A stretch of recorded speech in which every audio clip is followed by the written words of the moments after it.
Hello, hello, hello, hello, hello. Please let us know if you can hear us, if you can see us.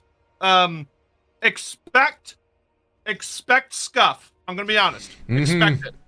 Okay, so we're streaming out currently on both Sotek channels and the LAWhammer channels, and a lot of it's been cobbled together by goblins, string, and a few pitons. So it's quite likely we might have sound issues or some other potential issues as we go. If we do, tell us and we'll try to fix them as we're moving on. Also, are our sound levels about the same? And if they are, say yay! But please do that on both the LAWhammer channels and Sotek's channels, because that way we're streaming slightly differently. So you might find that they're perfect on mine, but not perfect on Sotek's. Is that the case? Tell us and we'll fix it. Yeah, no, I won't. I'll just make it purposely worse. Yeah! We look good on... I checked my streams. Let me check your streams real quick. I can just... Assuming it's even gone live, yeah. It has. Yeah. Yeah. Why did yours do that? Whatever. It's fine. Hold on. Let me make sure that's not doing what I think it's doing. Sotek apparently sounds a touch quiet on one of the YouTubes. Okay, yours had a slight goof, but that's fine. I'm gonna fix it. Okay. Is that something you can fix? Is it something that I did? Yes. Yeah, it's something you did, but it's okay. It's an easy fix. Something I did is not a surprise. Be prepared for this, everyone, as we move into the evening. I will goof. Yeah, you accidentally created a fresh stream on YouTube instead of streaming to the event you made. But it's fine. I'm redirecting people from the event one to the live one. As long as one of them works, that's all that matters. Yeah. Yeah. So that's I wonder how it started a fresh one. That's fascinating. So, when you're looking at restream, the button I told you to push, there's two buttons that are the exact same, and I pushed the wrong one, didn't I? You clicked the one that's bigger, and I should have made sure to tell you to pick the smaller one. Oh, well done. Okay, so that means I'll probably have the wrong chat up then. Yes, you will have the incorrect chat. Let me just go find the correct chat for the one that I should be on. Yeah. Give me a moment while I go resolve that. Well, wait. So do you have the chat? Yeah, you'll figure it out. Incorrect chat. Let me just go find the correct chat for the one. There we go. I've already figured it out. I've found it. There you are. Okay, lovely second chat. Pop that one out. Let me just bring that up. There we go. Those 69 people sitting there going, "Where's the stream?" New chat. Let me just go and reshare the correct link to anyone who's got the wrong link. I already did it.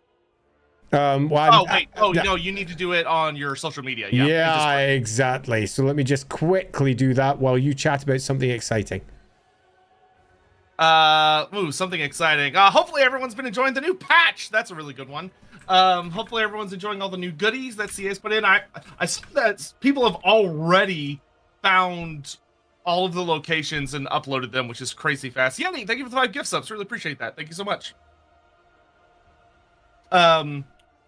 So real quick, at the beginning of this stream, here in just a minute, once we're sure everything's working and good, what we're gonna do is that me and Andy came up with 4 options for co-op campaign. 4 whole options. Yes, and we are going to put those 4 options up in polls on the streams and let y'all vote for which one y'all want to see. That being said, we do reserve the right to be like, you know what? I realize we voted for that one, but I'm going to change it to this character because that actually sounds better. I don't anticipate us doing that, but we might. So, you know. Yeah, we very well might. It's not a real democracy. We just let y'all pretend you have power. So just, you know, be aware. Also, I'm going to mute my sound alerts for this stream. Just because we're going to be chatting and yeah. Yeah, okay. I've updated a couple of social media things that some people might go to the wrong place. Edric, thank you very much for the 34 months. Appreciate it. But yes, welcome.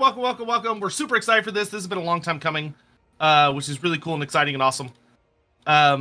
Like I said, it might be a little scuffed, but it should be good. Should be fine. Andy, are you all good on your end of things? I think I probably am. Just making sure that I've got the right chat up. I don't even know which chat's which because they're all in funny little separate streams. So, hey, who knows? Well, I'm sure you'll I'm sure it'll be fine. Yeah, totally.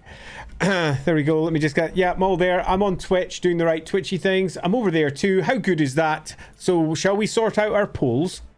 Yes, let's go ahead and get the polls up and running so we can get this party started. So your options, what co-op campaign, are going to be the following. Two of which we've already revealed in some prior streams if you have been paying attention. So the first is Elspeth von Draken, which Andy will be playing, with me playing Morgiana Le Fay of Bretonia. Then another one we already revealed was Ikit Claw. I'll do Andy the first one every time. Who Andy will be playing, with me playing Morger the Shadowgave. A third option. Okay, so I'm just adding them to mine now because I was catching up. So Elspeth versus Morgiana, wasn't it? Yes, Elspeth and Morgiana team up. Second one is Magic Ladies. Ikit Claw and Morger. Okay. This is Morger. Excellent. And third was Nakari, being played by Andy. Nakari. And Sotek playing Kugoth Plaguefather. The hell was the fourth one? Oh no! If you can't remember, I'll go check in Discord if you wish. Here, I'll grab it. Let's see who gets it first. It was Kadrin. Of course it was. From Andy. And Ungrim. Sotek. Dang straight. That was a good one. Yes, it was. All right. I've got my poll up on YouTube. I'm getting the... I'm busy. I'm getting all my streams back so that I can get my poll up on YouTube. Right, there it goes. And next one is Kadrin versus... I've already forgotten. It's Ungrim. Yes. Okay, Kugath's got an apostrophe in it, Andrew. Make sure you spell that correctly. Let's just start that poll while I go figure out how the heck I do a poll when it's all popped out over on Twitch. Nakari and Kugoth are pretty far away from each other. Yes, but we can use cults to teleport next to each other. So it's actually, we have a way around it thanks to the new cult system, which is really cool. Okay, so how do you do a poll over on Twitch? I do that so infrequently that I don't know where it is. You just go into the chat and you type /poll, and it'll bring up the little thing. That'll be why I don't know. Thank you very much. And how do I start the process? Do I just type /poll return? Just hit enter. Okay, just hit /poll and then enter. Okay, that's done nothing. There we go. Now it has. Who to play?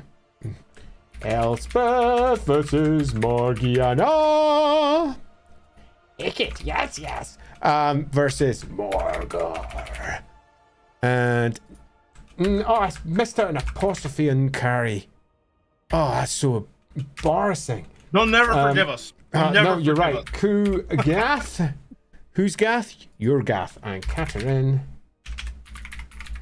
versus Ungrim. I'm very interested how these are going to come out. How long are we putting the poll up for? You can put yours up for 3 minutes. 3 minutes, good. That sounds good to me. So that's Twitch gone up. So we now have Twitch up, and I've got... oh, it's interesting which ones I'm ahead over at the moment over on YouTube, on my YouTube. Interesting. And it's the same as on yours. Interesting. Well, yeah. Julius, hi. I love to see you two finally playing together. Crimlo and Gelt campaign win. Well, Crimlo's not in the game, so that's a little bit problematic on that. I mean, Mastamundi's pretty close, though. Will you update this? Yes, I was working on the playlist stuff earlier today. I'm sorting out some image-related issues, but those should be coming out very, very soon. I was working on that this afternoon. but then I had to go shoe shopping because my current shoes were falling apart, and I took my dog for a walk, and I got blisters, and I was like, okay, no more of that. Over on my side, Aaron Strever comes in and says, while you gentlemen play Total War, I'm doing the Bloodborne push challenge. 10 push-ups for every death. Good luck. Oh, wow. Hey, I mean, you'll be luck. swole by the end of it. And Hammond pops in with, what is an Irish pirate called? Oh, Sean. Oh, Sean. Took a second to realise what I'd said. Our glorious warlord, Andy Ratclaw, must rise, says Aaron. I'm not sure that the Rat Lord is going to win this time, though. As Throgman comes in with, I have long awaited for this momentous day. Yes, Throgman, I agree. At the moment, there is a clear winner on my Twitch, and there is much less of a clear winner over on... No, sorry, clear winner on my YouTube, but much less of a clear winner over on Twitch. That's how it normally goes. I've got a pretty clear winner on both of mine, actually. Is it the same on both? I've got Kadrin and Ungrim. Yeah, both. Kadrin and Ungrim's looking very likely, so I'm going to move over to the Kadrin option on this side. Zarina Katarin of the Ice Court. Oh, yes. Now remember, you do have executive authority to be like, fuck that, I want to play this other character instead. No, I really quite like the idea of playing Kadrin. If the people have said, I shall indeed set forward. I particularly like Kadrin because I've actually drawn her for Black Library on a couple of occasions. I've both drawn her as a tiny version of herself with her big ice creams firing off fireballs. I've also drawn her as a small cameo where I was given the opportunity to... well, draw her in a far more Eastern way than had previously been done. And that was super, super fun. So I have quite a lot of fondness for her. Plus, I've written tons about her because I wrote some Kislev books in me time too.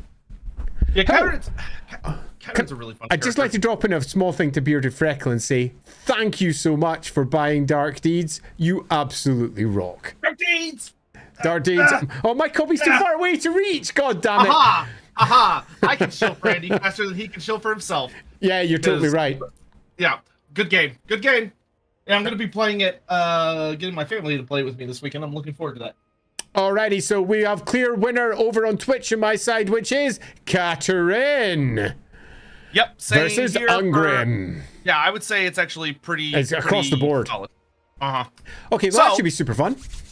Yeah, so so we have the Slayer King teaming up with the Tsarina, which would be a good time. I don't know what difficulty. I think let's just do hard. We'll just leave it on hard. Hard, so sure. Right in the middle. Sounds good to me. Because I've played this game for many, many hours. Andy has not played a lot necessarily. Oh, this is going to be fun. I am going to be that I'm going to be that fifth wheel, which is dragging back the entire cart. And I'm looking forward to making this as hard as possible for Sotek. So, typical Kislevites. Yeah, totally. So if you've got any suggestions as I'm going along, do drop them in the chat. Do be aware that I might not see your chat if you are not on my streams. I only have one of Sotek's up just now. I don't have his Twitch chat, but I do have both of the YouTubes. I don't even have your chats up. I'm only I've got them all up. And on that, I've had a lovely little comment from the Singemeister. It'd be grand to see you guys do a playthrough with the legendary lore mod at some point. I'm not just saying that because I wrote some of the fights in it. Honest. Well, that's a good reason if there wasn't one. The legendary lore mod is interesting. That could be a fun one to do at some point. As long as people don't freak out when we're like, oh, this is okay, or we don't like this, or we do like this. Like, you gotta chill. We give our honest opinions on it. Totally. And Aaron Strever pops in with, well, Andy, you must preserve the motherland. And I will. Chat, let me know if that's better on my end sound-wise. All right, Andy, whenever you're ready, you can hit ready and we will take it away. We're pressing buttons. Things are happening. So this is obviously a game that I have not played very often. So we are going to be going through a small amount of a learning process as the various gorgeous pictures of the Tsarina pop up on screen. But obviously, if you're watching on Sotek's channel, there is no picture of a Tsarina, and you're a loser because you're watching dwarfs. And I feel sorry for you. You don't have the great joy of the Kislevites pouring into your eye holes on your side. I think you mean that you're going to have significantly less neck pain because you could just relax and kind of look down most of the stream. Here we the go. nice thing is, me and Andy actually have very nice load times for multiplayer, which is really, really great. And once again, there may be slight scuff. If there is, deal with it. We'll do our best to fix it, but that is just the nature of live streaming. Hopefully, though, there won't be any major Okay, issues. so if you can tell me how well we're going there, it looks like we got super smooth action going on. Okay, let's zoom out there and say, hi, it's Arena. Now, as I recall, I've not yet played her, but as I recall, from what little I know, she is surrounded by everything at the beginning. So that's going to be fun. Yes, you have a lot of baddies around you. Yeah. And your big thing is that at the start of your campaign, so you have your thing up at the top, which has your, I forget what they're called, your motherland, they're not edicts. What the hell are they called? Oh, you're meaning the ice court stuff? Yeah, it's at the very top of the screen. I forget. I can't remember what's at the called. top. Well, let me get rid of my ice court. How they play? Yeah, I've got a mission. Whatever. I don't know which one you mean. Invocations. Thank you. There's invocations at the top. It's at the very, very top. And it's like, oh, if you do this thing, or like it has like the 4 gods of Kislev when you click on it. Yeah. I'm sure I'll find it. So that it's at the top of the screen if I remember right, top center. There it is. Yeah, I totally knew what you were talking about. But you click on that, and it has the different gods, and they give you buffs if you make offerings to them. And it's good to, in my opinion, I forget which one rewards you for taking settlements. I think it's Urson. Urson. That one's... causes attrition, army ability, the bitterness of winter. I should say, like, grants supporters for doing something. Supporters generated 5 when occupying a settlement. Yes, that's the one. Yeah, camera's kind of laggy. Yeah, the camera, like, it's been good, and then it gets bad, and then it gets good, and then it gets bad. Let me... Video Ninja is being... I'm moving from side to side. Are we having lag over on my side? So if you could tell me if there's lag over on our side, then we'll know whether it's Sotek side or mine. I'm not seeing any on my side. I think it's fine. Yeah, they're saying the... Whoa, okay. Wow, Video Ninja is freaking out on my end. Okay, so while you're doing that, I'm going to invoke Urson because Motherland invoked! I have literally no idea what I'm doing other than charging this idiot over here. Ragnar Osharson, you're going down. Let's see. See if I can... So while he's doing that, I'm running over here to kick living crap out of this. Now the question is, do I just press fight battle or do I go auto-resolve because, hey, you're busy. Auto-resolve. Dead. Okay, so as it currently stands, apparently I'm not lagging, and most of the issue sits on the other side. Aaron pops in with, Andy, I'm the ruler of Prague. Why should I support you and not our supreme patriarch? Because he's a dick. And I am the Ice Queen. Not everyone. And I'm the Ice Queen, and that'll do just fine. Thanks very much, Aaron. Yeah. You know what? Whatever. You can hear me fine without lag, and you can see the game fine without lag. I don't really give a shit about the camera, I'm gonna be honest. Over on the other side, Mornington pops over with, if there's... Oh, I can't quite see it because it's being a pain. Let's just move over that. If there's one thing that Warhammer fans are known for, it's chill. Kislev. Being chill. Warhammer fans, not so much. Pending action. Now, oh, so am I meant to do a thing? Zoom to the location? No. Because I got in a fight, and I'm gonna auto-resolve it because it's just a very quick, easy little fight. Okay, excellent. I auto-resolve mine as well. We will play a good number of battles, but we do want to keep things moving, so we won't always play them. Hey, Palsy, thanks so much for the raid. Vitevo, see Vitevo down there? I named that place. You named that place? Yep, I named that place. I am literally advancing on a place that I named myself. Can you tell us any fun facts about it that you remember? Literally nothing other than I popped it on a map of Kislev I made once. I did one of the core maps for Kislev for the 2nd edition of Warhammer Fantasy Roleplay. And part of that was naming approximately 50 settlements, something like that, because they had never been named before in any of the previous books.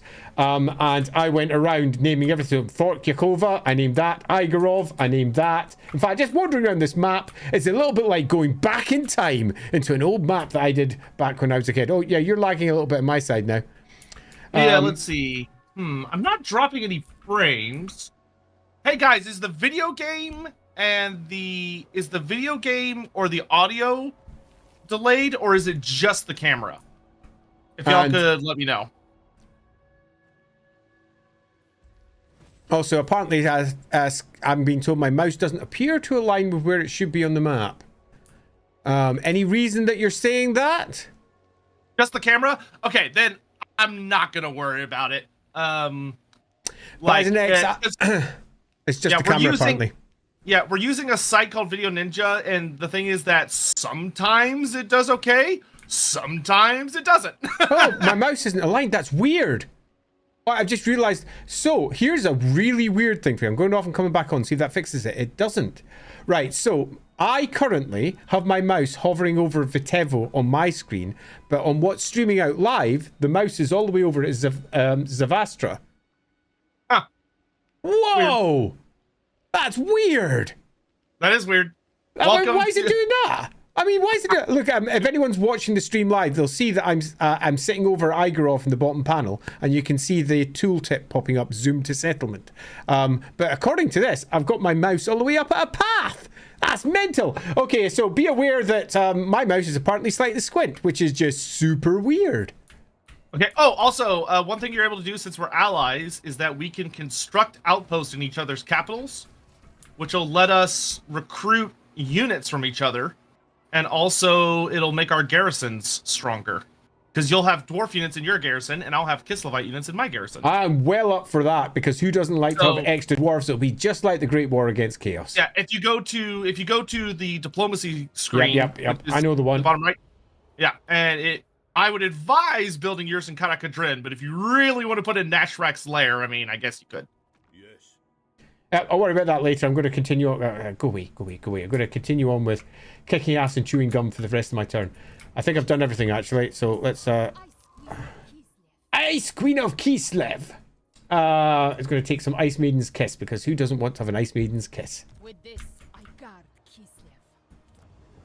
Kislev. Okay, I will make a non-aggression with Ostermark, but I am not going to give non-aggression to Tempelhof as much as they would like one. Because fuck vampires. We'll be having none of that Zangara's business. Don't want that. I don't want growth. Is for smelly people. I want money. Give me money. No, growth is good. Growth is very good. You say growth is good. Game. You know what you're doing. I have no idea what I'm doing, so I want money. You need growth or you won't have anything to spend money on. Anyway, forgotten where I was. Where was I moving off to? Here, and... no, I don't want that. I'm going to pick up... I'll pick up some growth and see if I care. I've got a commandment available. What will I put on? A little bit of extra income. Research. Whew. I need more slayers. More slayers. Excellent. Outpost available. Let's get my outpost over at Kadrin. Construct it, please. Did you move as far as you could with Kadrin, or do you have extra movement? I think I did, but I'm not sure. I'll go check. Because you're going to take attrition at the end of this turn from Chaos Corruption. Yeah, you're right. I should have been able to take the town. Well, it might have been too far away. I think it was. Let me just double check. Yeah, it's just out of range. Okay. If you click on Kadrin, in the bottom left there are different stances. If you go into March stance, can you make it back to Kislev? Or can you make it back across the bridge? I cannot. Okay, then never mind. Leave March stance. So you might be stuck in it now. Attrition it is. Attrition it is. It's fine. We like attrition. I was trying to. What's a few mutants in your army, right? Yeah, exactly. You make whatever. Right. So I'm done my turn. Yep. Okay. Whenever you're done with your turn, you can just hit end turn. You don't need to. Okay. Good. I know how that works. Well, I'm doing that. I'll check if there's any other chitty chats that have popped in. So rush recruitment to get a few slayers to get Garagrim. Yes, we will get Garagrim. I'll get my son. Get him to come help old Pops. By the way, there's a weird Chaos Champion on my doorstep with 2 weird albino twin Maggies fighting a weird dwarf with some blonde dude. Yes, exactly. Binged like 40 Enemy Within episodes this month. You did? You were watching 40 LAWhammer episodes just this month. Wow. Had to take a break. Wow, I mean, did you have to? Gonna jump back on, says Snowdog. Thanks for all the fun and excited to see you enjoying Total War Warhammer. Yeah, me too. It's an absolute joy to be finally playing it online. Yeah, it's nice to be playing with Andy. It's a really good time. Okay, good. Garagrim is on his way. I just need a couple more Slayers. Just want to say a big thanks to Spice as well, and also a first-time chat from LAWhammer who says that the problem often pops up if your Windows user interface is scaled.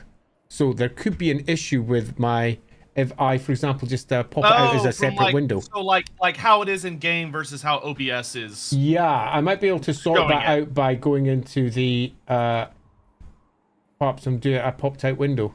Where's that going to be? I don't know what all the options are in this game because I know this game so well. You can't fix graphical issues in a multiplayer campaign. You'd have to leave. Screw that. Let's just resume the game and just be a little bit squint. Yeah. I'll live. Whatever. Like I care. It's just mouse positioning. It's whatever. Like I said, we embrace the scuff here. You gotta. Okay, I look like I'm about to get my ass handed to me because a whole bunch of extra people came along. In the let's fight it. Or you could fall back. I took a lot of attrition. Yeah, you did. I saw you were going to take a pretty hefty punch. Yeah, I'm not so sure that's a good fight to go into. All right, well, just march your frosty butt back to Kislev and get some healing. Yeah, let's pop back to Kislev. And get you some more units, too. Yeah, so you're not in March stance, so you can recruit this turn. So, I don't... let's see, what buildings do you have? You should be able to at least pick up some Kislevite warriors and Kossars, so maybe just a good mix of those. What, up in Kislev? Yes. Let's have a quick... Oops, how do I recruit again? I know what I'm doing. I don't want a Lord. I don't want a hero. I want... how do you want to click on click on her army banner, yep, not the settlement. Thank you. See, I totally know what I'm doing. Right, I got... Yeah, Kossars. Name my runesmith Dark Deeds. I will name him Grim Deedinson. Deedinson. Grim Deedinson. It's close. It's the dwarfified version.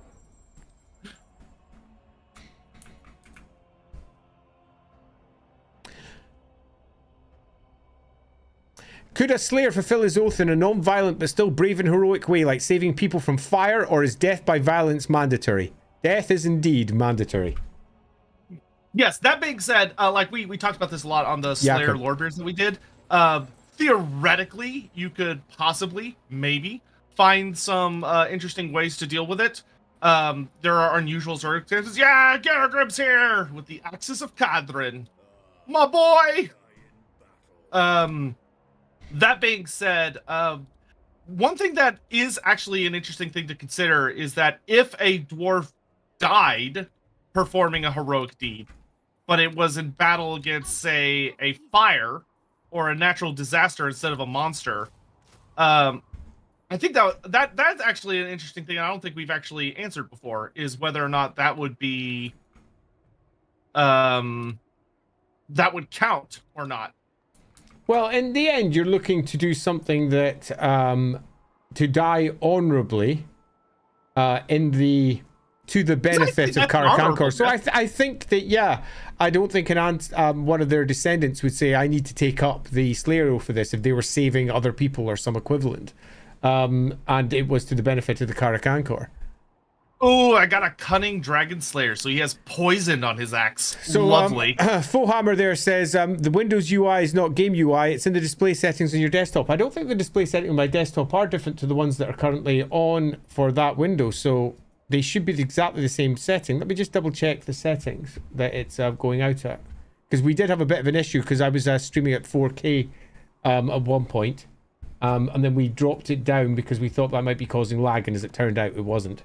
So let me just check what I can't change any of the settings, can I? So literally nothing I can do about it. I can't check it. We'll just live with it. It'll be fine.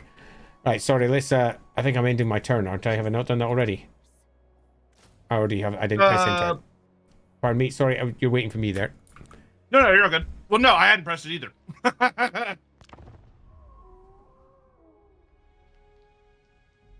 Oh, here's a fun question a lot of people may not know. Is Andy, is there a character named after you in the setting? Named after me. So there's a few characters kicking around that are sort of named after me. There was one up in some of the roleplay books, but not really. It's generally other people who've done it. I've named a lot of characters after other people, particularly people I might have worked with at Games Workshop at one point or another. There was an Andreas Richter, which is Richter is German for law, that was added as a cartographer in one book. But generally speaking, I don't do that. I definitely don't do it myself. Adding myself just feels, it just feels weird. Be like, I gotta make sure I'm represented. So we need an Andreas Richter ancillary to show up in this game. Get on it, devs. Get on it, devs. All right, I'm gonna upgrade my outpost. So I'm going from a dwarf. Seriously, I'm going from a dwarf outpost to a dwarf district in Kislev. Ooh, that's expensive, but worth it. Oh, you know what? Okay, yeah, it has us already having a trade agreement. Cool, great. Let's see. I don't think there's anything else I need to do yet. I'm not making deals with the undead. You are. What? No, not making deals with the undead. You are. You don't want another Vampires Arena? It went so well last time. She's still there. Vampires and Kislev, they go hand in hand, right? Spice, your content makes being a fan of Warhammer and Total War infinitely more enjoyable. Thank you so much for everything you do for the community. Oh, well, thank you so much. I really appreciate that. Malakison, nicely done. You're on my side now. I think that's it all. Yeah, go wait. Right, that's my deals done. Let's zoom out. Anything else to do this turn? No, let's get out of here.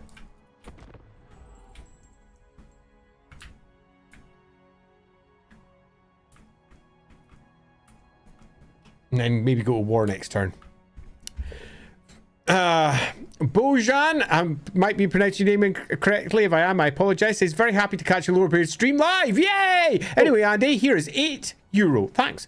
Can you let winter continue a bit more? Damn straight I will. This heat wave is killing me. Apparently it's really hot over where Sotek is as well, but I'm in Scotland, and over here in Scotland it isn't hot at all. This is barely warm in the slightest. It's pretty chill. Plus I have air conditioning blowing onto me right now.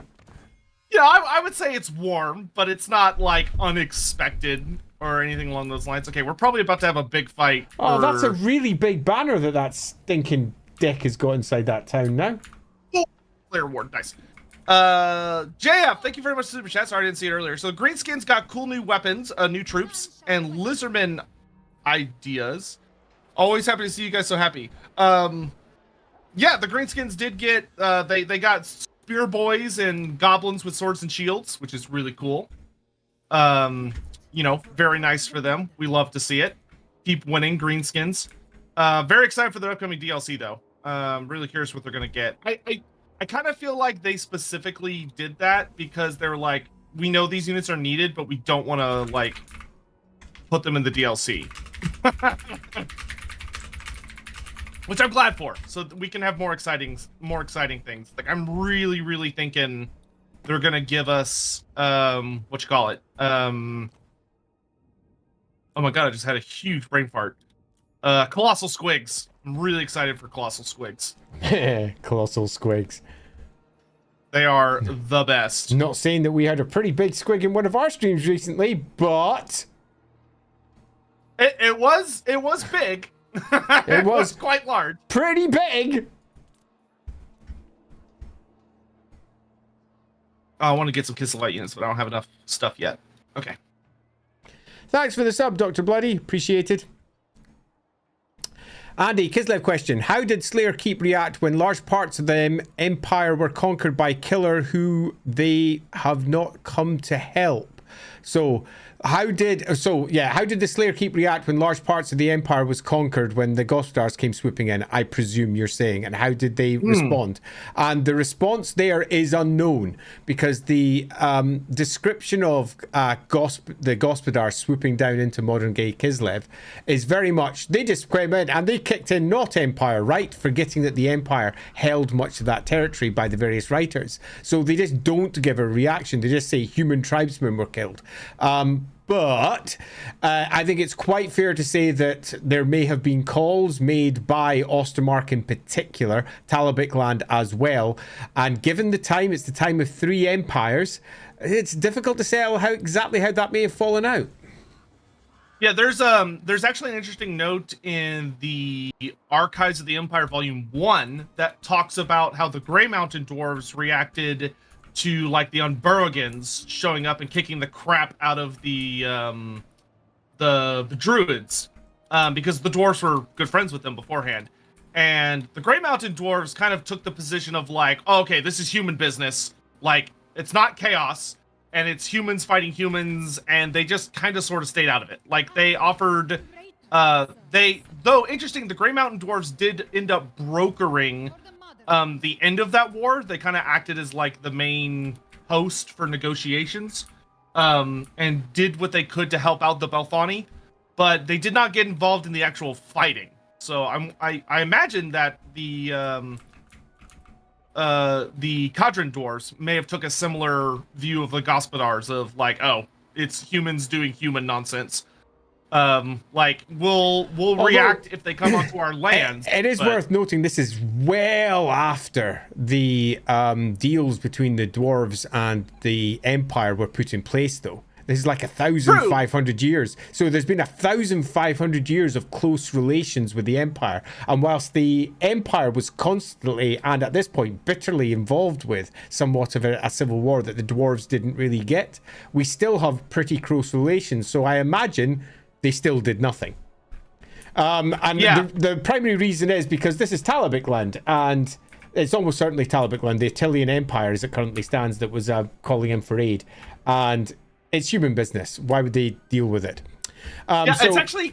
I've got a question for you. I'm currently sitting here with a chap called Eirik Torgensen, who's sitting in this town that I really want to have down in Vitevo, which, again, I named. But he's like a full banner, plus the local defenders, and we can take him. You think so? Good. Okay, I'm coming down. I'm going to do it. Yeah, we'll fight it out, but you got Kadrin. We can take him. Good. I am on it right now. Should I fight that battle? Save the Pyrrhic victory. I could just Pyrrhic victory it. You could, but you're going to take a lot of damage, and he's got another guy building up in Fort Jakova. Yeah. So let's fight this. It's a big fight. It'll be fun. Fight! The shield of the old world. The shield of the old world. Fight! Yeah, he's got a pretty nasty little group, but we've got magic and he doesn't, so that'll be nice. Yeah, sure, because I'm great at using magic. So this is where I go, hey, Sotek, do you want to use all my troops? No, I'll use all your troops. I'll use this unit of archers. Ooh, it's hard. Ooh. Becca pops in. Hiya, Becca. How are you enjoying Total War 3? So, Andy, has the quick episode been uploaded? I don't think it has been yet. No. Tried to find it, but no luck. Oh, and almost forget. Hi, Sotek! Yeah, if you go on the Patreon for Loremaster of Sotek, there is a 46 minute chunk of it that has been out for a little bit of, like, reviewing and testing and stuff. So it's coming along. It's not done yet, but it's coming along. Biofoot, I heard a rumor establishing the deeps in the ocean would unlock the fishmen. Now, was I the one who said this? Did I only say it to myself? Perhaps. Jeremiah, by the way, thank you for the super chat. Sign. I'll be pissed if we don't get all 3 of the big squigs, Manglas, Gabas, and Colossals. Skarsnik means the last Night Goblin unit. I have a couple of questions. Question number 1 is, how do I transfer units over if I wish to do so? So I just highlighted a bunch of them there, for example. Yeah, so you highlight them, and then in the bottom left, under the portrait of the characters, you'll see a button that says Gift Units. It looks like a guy with an arrow going through them. So if, for example, I do that. And then you left-click it, and yep, cool. Now you gotta control Kadrin. You have to. I don't have to. For the first game, I'm quite happy not doing so because I always forget to do the magic. I would rather you focus on doing the magic, and I'll take care of more of the other stuff. Okay, I'm pretty cool with that too. If you want to pass her back. Yes, I already passed her back. Excellent. Okay, so I'm quite happy with you. There we go. There we go. So I think what we There's should, a bunch of troops for you. Is more than likely the Norskins should be aggressive, so we should use this rock to make a flank and kind of put our front line here. Look at you putting arrows on the screen and everything like a grown-up. Yeah. So I'm gonna put. Right, I'll move Katrin out the road so you can move the units where you think they're best placed. Okay, so we're gonna put our boys with guns in the front. I'll check if there's any comments in. Another question about the Norscan dwarves. How does the dwarf empire view Kislev in general? So it's not an empire to begin with. The dwarf isn't strictly speaking an empire. But if we're talking Norscan dwarfs, how do they view Kislev? As potential allies. Norse, though, are also potential allies, potential enemies. They don't necessarily get on that well. They're another faction out there, but they're certainly not one of the ones that are constantly knocking on their door with the prospect of invasion. So mostly trading allies. Dwarf warriors and Streltsy are my favourite unit, says Quaid. Combination in the game because the Streltsy are tall enough to fire over the heads of the dwarfs. I mean, hey, if it's practical, it's practical. Let's have a quick look to see everything that has been done there by... he's moving everything around. Let's see. Let's move the Ice Queen. Where do we want the Ice Queen in there? Near the front? Or do we want her sitting over the side? I would put her right smack in the middle. That way Like she's so? kind of close. That way she's kind of close to everything, and if she needs to get engaged, she can. We'll put some halberds around her just to make sure nobody messes So with I've her. got Ice Sheet and Ice Maiden's Kiss. I think Yeah, and the big thing. I think I named the Ice Maiden's Kiss spell. In fact, I wouldn't be surprised if you did. I named that spell. We're gonna rely on that spell pretty heavily. So we're gonna wait until Norska comes in and they get all bunched up trying to get through our front line. And once they're on our front line, we're gonna start essentially spamming that spell. And when you use it, if you left click on the spell, when you left click on the ground, if you hold down left click and drag, it lets you like aim it around. So it's like a breath attack. It's a breath template attack. So you can aim it, and it'll let you be able to like shoot it down their line. Cool. That sounds awesome. Let's give that one a go. All right, you can hit start battle whenever you're ready. Okay, so start battle. All right, now the question is, are they going to come to us? No, they are running away. What?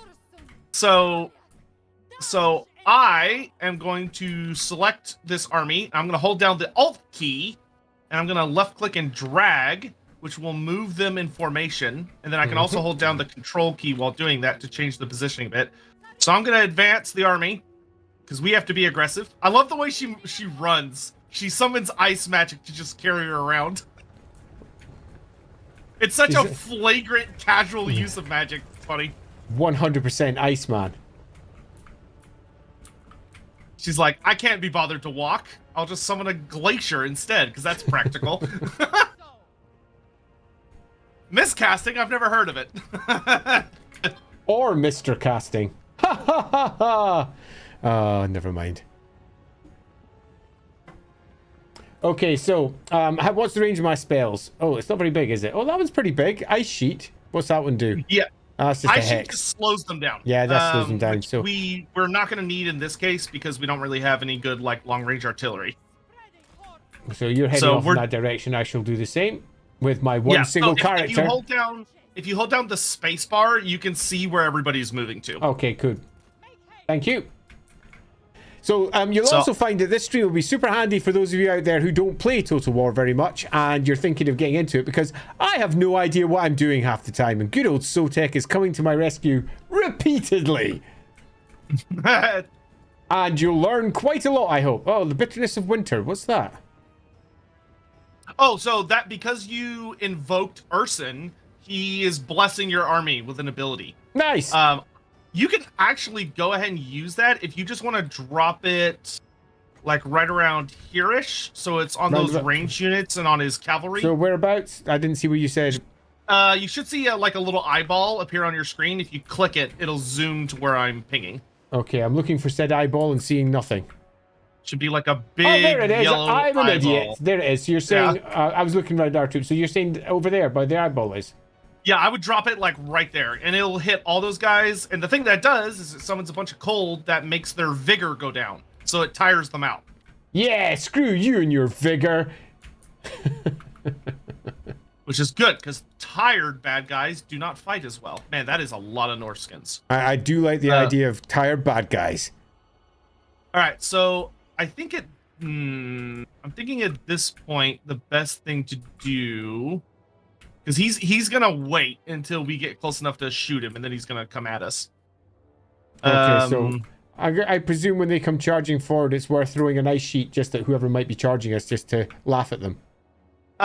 So you don't have infinite winds of magic. You only have you have a cap on how much spells you'll be able to use. Alrighty. Because you'll blow your, you'll drain the winds of magic by casting spells. So what we probably want to do is wait, and not worry about Ice Sheet, and just worry about Ice Maiden's Kiss, because that does damage. Okay, so we're gonna cool with need that. as much damage as we can. And the second one, there's 2 range bands for the spells. What's range band 1 and what's range band 2? So when you Ice Maiden's Kiss is 2 range bands, for example. So when you left click on it and you hover away from Kadrin, you'll see like the breath template. Ah, yeah, I see. So that's how far the breath template can extend Yes, to. that'll be where the spell appears, like the actual spell Makes appears. sense. The blue line that connects it, if the line is blue, that means Kadrin can reach that distance without moving. She'll just cast. If it's like red, it means she'll need to move before she can cast it. Yep, makes sense. Love it. And the only other thing is that when you cast it, make sure you left click and hold, and it'll let you spin it around in place, so you can get like the best angle to hit lots of enemies and not hit. And allies. how do you cancel a casting, just to make sure I don't accidentally cast it? Right click. Good, that's what I thought it was, but I just wanted to make sure. Good, we're doing well. So they appear to be entirely happy, not moving at all, the decks. Yep. Though that's fine for us. How long until your army ability, which is on the right side of the screen, is off cooldown? As in the, I think it's off cooldown already. Okay, great. So we're gonna use that when we get into the fight here. All right. So I'm gonna advance us a little further. Actually, you know what I'm gonna do? I'm gonna be cheeky. I'm gonna send some Kossars forward, and we're gonna shoot at them to piss them off enough that they'll come to us. Good, good. I'm up for that.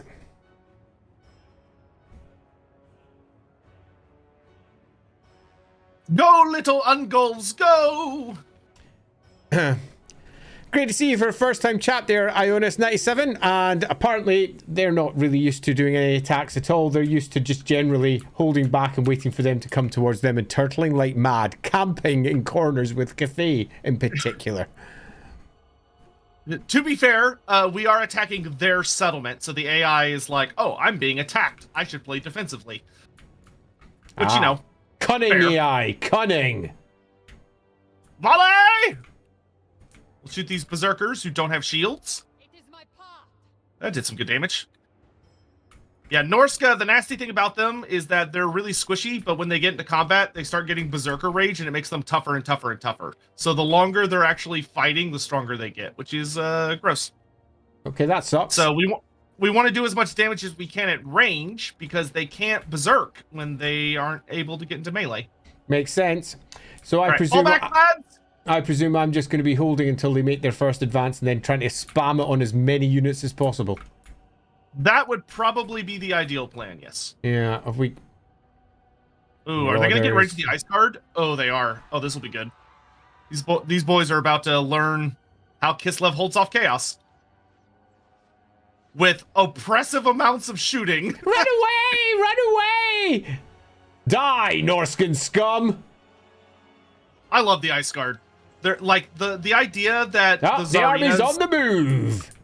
Yeah, now he's like, oh shit, my berserkers are getting massacred. Yeah, they really are. I like proper massacred. Look at that. It's really interesting to think how well Kislev has successfully held off chaos for so many millennia, considering that they didn't really even have gunpowder until fairly recently. It just kind of goes to show how fucking dead hard Kislevites are as a people. It's interesting because when I was first doing not the Norscan book, when I was doing Norska for second edition, that was a completely different kettle of fish. When I was doing, they're about to move into range. When I was doing effectively the transfer of the army list bits, there was almost actually we'd like you to remove the black powder, and I was like, Yeah, that would have been terrible. It's like, how would they hold off modern day chaos? Ooh, good cast, Andy. How would they hold off modern day chaos? Sorry, I am the Ice Queen. Needs to be higher pitched. Whatever pitch you went up to, your mic was like, no. Did it just cut out, did it? Yeah. It's like, that's not a real person. Get out of it. No one would talk like that. Absolutely not. All right, I'm going to focus on getting rid of his ranged units. Yeah, have Kadrin just be running in to tag those marauders. And anytime you've got Ice Maiden's Kiss off cooldown, let him have it. In particular, if you could hit Ice Maiden's Kiss on this patch over here. Okay, where are you? Over there. Sure. Over there. We want to get... Oh, I'm going to get these Winged Lancers to slam into those Ice Trolls. Okay, so far so good.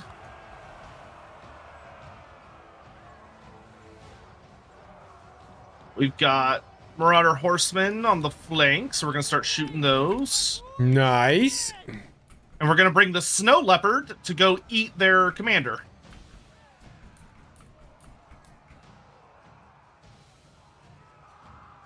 Where would you like the Bitterness of Winter to be dropped?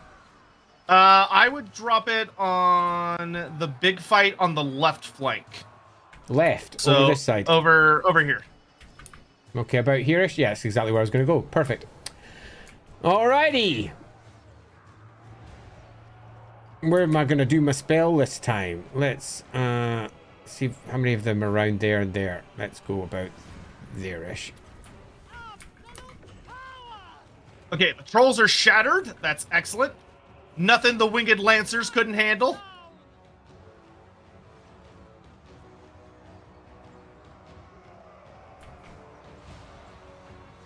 Got Snow Leopard. Oh, we got the Snow Leopard and Kadrin on the Chieftain. Good. Yeah, well, I figured time for her to get stuck in. Choppity chop. Oh, here we go. Where am I going to drop this one? Kadrin is great because she has magic attacks, so she ignores a lot of Norska's defenses because they rely on non-magical defenses, and she cuts through that like butter. Sorry, I meant to be high-pitched, but no one will hear it if I do that. The noise gate is just like, I have to protect the listeners. They can't handle this.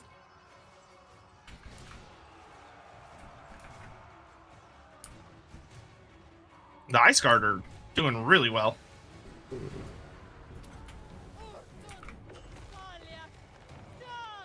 Oh, that hurt. Them. They're almost broken. Okay, their general's broke. That's good. I'll have the kitty cat chase them down. If you want to have Kadrin deal with those spirit... Oh, they're shattered! Victory!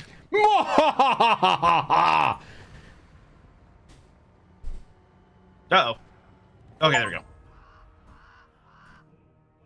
And the nice thing is, because it was a settlement battle, they do not get to run away. You'll just massacre all of them. Of course, of course. Love it. So, yeah, doing the magic, not so hard after all. That was pretty good. Yeah, it's not bad. Yeah, not too bad. Rabble Rouser Orc pops up with a quick, "I need Sotek, you had some devils." Time for another Warhammer Fantasy Death Battle. Each of you names a lore character and then debate who would win in an even fight. Oh. I refuse. I've won! Is that like a $50 super chat, or was that like a... That was only a $5 one. I don't know about that. I will say... Well, I got the Crown of Command. Nice. I will tell you, we could both... I think it would be more interesting for us to try and propose what we think would be a fair fight, as opposed to just picking a character and letting them fight, because the characters are on such wide levels of difference. that it's just kind of obscene. Which I'm trying to think of like a fun one off the top of my head of like, if you're dealing with like Ungrim Iron Fist, for instance, I've always held very personally that like, I think one of the best characters for Ungrim to go up against, like as far as big monsters go, is I really think Throg the Troll King in Ungrim would have one of the best showdowns. That'd be a fun one, wouldn't it?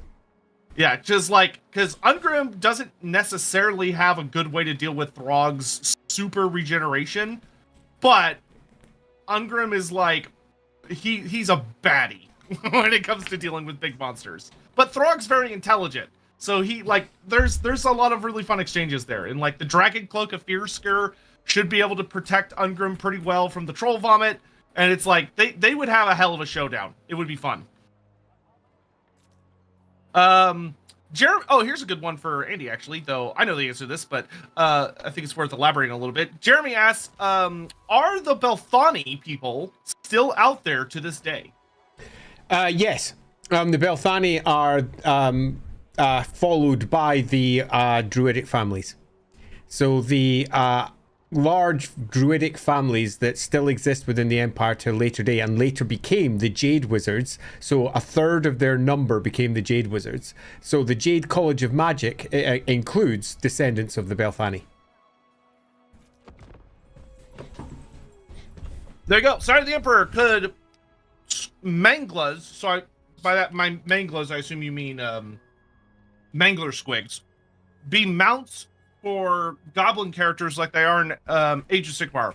They could, but Games Workshop has been very, very cagey. Yeah. Oh, this will be fun. Hey, Andy, you ready to go kill some goblins in the underway that tried to sneak past me? Damn freaking straight I am. Goblin kill! Boom, boom, boom, boom, boom, boom, boom. Yeah, the shaman of the Red Eye tribe is his name until the war. So this is the faction leader. Ornery Backslider. Ornery Backslider. He's an ornery devil, that one. Yeah, make sure you hit join team in the bottom left. Right, yeah, sure. I knew what I was doing. That being said, would I be against Mangler Squig mounts? No, I think it'd be fine. I just don't know if Games Workshop will allow it, just because GW's internal drama between the Age of Sigmar team and the Old World team is pretty notable. I mean, hell, I don't even know if Games Workshop is okay with Old World stuff being used for Total War Warhammer. Like, yeah. They haven't commented on that yet, so we don't know what the situation is there. Hey, look at that! All right, Andy, I'm gonna put you in charge. I'm gonna put you in charge of all the big guns. So the Quarrelers, guns, the Trollhammer torpedoes, and the Thunderers. Yep, got them at the back. Alrighty. So the thing about the Quarrelers is, because they're archer crossbow Quarrelers, be directly behind my guys, and it's not a big deal.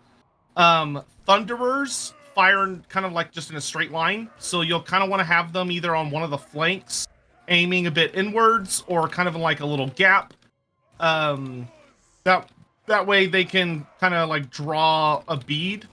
The Trollhammer torpedoes, if you put them up on top of this, on these like slightly elevated platforms in the center, they have really long range, elevated, so they should be able to fire. Got you. So somewhere about there.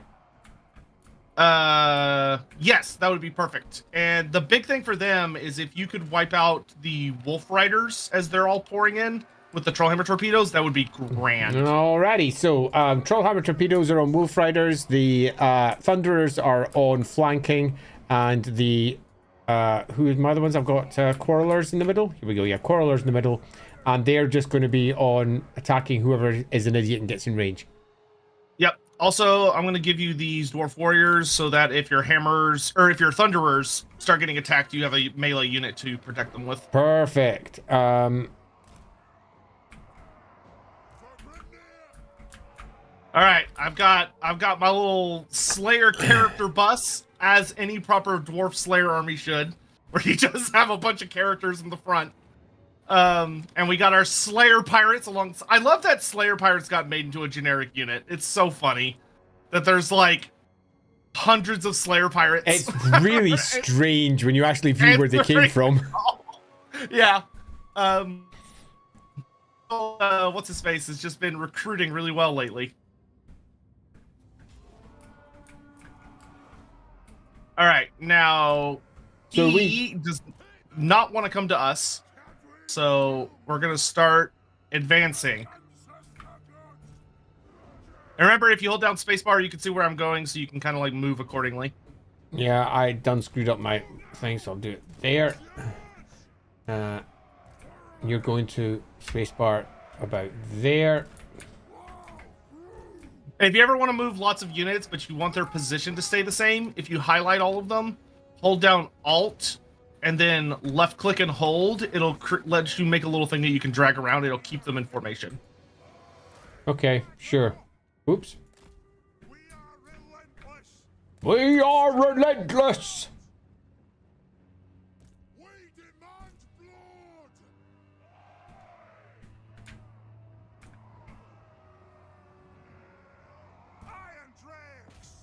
Here they come!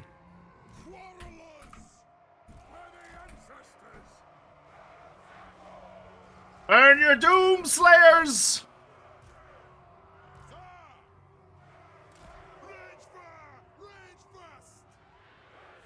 The best thing for the quarrelers would be focusing down the enemy archers. So they'll be good for that. I see Spearman with the archers. They're back there. Got them. Yeah, they got the little orange under them to show their ammo. Ah, they've got ammo. Excellent. Thanks for pointing that one out. Obicus goes, hey, Andy and Sotek. Hope all is well. And sorry I didn't get to ask this in the Kane Lorebeard stream, but Blade of Reality versus Sword of Kane. Sword of Kane. Yeah, Sword of Kane is, like, I know it may sound like a weirdly oversimplified answer considering how complex Warhammer tends to be, but it is canonically just the most powerful weapon in the setting, bar none. But that's also why wielding it is literally so dangerous that it, like, damns your entire species. Like, it's a pretty hefty price to pay to wield the Sword of Kane. Yep.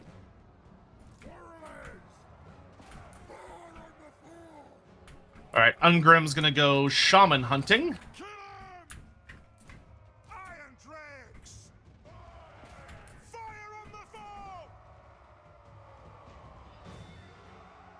The Ungrim belongs to the Dawe!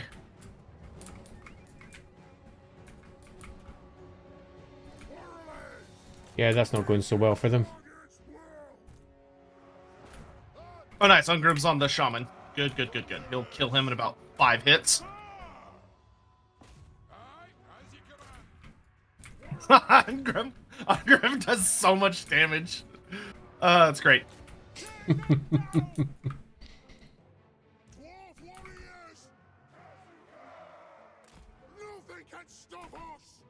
Sail the ship. Can stop us. Sorry, I didn't see the message with it. Any ideas on free Lizardman unit variations? Honestly, we have them all. Like, there is literally not a single Lizardman unit variation we're missing that I can think of. The only thing we're really missing would be, like, new types that are kind of similar to what we have. Like, I would love red-crested skinks on horned ones. That would be a nice callback to the old Southlands army list.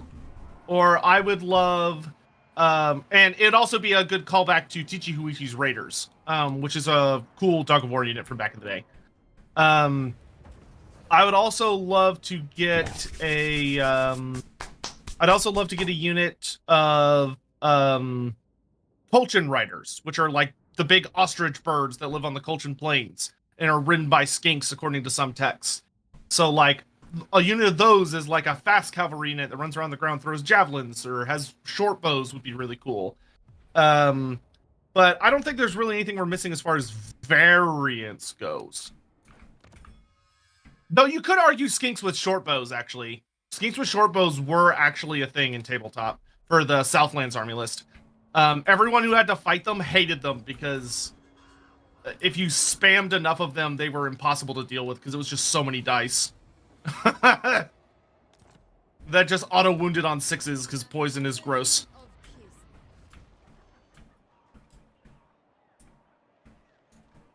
Okay, good. That was actually a really big blow to Ornery, so I'm going to head for Grom Peak. I'm heading up for Fort Jakova, which I also named. There was a quick one there from Dino Man. I know the axe guns are cool, but honestly, I think Streltsy keeping their Bardishes would have been cooler. Or if we got both variants. Yeah, I will admit to having a certain amount of preference for the older version to the newer one. I've got another Pyrrhic Victory coming up here. Will we play that one out? Sure. Fight battle. Yeah, this should not be too bad. And yeah, it's a Steve, sorry. Though. Ooh, interesting. Okay.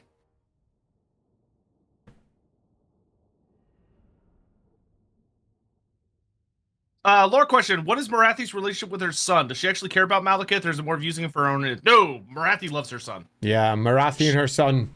Yeah, there's. You might argue, oh, it's a dark elf. Druki equivalent of love. Nah, bullshit to that. She predates the whole concept of a dark elf. Literally predates it by thousands of years. Yeah, no, she is 100% if anything, behind her son. Her love for him it's too intense. Like, yeah. She does some really horrible shit. Even to him, she does some horrible shit because in her mind, it's what's best for him in the long run. Mm-hmm. Totally, right. So how do we handle this then? First, I give you all the units, then you hand me back anything you want to give me back, because that is a good way of doing it. There you go. I'm not sure I did give you everything there. A minute. You need to be in charge of the wizard. Happy with that? Why don't we also give you let's give you the bodyguards for her. So let's give you the halberds. And what we're gonna want to do is gonna be a little tricky. We're gonna want to take the fortress, but because we are Kislev and they are Norska, the best way to do this is that I'm gonna make a big old line of archers, and I'm going to approach the walls, and I'm gonna shoot all of them off the walls. I'm gonna do a bunch of damage. Once they start falling off of the walls here, you can actually have the snow leopard too. You can take the kitty cat with you.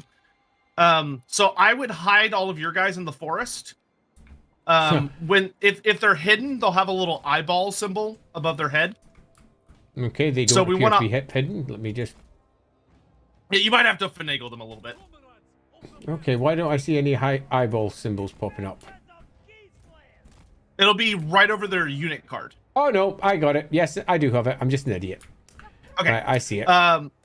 So we'll want you to hide until I've cleared off the walls, and once I've cleared off the walls, you can march forward, and we will climb the walls. Love it. So whenever you're ready, look at that big bear. Whoa. Oh yeah, the stuff that the terrain guys and a lot of things in the background are really, really fun. Yeah. Like, the city's overall design is sometimes a little silly, but they've got some, like, really fun little things going on. Yeah, I do like a big bear. Good old Urson doing his... Roar. Look at me. Look at all the age weathering me. That's not the battle, though, so I'm going to go back to where I should be. What's the quick way to just get to where the dudes are? People are excited to see the things you're excited about. If you're excited about what the art team did, then that's good. Showcase that. Big bear! All right, we can hit start battle when you're ready. Cool. I'm good. So, what spells are we wanting her to be kicking out this time? We got Ice Maiden's Kiss, Ice Sheet. We have the Bitterness of Winter currently recharging. I would focus on Ice Maiden's Kiss, but you need to wait until we... Actually, if you want, you can bring Kadrin. Yeah, that's exactly what I'm doing. I'll bring her into the trees, though, so that she's still hidden. Yeah, the only thing is she can't use that spell on the walls.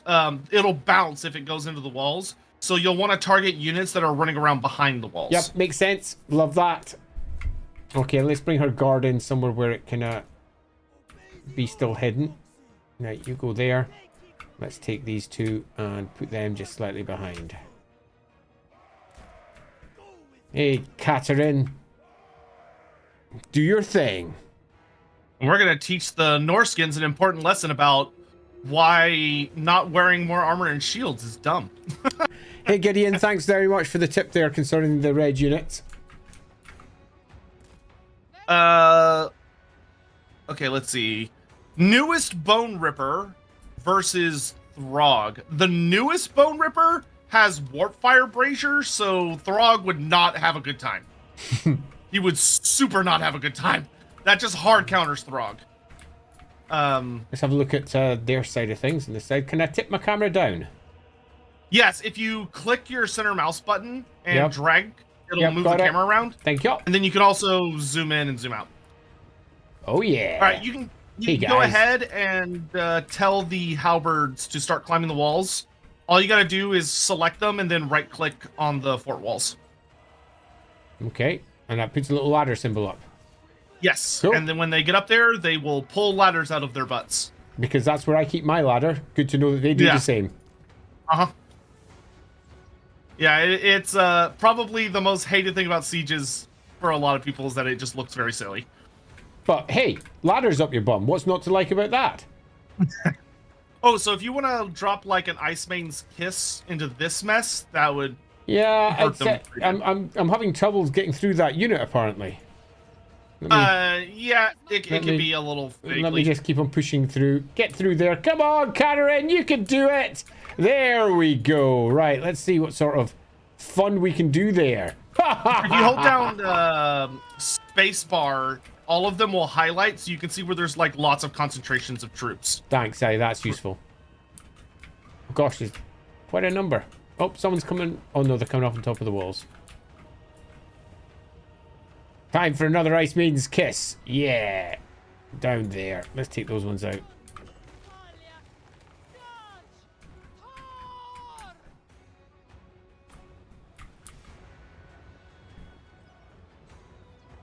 Do we want to be using the Bitterness of Winter? Yeah, I would drop it where it's affecting those units that are climbing on the wall. So maybe use it just a little bit behind the wall. Yeah, that works great. Because that's going to lower their leadership and their vigor. It's good. It'll make them more likely to run away. Take that, you losers.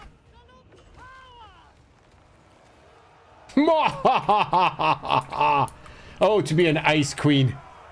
With all my Ice Maiden's kisses. Don't forget your snow leopard. It's the kitty cat's just kind of hanging out in the back. Okay, so what do I have a kitty leopard? I didn't realize I'm a kitty. Oh! It's a very big kitty, but it is indeed. Where's I love the snow kitty? leopard. My kitty! Come on, catch it. Oh, so disappointed. Come on! Come to Kadrin. You can do it. That's something that wasn't around when I did our version of Kislev. I'm really glad of the addition. It's awesome. So yeah, I love the design of it. Like the fact that it's got like jewelry and stuff from the ice court. But I like how they've run very hard with the ice witches because they're using magic of the land. They have a natural affinity with like the beasts of the land, which is nice. Agreed. All right, let's see if I can kill this chieftain while he's trying to hold the walls. Do our best to turn the walls into a death trap. So what should I be doing, my kitty? Just leaving her back there? Just have it hang out next to Kadrin. Eventually we'll capture the gate, but it's not quite time for that yet. Because we're still taking the walls. Once we've taken the walls, then we can take the gate, and once the gate's taken, the cat will be able to run inside. Yep. Okay, good. The chieftain's taking a lot of damage. That's good.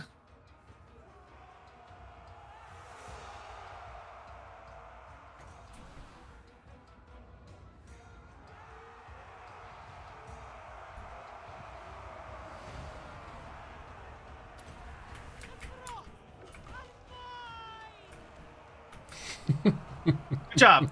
If you tell this unit of warriors to move onto this little space that has the red rectangle around it, they'll capture the gate and they'll throw the doors open for us.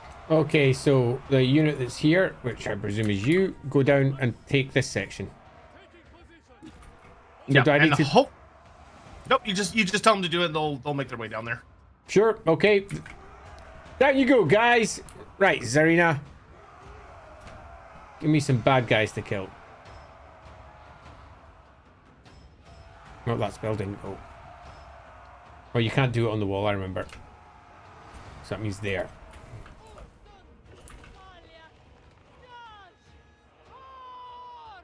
And we got horsemen, which is no fun. Apotep says, are there any other prominent areas that have similar magic of the land thing as Kislev has got going on? Athel Lauren is a pretty good example. Yeah. You got Kislev, obviously. You could argue Bretonia. Bretonia is often portrayed in a similar way. Oh, the all of your Kislevite warriors, they need to go on the ground in front of the gate, not on the wall.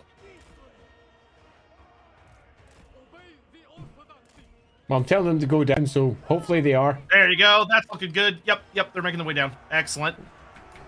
We almost have the walls.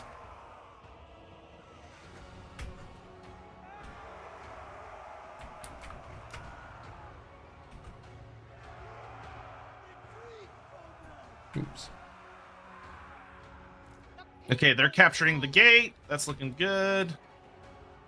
I don't know if your Ice Main's Kiss can reach them, but if you could target those cavalry that are hiding in the back. Yeah, we can't quite reach at the moment. Okay. But if we can get in... Yes, your guys are currently capturing the gate.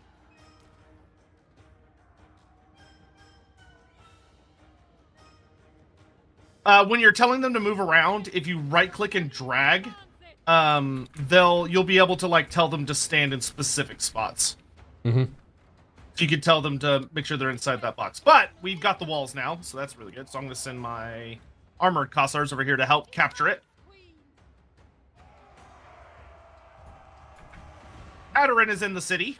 Good.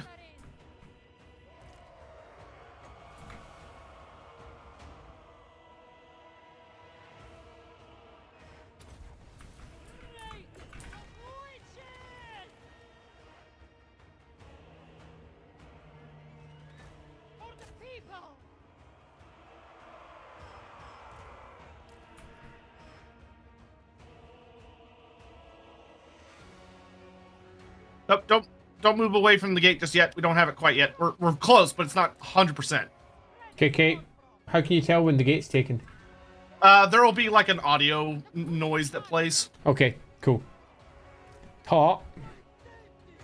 And when you mouse, if you mouse over the gate symbol that's hovering above it, it'll say controlled by. So now it's ours. So now you can send the ice cat. You can now send in the ice cat. Send in the ice cat after their chieftain. It'll gobble them up.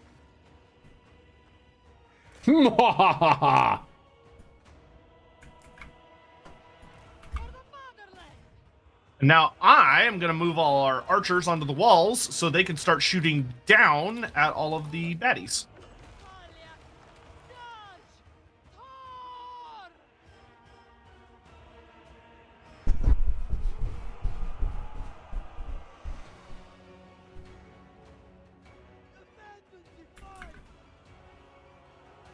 I gotta wait.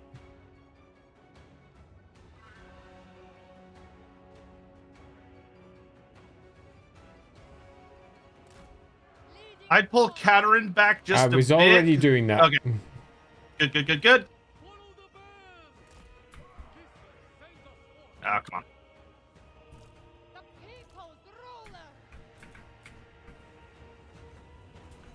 on. No.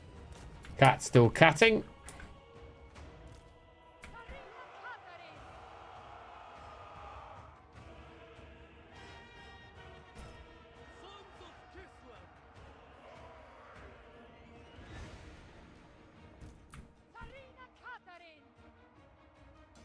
So, once you're out of magic, is that you screwed?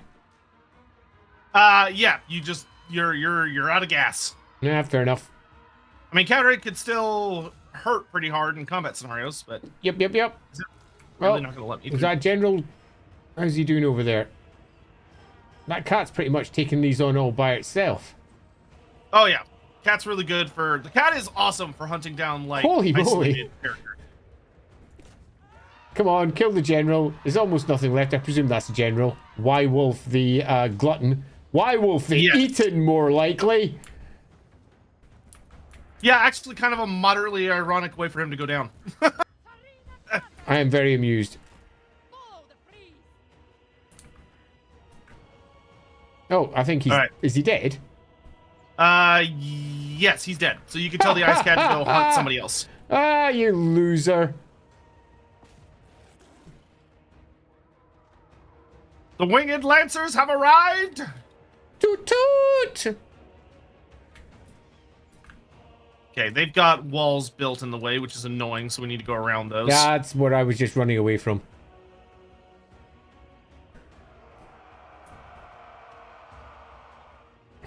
Kitty ate him. That was awesome. Yeah. If we capture this control point with the box over it, it'll destroy all of their buildings. Okay, cool. 'Cause Well, let's put my cat in there.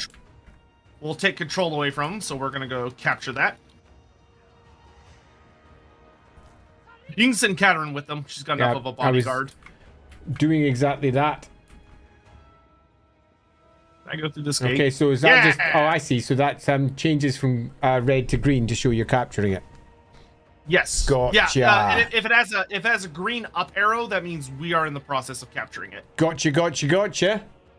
I am a total noob. I'm growing slightly less noob by the moment. We all start somewhere. Just slightly less noob. All their buildings are gone, so now we can go murder all of those javelin throwers with the kitty cat and the horseman. Okay, so where's the javelin throwers? Is that them back there? Yes, they are running back to the central outpost. Yep, I see them. We're gonna try and stop them. Go, kitty, go! Meow, meow. Yeah. Oh, nice, they broke. That didn't take Victory! much. Go, Ice Queen. Which of us will get priority for Go Track and Felix? I don't know. That'll actually be interesting to see. Did you hear about the Chaos Lord who was stopped by an aluminum sheet? His plan was foiled. Ha ha ha ha ha. Time restraint comes in with a relatively long one there. A while back, you were looking for channel art. I'm not an artist, but an idea would be an open Warhammer tome with your hands at the top and your daughters below with an elfish bookmark dangling over to show how the family love elves. You could have your glasses peering over the top of the tome. Like that. And some good chaos swirls, if that's not enough. Thanks for the idea there. And could you name the cat Aaron the cat? Channel. Yeah, for the LAWhammer channel, because the LAWhammer channel still doesn't have a logo. And we're going to have to do that at some point. Okay, where the rest of their troops? Since we took the city, we're finished. You can just end the battle. In the battle, yeah, we're done. In battle. Yeah, excellent. if this was an open field battle, we would run down the survivors. But since you're taking a settlement, you don't need to. Sweet. Got it. So when you're playing open field, it is worth running down all the survivors. Yes, because you capture them, which means you get better little bonuses for capturing enemy combatants. Yep, cool. Yep, love it. Could you name the cat Aaron the cat? Why do I want to name it Aaron the cat, Gideon? If you want to rename units, I will show you how to do that. The motherland glows. I was about to say glows. Too much chaos. Grows. If you mouse over any of your units and you left click on them, there's an option that looks like a feather or a quill or whatever. And if you click that, you can rename units. I see it, yeah. So you can give them fun little gimmick names if you want to. Oh, I see. Katerina, like Irina the cat. Or I could just name it after my own cat, Shadow. Now, Shadow in particular is a Siberian cat, so I think that's a particularly appropriate name. Shadow's real name, though, isn't Shadow. Shadow's real name is Vladimir. Vladimir Difrig something or another, because it's a proper... I've got a pedigree cat who has won multiple awards in his previous life before we owned him. And obviously, because we had a Vlad, we named our next cat Isabella. As you do. As you do. Shadow, yeah. Okay, so I'm too busy being amused by that. So I'm sorry to say I didn't name it Arena. I named it, or Arene. I named it, I'm going to put in more magic since apparently I'm doing all the magic. Oh, Kestrad. Time Restraint, thank you for the bits, by the way. Andy! Oh, yes. He was literally talking about that thing, but he did in my chat as well. Well, aren't you sweet? What does Malekith think about his dad? He admires him a lot. And he tries to live up to the legacy of Venarian, but as we talked about in our Malekith stream, he actually didn't get as much time with his dad as you may think. Especially from an elf perspective, Malekith barely got any time with his dad. Which is a tragedy, depending on how you look at it. Castraded, remind me what your unit request name was, because I'd have to dig it up. Guts of Rivia, do you think we will / should get Empire Foot Knights? I think Tutitan Guard and Reichsguard on foot would be really cool. I don't know if CA agrees that it's necessary per se, but I think it would be fun. Yeah, so the magic items you get, do you have to actually assign them? You can. Oftentimes they're automatically equipped, but if you want to assign them, there's a big, if you left click on an army or a character, there's a big old magnifying glass in the bottom left called character details. And if you click on that, it'll bring up your character menu and you can see all of your characters along the top.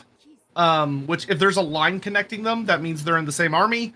Along the right is your magic items. And there's another button that says ancillaries. And ancillaries are kind of like, they're like advisors or banners and stuff like that. Which certain ones can be equipped by certain kinds of characters. So where do I first click? So click on your army. So right, click on Kadrin. And then there's a big magnifying glass in the bottom left. Bottom left. I'm not seeing the magnifying glass, so I probably clicked on the wrong bit. Oh no, is this the one down here? Character details, find it. Yes, it's a very big button. yeah. I was looking for entirely the wrong place. Look at that. Yes, they're automatically assigned.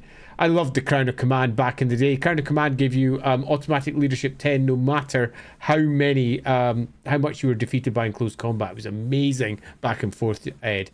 Crown of Command was amazing. In this game, it's kind of crap because the effect is nice. It makes a unit unbreakable. But the problem is you have to manually activate it.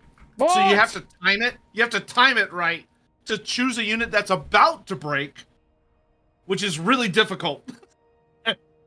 Yeah, that is a bit rubbish. Jeremiah Safford, I think, has just dropped something over on your side, which I'm going to bring up, which is, will we consider doing any recap videos for LAWhammer campaign so far? I loved the early episodes, but 273-hour backlog is daunting, and yes, it can be. So we do have a recap video planned. It's written, as in what's going to be inside it, but we intended to use the art for each one of the first episodes as the backdrop for what we were just going to say out loud as the recap. But about 5 or 6 of the first episodes don't have any art because it was before I started doing art, before all of the new episodes. So that being the case, I've got to do all the art first, which is why there's currently a bit of a slowdown on that side. You know what we should do is we should do a big LAWhammer Q&A where it's one with me interviewing you, doing questions from the community, and then we should do another one where it's you and the players answering questions from the community. I think that'd be fun at some point. That would be fun. Yeah, that'd be super fun. And I'd be well up for doing that. Antagoniste is just, yes, I do have a 4K monitor on. That's the one I'm currently using.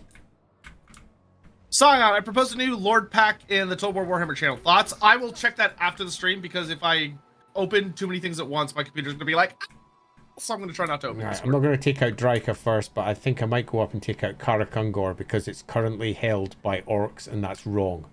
But I really should take out Igorov first. I should take out Igorov first. Igorov first. No, wait a minute, wait. Back you get. No, go do a bit of healing first. Yeah. You can also get some more troops. So you should be able by this point, if you click on your army, there is like you're going to recruit units. There's a button on the right called Allied Recruitment, and you should have dwarf options now. I do have a few dwarf options, some minors, and some other things which I don't have quite enough allied points with. Yeah, that's fine. We'll get more of those. By the way, make sure to check on if you click on Kadrin. down where it is every once in a while, it has an allied building that. Oh, you've already upgraded it. Never mind. I have indeed already upgraded it. I'm ahead of you. Yeah, I need to get to the max tier version on the Kislev, which is Dwarf Colony, but I don't have enough money for it yet because I am spending all my money on Slayers. How strong are exalted peasants in the lore? What is an exalted peasant in your definition? Just curious. So, I mean, what?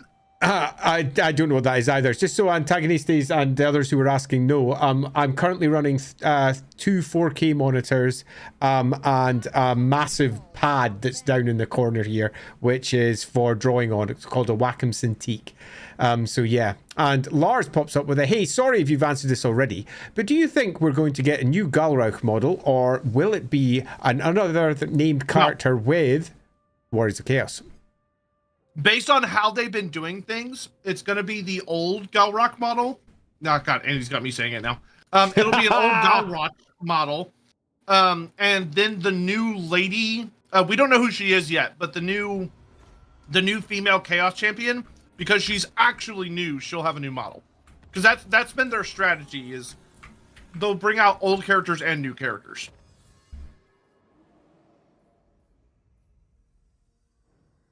All right, the Red Eye Goblin tribe is dead, so now I'm going to head north so I can take back Red Eye Mountain, or Kalak Ungur. Oh, there's hardly anyone up at Igorov. I'm half tempted just to go with what little troops I have. I'll do one more recruitment turn just to get a little bit of extra in. Now I'll go next turn. Let's get a little bit of light cavalry. Bring that one in. Could Ungrim beat Grimgor in a fight? Well, that's a question, Colin Clark. Yeah, that one's difficult. That's a question. Because like there's a big part of me that's like, no, but like Ungrim has a really specific specialization into like big nasty monster slaying, and Grimgor is almost like an anime protagonist as far as like how fucking nightmarish he is. Like he takes a lot of the things you expect with the greenskins and twists them on their head. And that he's like a really skilled fighter, and that he's actually freakishly fast. Like he had always strike first, which for a greenskin is fucking bizarre. So I mean he's a nasty piece of work. So I don't know. Like I think if Games Workshop were calling the shots, they would have Grimgor win. But I don't know. I'd ruminate on it for a long time.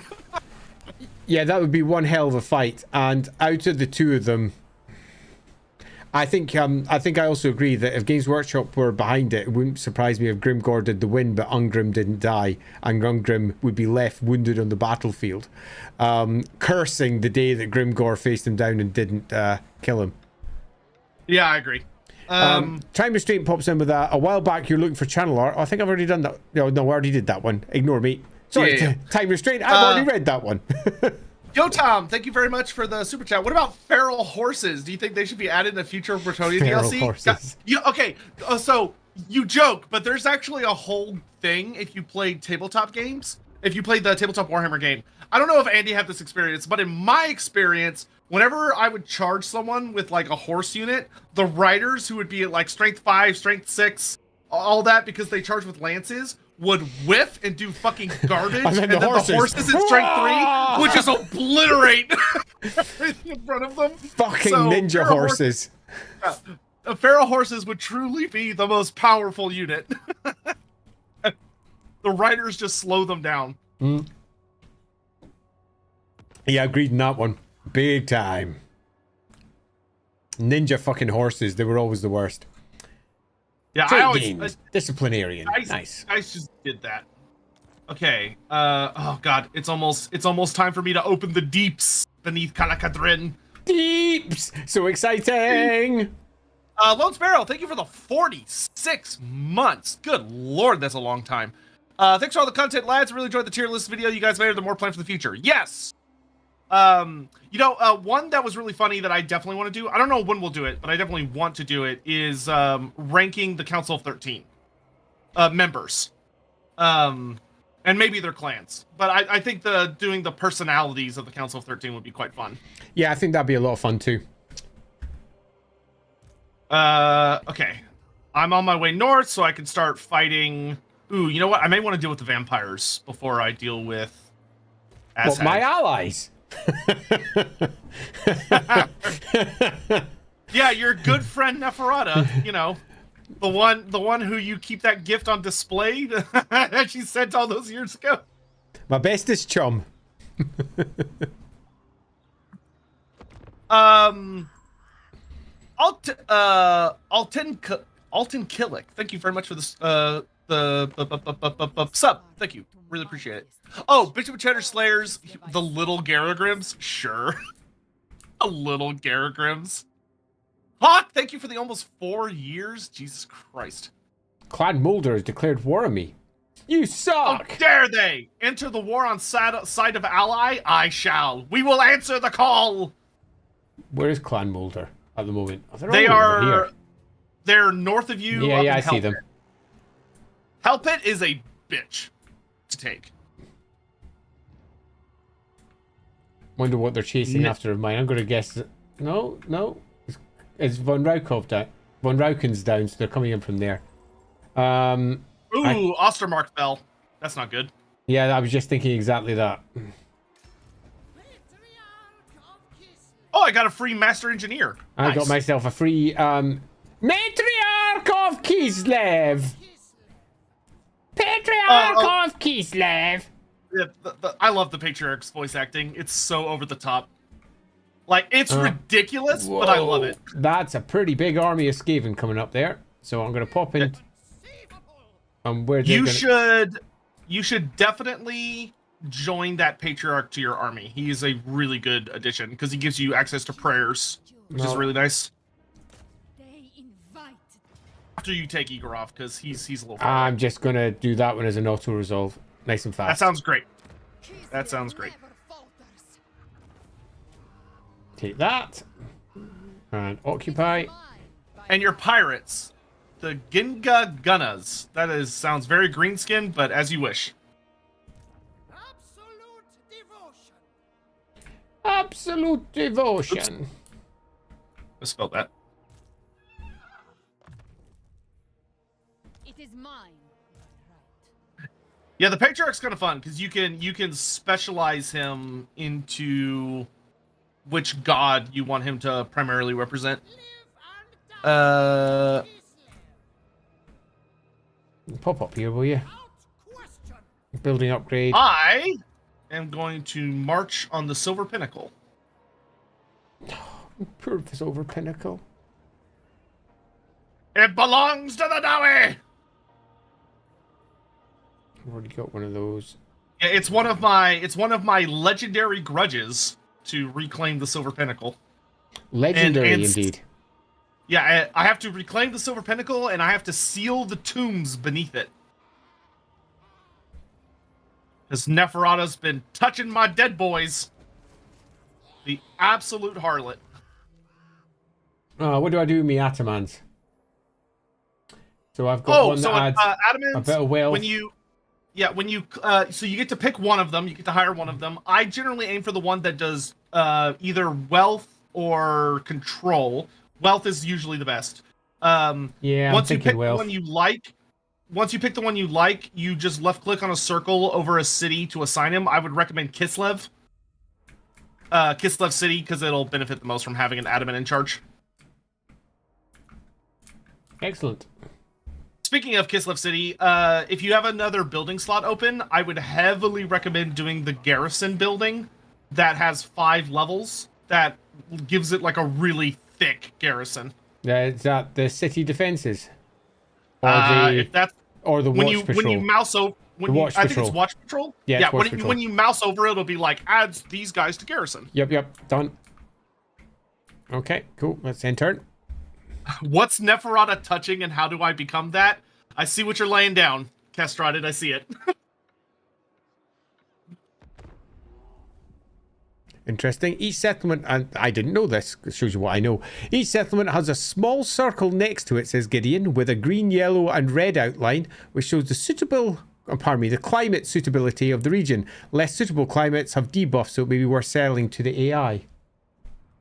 True. David Whitfield says, wish the Vlad AI could act as a supporter of the Empire in Kislev, and only part of the end times I agree with, and not as just another baddie if you can win him over with diplomacy. Yeah, that's a good point, David. I mean, you can. You just have to sell them a lot of settlements to make them happy. And Syke is asking, with his very first chat, nice to see you joining us here, is the stack of 20 all Skaven slaves? I haven't actually checked it. What's it say? It's not all Skaven slaves. We've got slingers, clan rats, spears. Got a mixture in that one. And it is going to take Zavstra. So I'm going to lose Zavstra. The war! Kazukan, Kazuketa! So I suppose bringing me troops back would be a good idea. Oops. Settlement besieged. Yeah, sure. Are you going to join my war? Yeah, sure. I was busy going through clippy bits.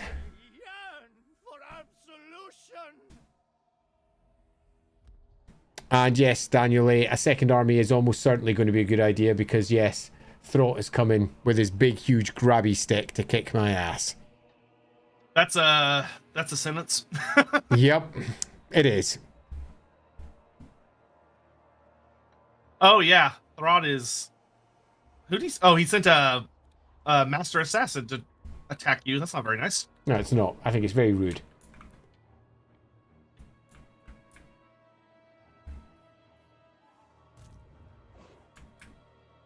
Do you still have in the top of your screen? There's a bar along the top, and on the right side there will be little icons that indicate if certain abilities are active. Do you still have your Invocation of Urson active, or has it worn off? Where am I seeing that again? I've opened up the menu at the top. No, you don't have to open it. Okay, I don't. So where would it be? Sorry. Close that. So along the very top bar, on the right side, there are little like icons you can mouse over. Yep. Do any of them have the Invocation of Urson? No, not that I can see. I've got how much devotion I've got left, and my devotion's in supply, so there's no chaos incursion appearing in my land. Okay, so if you can afford another invocation. It's 120 to bring a new one in. I could use coin, although that would use up most of my coin. No, that's supporter actions. No, you're right. So yeah, it's 120. And no, that's not happening. Okay. Whenever you beat a chaos force, when you're in the post-battle screen, one of your options will look like a little temple, and it's only available when you defeat chaos forces, and that actually gives you devotion. It just gives it to you. And your minor settlements, so like in Zavastra, Igorov, and Vitevo, if you build the little orthodoxy churches, they just generate devotion every turn, which is nice. But I wouldn't worry about that right now. You can worry about that later.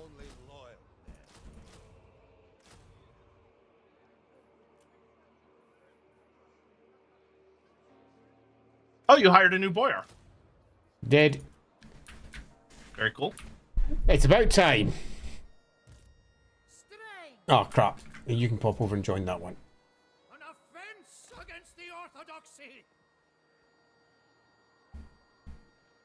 Are you not going to have him join Kadrin? She's full up. Oh, I mean, you could just combine some units or get rid of a unit. I mean, I could. How do you combine? He's very helpful to have in one of your armies because he gives. So how do you combine? So click on 2 units. So you click on a guy, hold down Shift, and click on another guy. Yep, got it. And then there's a merge button. Lovely. Yeah. So next turn you can have. Next turn she can do that. Yeah. Oh, Kadrin's got her horse. Nice. I like that she rides side saddle. She's got that Bretonnian damsel style, horse riding style. Yeah,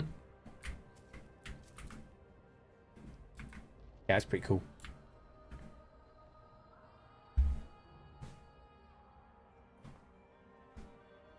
I hate that a male vampire is the Lord of Lamia. It's kind of funny though because it's referencing a specific. Khalid al-Mustahar is he is a actual male vampire Lamian that betrayed Neferata and was like a huge pain in her ass until he eventually dies.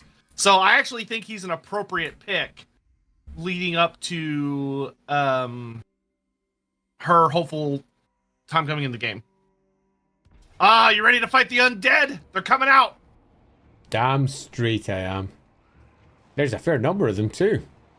Yes, the Uzgalar. Silver Don't Pinnacle. forget to hit join team. I remembered that. I don't know why you keep feeling like you need to remind me. It's not because I can see you on my camera or anything. Just sitting there going tweet doo doo doo doo. Ah, the advisor.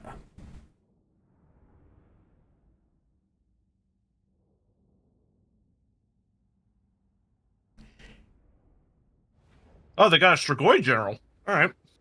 As you do when you're a Lamian. Uh-huh. I mean, it's how it works, right?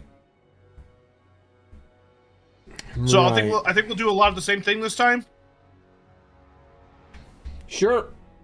Put you in charge of the shooting with a dwarf unit to help defend. So this time you'll probably want to be mostly behind me because they are going to have a lot of flying units. Yeah. So And we've got a good slope too. yeah.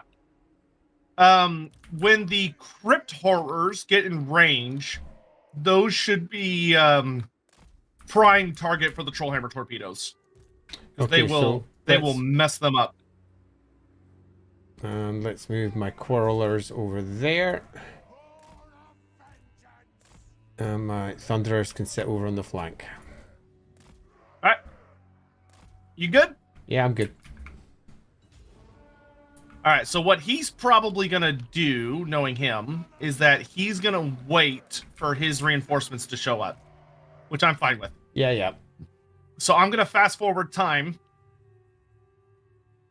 while Ungrim yells his fun little victory or speech, and we're going to let him get his reinforcements so that we're going to fight a bunch of big dead boys all at once.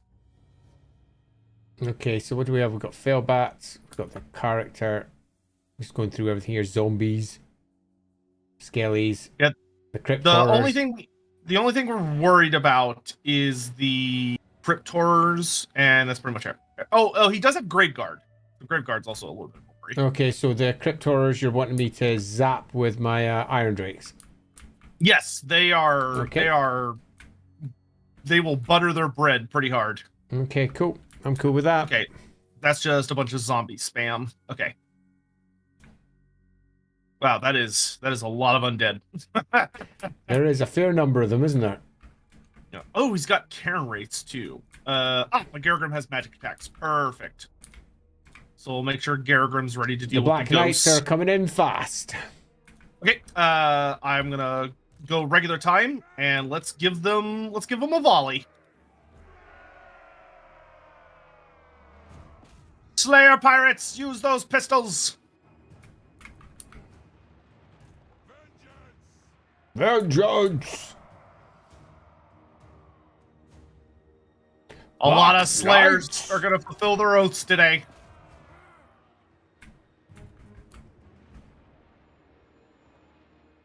Random question for you, Andy, while we're fighting this battle. What is do you think the best dwarf character that you've created for the setting?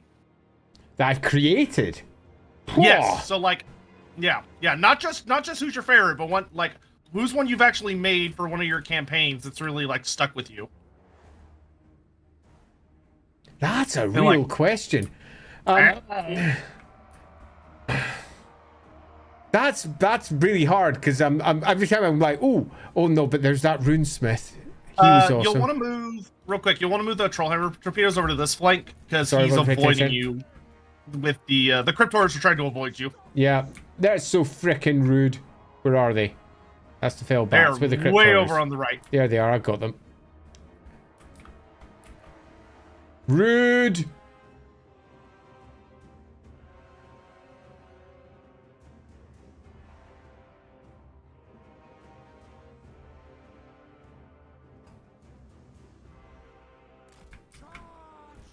Okay, they're about to move into range. Should I concentrate on the flyers with the crawlers? Yes, if they get close. Yeah, they're currently sticking outside of range, being very Yeah. rude. Actually, you know what? A better one is going to be the. Actually, I don't know if they're in range yet. Have the Thunderers focus on the Cryptors. Cryptors are pretty much in Although range. the You can go ahead and Thunderers are target them. about to get quite a few units coming their direction too. I don't see his. Oh, there they are. So the Grave Guard are over here. Let's put the Quarlers at them. We really want the Quarlers on the Grave Guard. Okay. Where's my Because Grave Guard? they're Skelly's Grave Guard. There they are. Got them. Yep.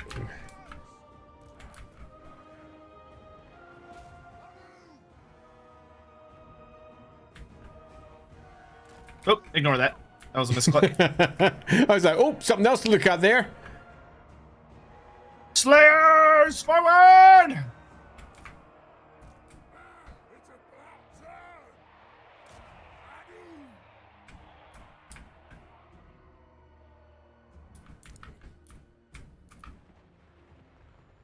For the ancestors! Strike out! Rune of Wrath and Ruin! Right there. Let the vengeance begin! Pick your targets well!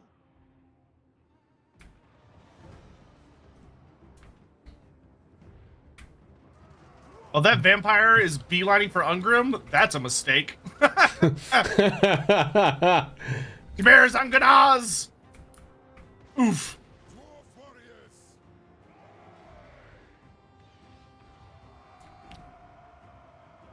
Oh, make sure we got all of the ranged units on the right, focusing those Cryptors. Yep, I'm seeing it right now.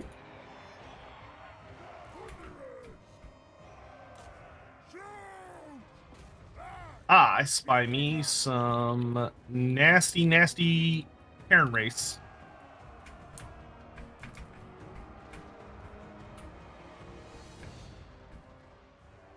It's about time! The enemy lord is dead.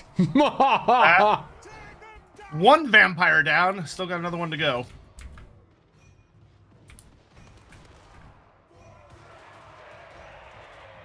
Okay, Cryptors are dead. Awesome. Yep, just noticing that. I was just double checking if it was the case, and it appears so. If you want to have the Trollhammer torpedoes move a little bit to the left, and then just have them shoot at anything they can kind of just draw a line of sight on. Range fast! For the hand! Okay, Garagrim is into the Karen race, so he's going to chop them up. They have wronged us! Aye, as ye command! Because spooky ghosts are no match for proper runes. Fire on the foe!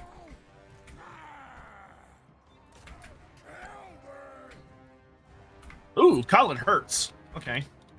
My Dragon Slayer is not having a good time.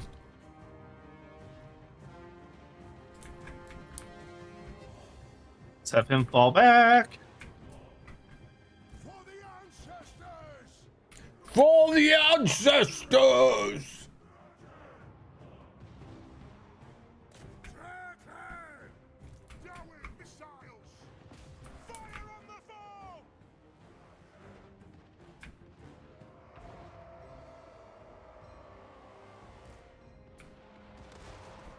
Okay, that's all looking real good. Ungrim's fighting Khalid. Yeah, it's all sort of falling into place, this one. Yeah, we'll take a fair bit of casualties, but it will be victory. I think Just so. a lot of Slayers gonna fulfill their oath today. That's what Slayers are for. Oh, that's gonna be a good Wrath and Ruin right in the center. Kaboom!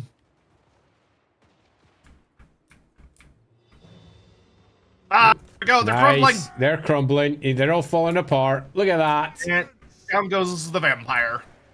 Nice. And then the corpse card is still way over there. Corpse card is still making its way to the battlefield. Nothing like zombie speed.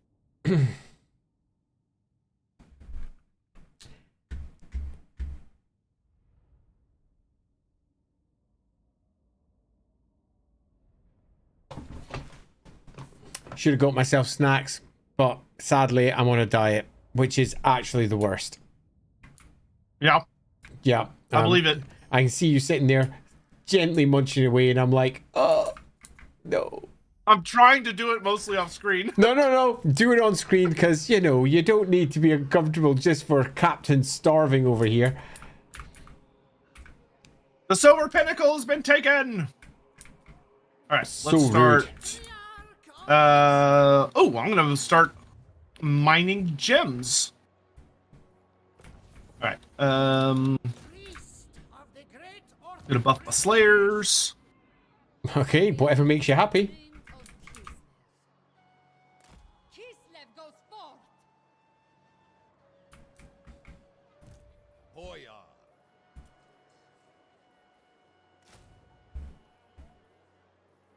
I accept only loyal men.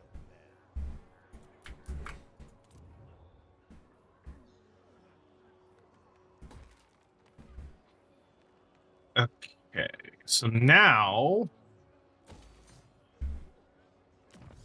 yeah, I should probably focus on Azhag next. I won't be able to start the silver pinnacle stuff just yet. So let's go fight some more greenskins. Sounds like a plan. Over on my side, I'm just slowly but surely reinforcing up. Although, let's be honest, Zavastra is falling. Overrun by rats. Yeah, it's gonna happen. Truly Sounds- a dark day. There's like a Cathay caravan over there. Yeah, Cathay sends caravans to the old world. Totally. Really fun. Yeah, actually, since you're in Kislev, occasionally they will come to Kislev and you'll get just a bit of money out of it. I approve. Thank you, Cathay. Yeah, it's kind of funny. They to make Cathay, they kind of twist what we often think of in the lore, which is that in game, Cathay is the one that actually sends caravans out to the rest of the world, instead of the rest of the world sending caravans to Cathay. I am thinking that's probably not worth fighting. Yeah, you can just auto-resolve it. Yeah, I think so. Bye. It was nice knowing you, Zavastra. Isaac, screw who would win in a fight. Who's got a bigger ego? An average Grail Knight or an average Elf Prince? The Elf. It's not. Elf. That's not even a contest. Yep, the elf every single time. Yeah. Funny enough, most Grail Knights actually tend to be pretty chill. It's actually the Errant Knights that would be like the closest comparison. But elves are something else. Totally. Like they are the living manifestation of arrogance. Oh, the Great Orthodoxy died? Jesus. That's not good. Well, that's a... I never liked them anyway. Yeah, Western Kislev is a smoking ruin. It is Oh a my bit. Look at god. it. I'm just wondering through. It really is as well. Fort Stragov. That means there are Skaven everywhere over there. So Fort Stragov and Fort Ostrosk, they were added purely to support novels, and Zoyshenk was one I just made up. They have Gotcha. proven quite popular. Okay, I'm gonna sell a settlement to Zufbar so I can get a defensive alliance out of it. Oh, Azhag is down in... What the hell? Azhag, what are you doing down there, dude? Whatever.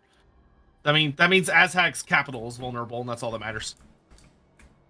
Has he done much in the way of slaughtering over your way? Yeah, he's been slaughtering his way through the vampire counts, it looks like, and now he's attacking Zufbar, and it's not looking good for Zufbar. But that means he's not home, so I can start conquering his territory since he's not here to protect it. Kazan Irkulaz. I really hate that Kazan Irkulaz is the capital here. It bothers me. Karak Ungor should be the capital, and it should be renamed Red Eye Mountain. It should be. Damn It should only be straight. Yeah, it should only be Karak Ungor if you take it as a dwarf. But everybody else knows it as Right Red Eye Mountain. Yeah. It's just like the annoying thing is And I it's got CA. such an important location as well, Red Eye Mountain. Yeah. The funny thing is I got CA to change it to Red Eye Mountain back during Warhammer 2, but then when they updated the game for Warhammer 3 to put all of the factions together, they forgot and changed it back to Karak Ungor. Well, that's just plain rude. It truly is. Truly is. All right, let's get a trading depot up and running so that I can get access to more oath gold, and I'm also going to hire a thane. Let's get an inheritor.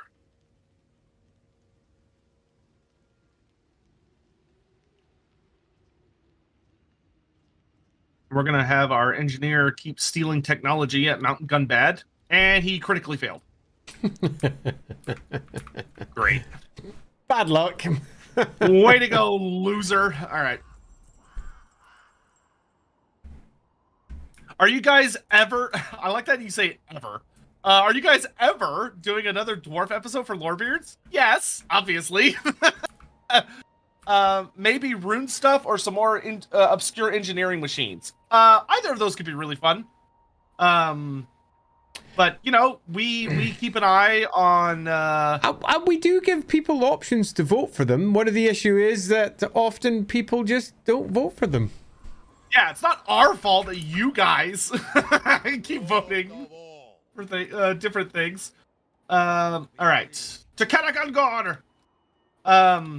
That being said, what's the last dwarf thing we did? I mean, we did dwarfs. I feel like we did dwarfs not that long ago. Did we? I mean, we did discuss quite a lot of dwarves when we were discussing Gorfang down in Blackcrag. But I can't say that we've focused on dwarves that recently. Yeah. Oh, you know what? That engineer's gun was bad. Apparently, yeah. He got caught by goblins is what happened to him. I should have known better. I sent him into Skarsnik's territory and the typical thing happened. But what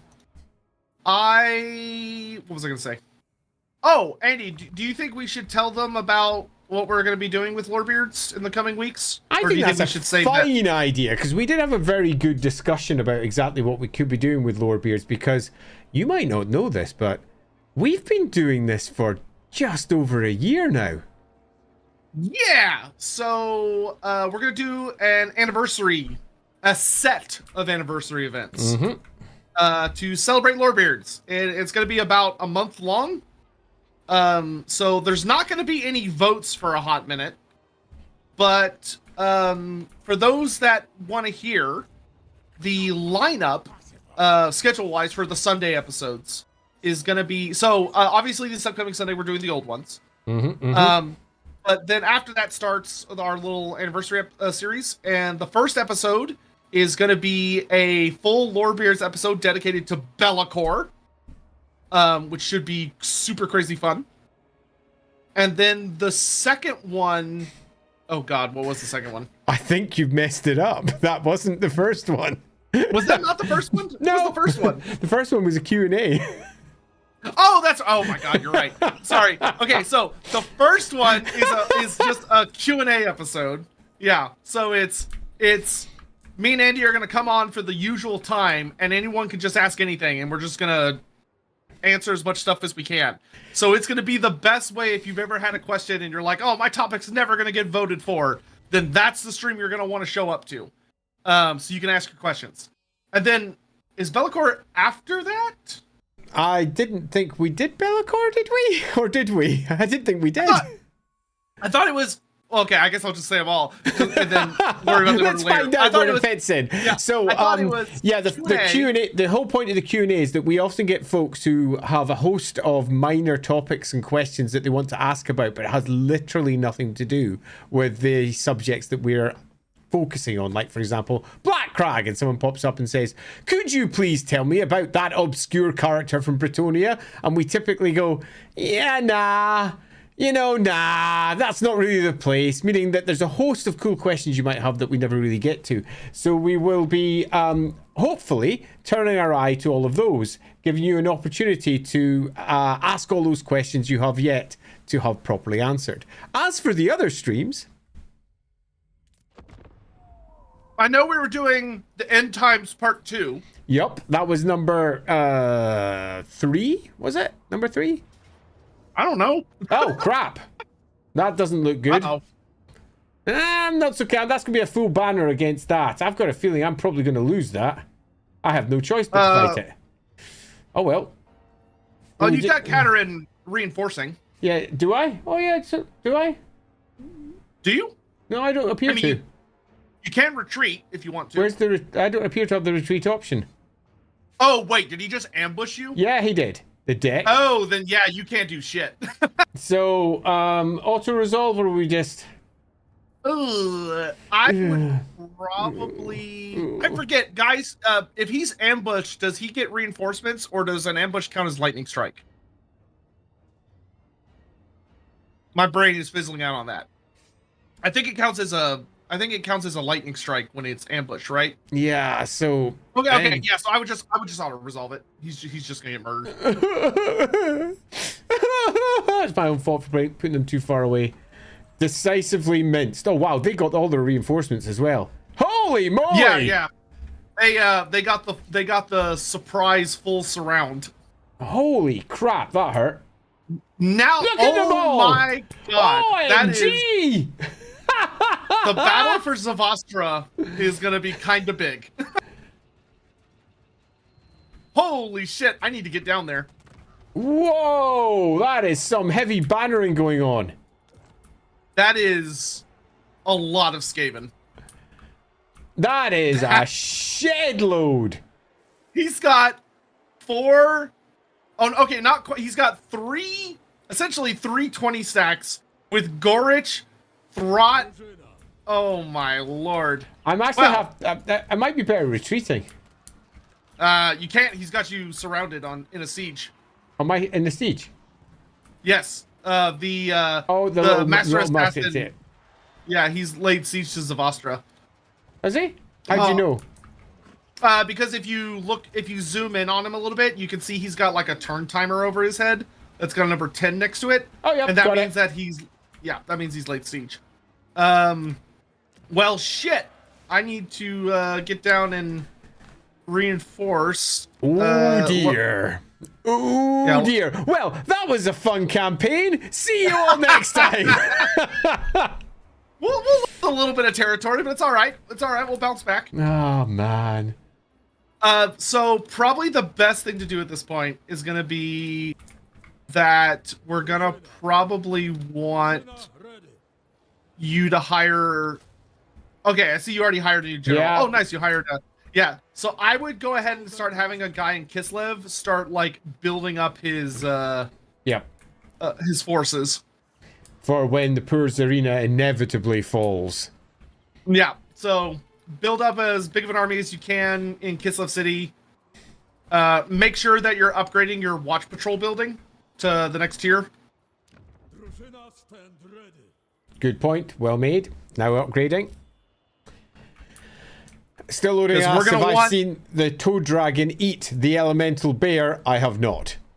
Oh, so there. I want to say it was a bug that they just fixed, but there was a bug where the elemental bear is like absolutely massive, but they accidentally had an issue where the toad dragon has an animation where it eats a person. So there was a bug where it would attack the elemental bear and it would eat the elemental bear, despite the fact that the elemental bear was bigger than it. That's quite funny. You just drink it down like a slushy. As you do. As you do. Okay, I am going to try and hurry up and deal with Aztec as quick as I can. And then make my way north to help with the Skaven problem. Oh, but Aztec's building an army down in Zufbar. That's not good. It's all going wrong! Aztec is going to take Zufbar. That's really not good. Zufbar, how could you drop the ball like this? Pretty embarrassing for Zufbar. Yeah. Yeah, pretty embarrassing for Zufbar. Right, okay, I'm done in my turn. So, I think, as unintuitive as it feels, I think the best chance we have of beating Throt and his buddies is probably... You'll probably want to march out now. Well, and try to take them on in an actual battle before my troops are reduced too much. Battle. Yes, and also because all of his other armies are in march stance, which means they're going to be exhausted by the time they get into the battlefield. Sadly, though, So- I have already... Oh, no, I can do it now if you want. I think that's going to be the best plan. Okay. Uh, Well, we fight that battle. It's going to be a... We're probably going to lose. Oh, yeah. But I'm well up for it. Yeah, this will be at a them all. last. The goal isn't to win. The goal is to do as much damage as possible. Kislev endures. Now and forever. Now and forever. Okay, the good news is... Oh, okay. So the good news is... Throt actually did not make it to the battle. Throt's too far away. So... Oh, that means we're going to win easily. we might win. We're gonna be using the good old the tried and true Kislevite box method. Oh, we're defending over a river though, so that's nice. I can't believe we're going to have to deal with the Tsarina's box. Anyway. I hear it's chilly in there. Wow, look at that. That is one heck of a orange day. It's a pretty skyline though. Yeah, okay, so first could and then go,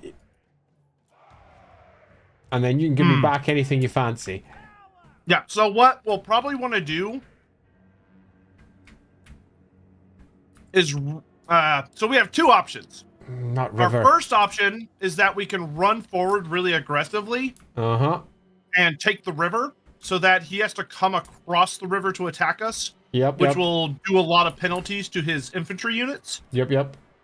So what sort of penalties? Are we talking significant or relatively significant? His chance to hit us using melee attacks and I believe his speed will be lowered by a pretty chunky percentage.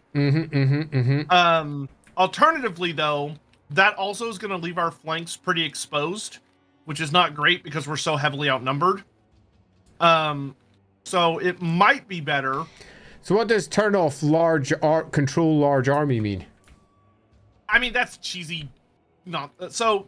Turning off control large army is kind of a cheesy tactic, but what it does is it makes it where the AI can't have all of its a bunch of units on the field at once. It makes it where it can only have like a smaller amount of units on the battlefield. I'm quite happy with them bodying us just because they've got more people there. I think we're actually going to win this. We just have to play it. You think so? Yeah, I think what we could do... So, okay, we could either try and hold the river, which is going to be very, very, very hard, because we're going to have to be really, really quick at responding to any threats that try and come around the flank. Yeah, that's going to be tough.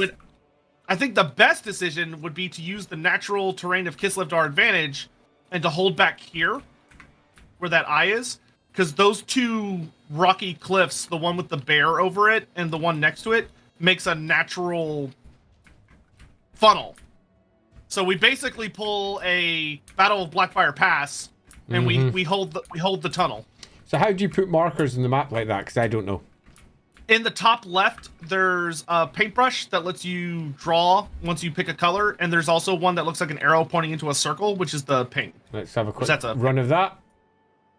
Hey, look at that. There we go. And then go beep, beep, boop, boop. Yay! So if we... Yep. That makes sense.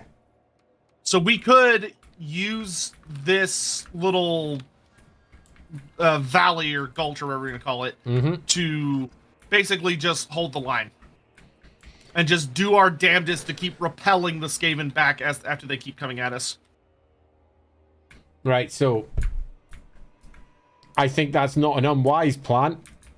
I think it's probably going to be easier to do that than it is to hold that river, because you're going to have to march forward. They're going to be marching forward. They'll get through it onto the other side by the time we arrive. Yeah, the only thing I'm potentially worried about is the AI choosing to play defensive and refusing to come and get us.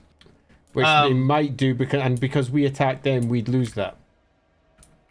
Yes, however, we do have some methods to force them to come to us if we need to. Okay, cool. So what I'm gonna do is I'm gonna if you would take, so what's gonna be the best thing here? If you would take the frontline troops, and your goal with them is our deployment zone doesn't reach far back enough, so we'll move into it after we actually start the battle. But your goal will be to use those guys to just make a line between this point and this point. Okay, so move it to about there. Except can't do that at the moment because of the deployment zone, but we'll be able to do it once the battle pull starts. back to there. Yep, sure. Yeah, and I'll move all the ranged units behind that, and I'll just focus on target priority, and you just focus on trying to hold the line as long as humanly possible. And holding the line is basically just not doing anything, so I'm cool with that. Yeah, and Kadrin will be super useful because you'll just keep spamming Ice Maiden's Kiss once they're all bunched up. Although she's got more spells now, she's also got Death, Frost, and Ice Sheet. Death Frost, we might end up using on some of their big characters, but Ice Maiden's Kiss is going to be the biggest bang for your buck. Cool. And Frost Blades too. Yeah, because we're fighting like at least 6,000 or 7,000 Skaven. So, Which all right, you ready to go? Let me just double check. Yes, I am. All right. Only you can hit the start button. I realized that. Okay, so Into the valley. that's me moving back into the valley, holding edge to edge there. Yep.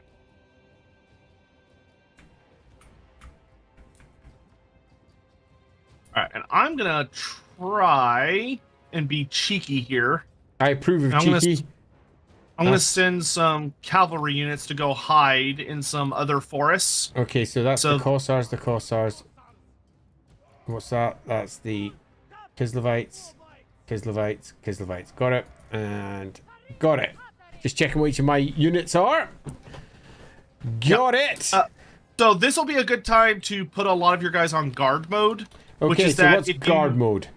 If you select them all, along the bottom of the screen, Yep. there's a selection of blue buttons. One of them looks like a shield. Yep. And you click that, and what that basically does is it tells them that no matter what, to hold that position and don't move. Gotcha. So they won't like pursue enemy units and stuff like that. Yep, love it. So they're basically going to hold the line. It's going very Mass Effect now. Yes. I'm feeling like a Solarian commander. It looks like he is moving around, so hopefully that means he's going to come running at us. Because if he comes to us, I feel pretty good about this. If he's like, nah, then this will be a little tricky. Or if he just decides to let's go have a quick look at where he is. They're currently in the river and they've stopped. They're holding. Yeah, he's waiting for his reinforcements to show up. So we're as well to speed up the time, aren't we? Well, they're going to be here in like 5 seconds.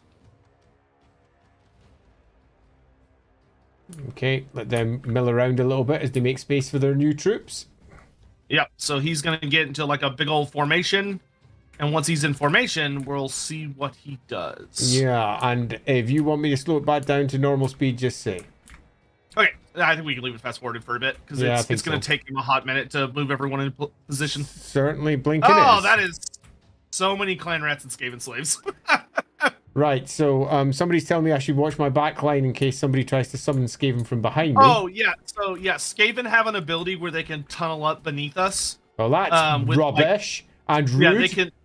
Yeah, that being said, I don't think he's going to do that because he's in our territory. We're not in his territory. So he's probably not going to do that. Okay, well, if it happens, I have been warned.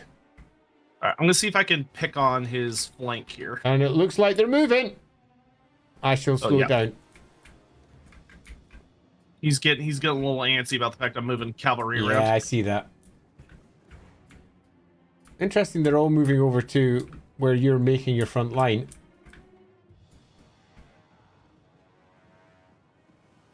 Oh, it's just a bunch of slaves. Oh yeah, his army is really garbage. That's why I think we actually have a really good chance. Oh no, these are terrible. Yeah, I didn't realize it's just how there's rubbish they were. Yeah, it's a garbage army. It's just a lot. There's just a lot of them. Yeah, that's just more spears and... Yeah, the only thing we actually have to worry about is Gorich, who's in the center. Which I don't know if you remember Gorich from the White Dwarf. He's a nasty piece of work. Dude's basically like a Space Marine dreadnought. Okay, they're appearing to hold at a distance. Yeah, they're just waiting for their... Yeah, well, we speed up time again. Yeah, the only other guy we really got to worry about is the Warlock Master, who's the guy called Contagious Decay. Contagious Decay. He has a little circle over his head. He's way in the back. That is a master warlock of Scryer, so he's got warp lightning, which fucking hurts. So like, we will absolutely want to kill him as fast as possible. Yep. Especially because he's running a Doom Sphere, which is not fun.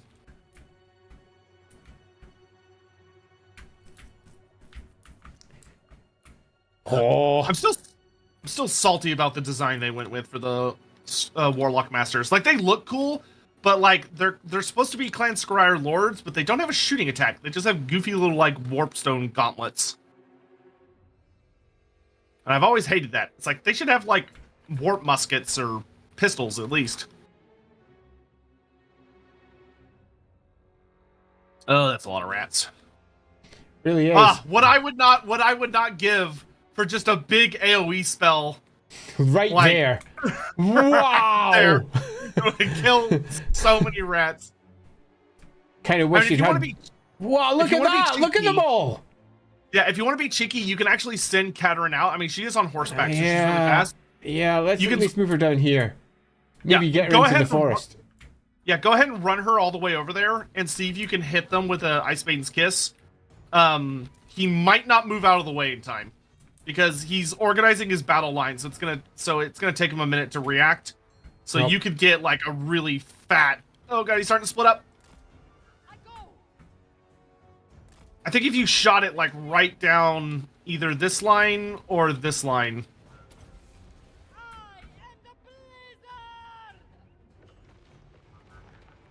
Yeah, pretty good. And just make sure he doesn't catch you. Just kind of stay ahead of him. Yep. But I would just keep slapping him with those whenever it's off cooldown. One witch versus an entire freaking horde. Oh, hey, characters that's coming how it out. works. Yeah, watch out for him. Yeah. Kadrin will not want to fight him. He's actually pretty nasty in melee. But you are much faster than he is. Yeah, I'm moving out of range of that guy. Especially because Kadrin has a special horse. She's got a little ice armor all over him. Though, hey, special horse. If he overextends, I might be able to punish him. Yeah, that would be funny. He's still chasing me down.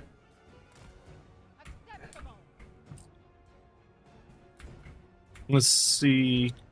Yeah, if we could get him in range of our shooting units, we could punish him pretty hard. Yeah. Oh god, warp lightning. Rude! I would go ahead and target him with a Death Frost. Because he's a priority character. We need to get him killed.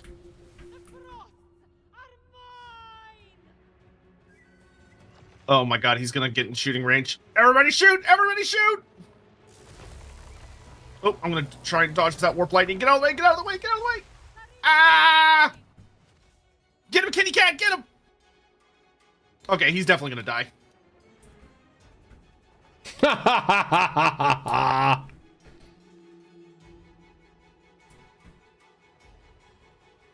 Yeah, no, you're not getting away.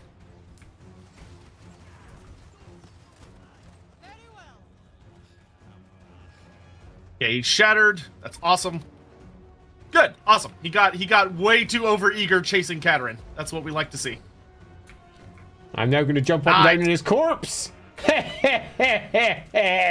Right. So good. So he does not have any more magic, so that's really good.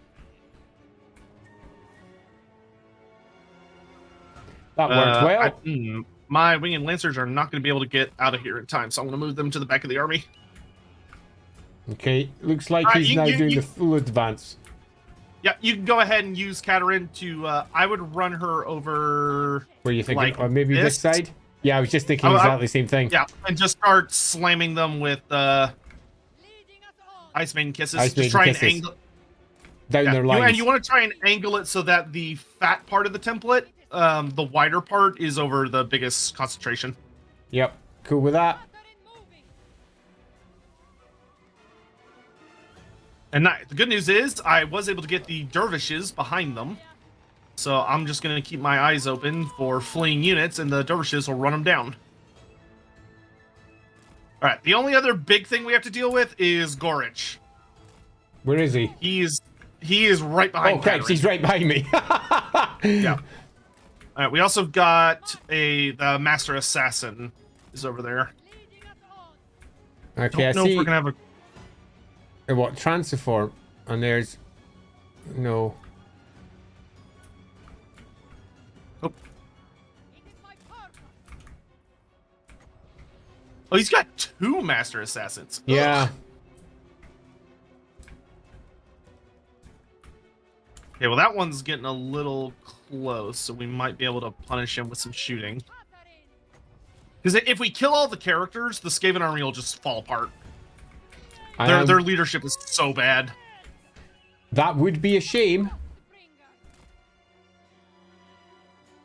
You may want to hit the assassin with a death thrust. Yeah, I was just thinking that might be worth... Punish him for being a little overly aggressive.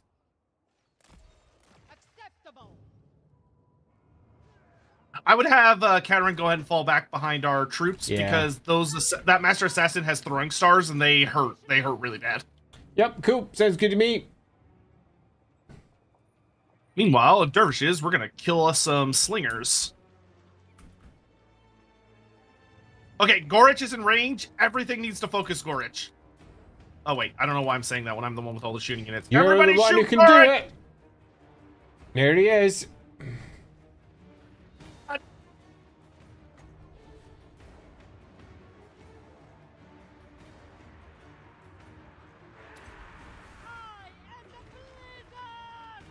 I am the Blizzard! If you've got a Death Frost for Gorich, it would be very good. Because if he goes down, we will be in a happy place. Get him, kitty, get him! Okay, Gorich is down. He blew up. I didn't actually know he blows up. That's hilarious. Okay, and I'm just gonna keep our dervishes in reserve. All right, from now on, it's just holding the line. Okay, Patriarch's gonna start chanting prayers to Urson, and we're gonna throw him in there.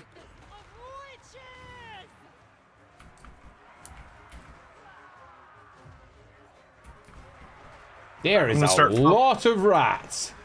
Yeah, especially on that right flank. Yeah! Go on, give me some more of that Ice Maiden kiss. Come here and get yourself a nice big frozen kiss.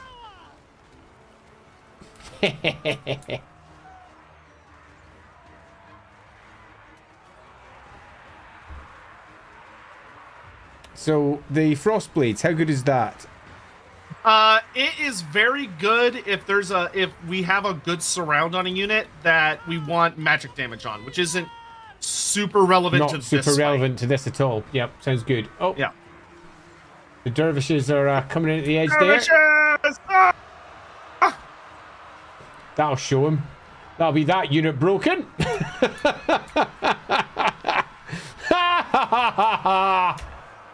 Where do I want to go next? About here. That right flank is really quite heavy. Yeah, they're weighing on it. All right, but I'm going to respond to that now since they're committed. Send in the Winged Lancers! Charge! Yeah, Winged Lancers are super fun because when they charge, they cause fear, which is great. So they'll be messing those Skaven up nice and good. Skaven, fortunately, are known for their courage. Yes. Most courageous faction. Yes, yes. Yes, yes. Courageous, yes. Squat the Musk of Fear! Run away! Run, run!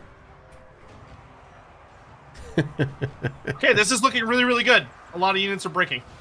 Yeah, it did look pretty goddamn sweet. I'm just trying to make sure that I don't over pursue and get stuff surrounded that we don't want to lose.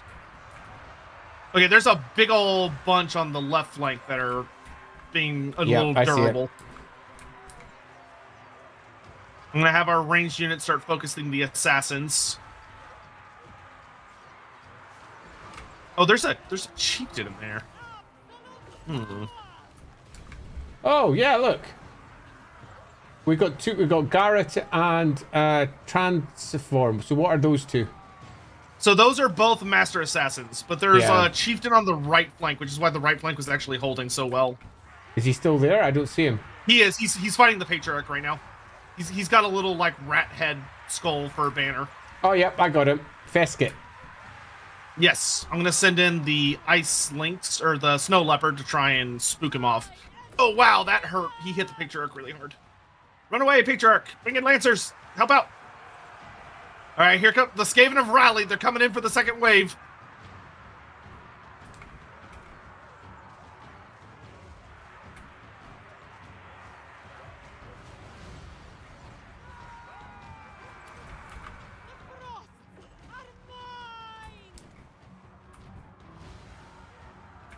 So you can easily charge through your own lines with like the winged lancers and similar. Yes, but friendly. It slows them down a little bit, but if they're like, so it's better to come around the back or the flank because your own guys won't be in the way, so they get a better charge. But they can charge through friendly units. It just costs them a bit of movement. It makes their charge not punch as hard as it would. Now, let's slap Fesket with a bit of the old Death Frost. Oh yeah, that's really good. Because he's the only thing anchoring that line down. Yeah, and he's fleeing. Oh, the Ice Guard are out of ammo, so let's pull out their twin ice swords and Pretty much out of magic points on my side. Okay, we can actually start getting aggressive now. Go ahead and Yep, tell I the think front so. line to start charging fleeing units. Send Kadrin after that that assassin that's in the middle, because she has magic damage, so she will mess him up. That one there. Got him. Yeah. I'm going to send the Ice Guard to clear So, the way. I presume I should move them on to melee mode now, rather than Yes. guard mode. Guard mode just means they won't continue to chase. But you can leave them on guard mode if you want, but you can go ahead and turn it off.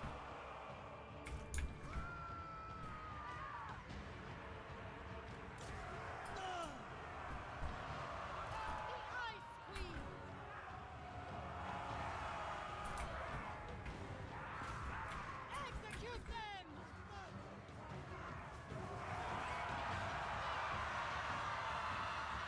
If you have a death frost. Oh wait, no, you're out of magic, aren't you? All I've got left is an ice sheet. Okay, that's okay. We'll save that. We might need that later because the Skaven reinforcements are pouring in. Kadrin!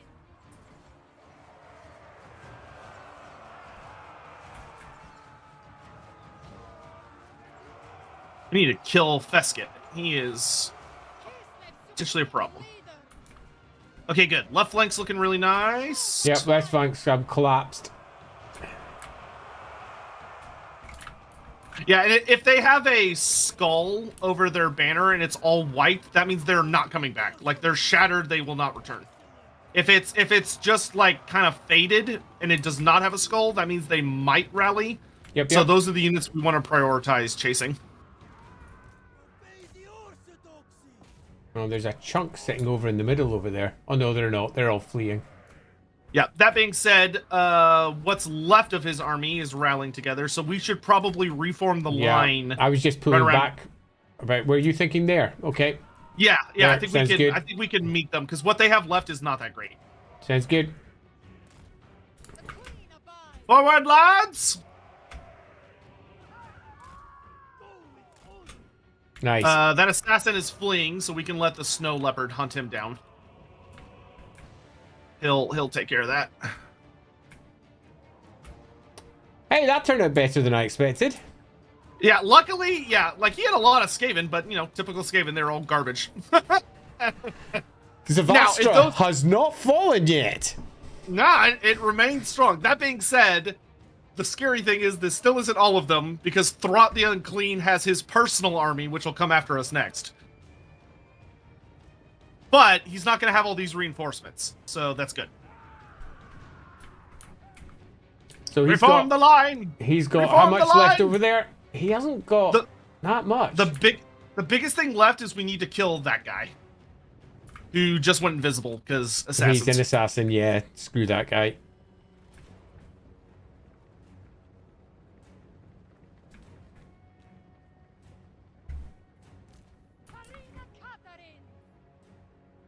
So- I would have your frontline guys, if you select all of them and you hold right click and drag, you can make them wider. You want to make them pretty wide frontage. Okay. And that one unit that's got ammo, the guy with guns, have them shoot that assassin. They should be able to kill him. So which one is the one with guns? That one. Oh, Christ. Yep, I see it. Where's my assassin? There he is. Oh, come on. Shoot him, shoot him! Do they, you want to turn off melee mode? No. Oh. There. Yep, now click on him again. The assassin. Do they still have melee mode on? No, I didn't think they did. I must have messed up. It'll look like two cross swords. Oh, yes, they've still got it on. I understand. Okay, you want to turn that off. There we go. All right. Oh, come on, shoot him in the back. Shoot him in the back. Pistols! Come on, kill him! Bang! Bang! Dang it. That's fine. He's shattered. He's not coming back. All right, have them rejoin the rest of the line. And now we can just kind of... I think we can actually press forward pretty aggressively. Yeah, I reckon so as well, because it's mostly just half-shattered units, and although the centre's still got a fairly stronghold, but what are they? Clan rats, they're all clan rats, and slaves, slingers, but still. Yeah, I'll have the cavalry swing. Oh, good, the other general got killed. Nice. So, yeah, let's go ahead and start advancing. So if you just select all your guys and you hold down Alt, and then left-click and drag, you can just drag them forwards.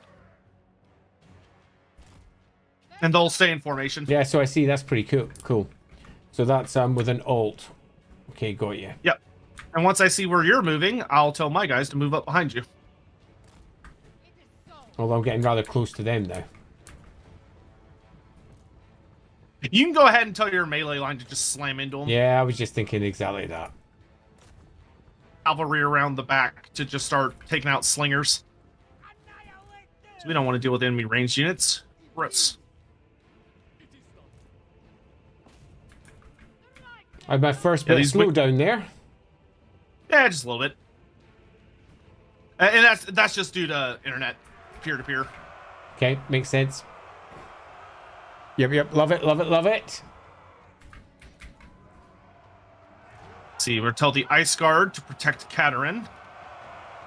And everyone else is going to just move forward. There goes their leadership as the cavalry slams in!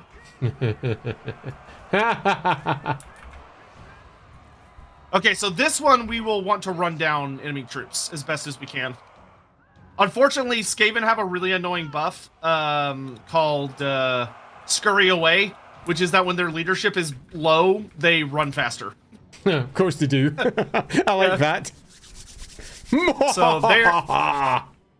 I'm going to do my damnedest with the cavalry to hunt down as many, and just send Kadrin to just murder as many as possible, because she's fast enough to catch them.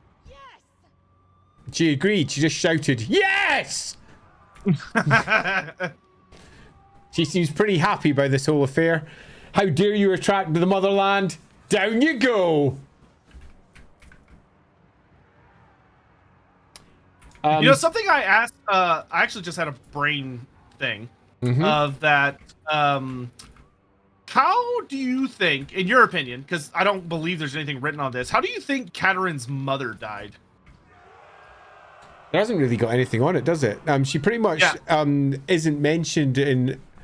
Let me see. So when she took to the court, she's not around. She's not...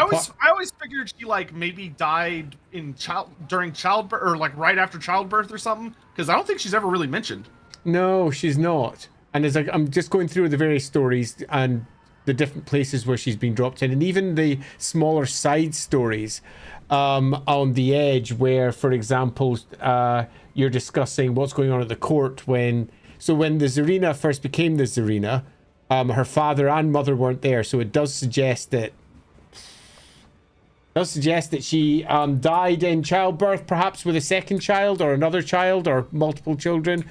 In my version in LAWhammer, I know what happened with her there. She died in childbirth. She gave birth to twins. And it was bad. It was a bad birth right from the outset. Very, very heavy. And twins. Indeed, we've got one side stream. Oh, no, I didn't go into the detail on that. I kind of wish we had. We've got one side stream where you can see what happened to the other one. Poor chap. Oh, man. It's not good. Oh, he's the guy that gets murked, right? Yeah. In Middenheim? Yeah. It's just bad. Poor chap. Poor chap. Middenheim had a rough go of it in the LAWhammer It campaign. really, really did, didn't it? Well, it's funny, I'm caught up, but I haven't watched I saw the most recent one because I was there for the live stream, but I didn't see the one before that. So like the post-explosion one. Oh, wow. I haven't watched that one yet. Okay, well that one's up, so you can catch that one. It was actually pretty bad. Yeah, I imagine it was. I'm dreading it, but also looking forward to it at the same time. Yeah, it was pretty bad. Yeah, Middenheim really got it bad. If you want, you can hit the fast forward button as we're just kind of running down of course. regulars. Go, super fast Tsarina! Go! Be super fast! Destroy them right up the edge. Why is my middle button not doing what I want it to? There we go, that's better. My middle mouse button is being problematic. That's it. Just clear a few more ways, Tsarina. Well done. End battle. A close victory. Is it worth chasing them down every time when you're not in a siege then? Only if you're worried about survivors. In this case, we want to minimize their survivors because obviously they're about to attack us again. Look at that! Tsarina Kadrin, 300 kills. The Winged Lancers got 720 kills. Oh my lord! Winged Lancers earning their pay. That was bad for them. Yeah, that's a fun feature they added, is that not only can you see the kill counters, but if you mouse over the kill counter, you can also see like how much damage in gold. So like how much of the enemy army of your units like destroyed, which is fun. So do you reckon it's more worth executing the captives or replenishing my army? I would replenish. Yeah, given there's still loads of them around, replenishing seems wiser. And Throt is waiting for you. Yeah, he is, and he's still almost full. So you have an option here. You can attack either, or yes, transform. you can either. If you attack Transform, because he's already kind of fleeing and he's really wounded, we could finish him off very easily and then turn our attention to Throt, which would probably be the smarter play. Yeah, I think that's probably a smarter play. So off we go. It's gonna be tempting to auto resolve it, but I wouldn't recommend auto resolving. So let's jump in a fight battle then. Yeah, and this will be easy. We can just literally just run and punch him in the face. Like you can have Kadrin literally just run up and just death frost him, and he'll just die instantly.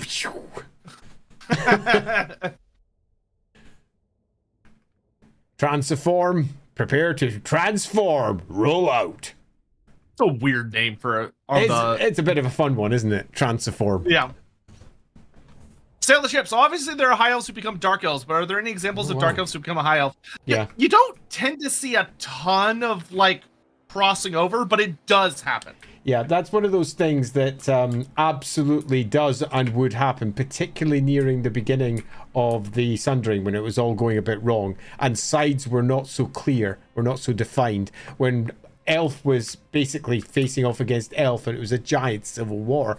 Later on, though, as they become more and more defined as two quite discrete groups, I imagine much, much less, to the point of never again.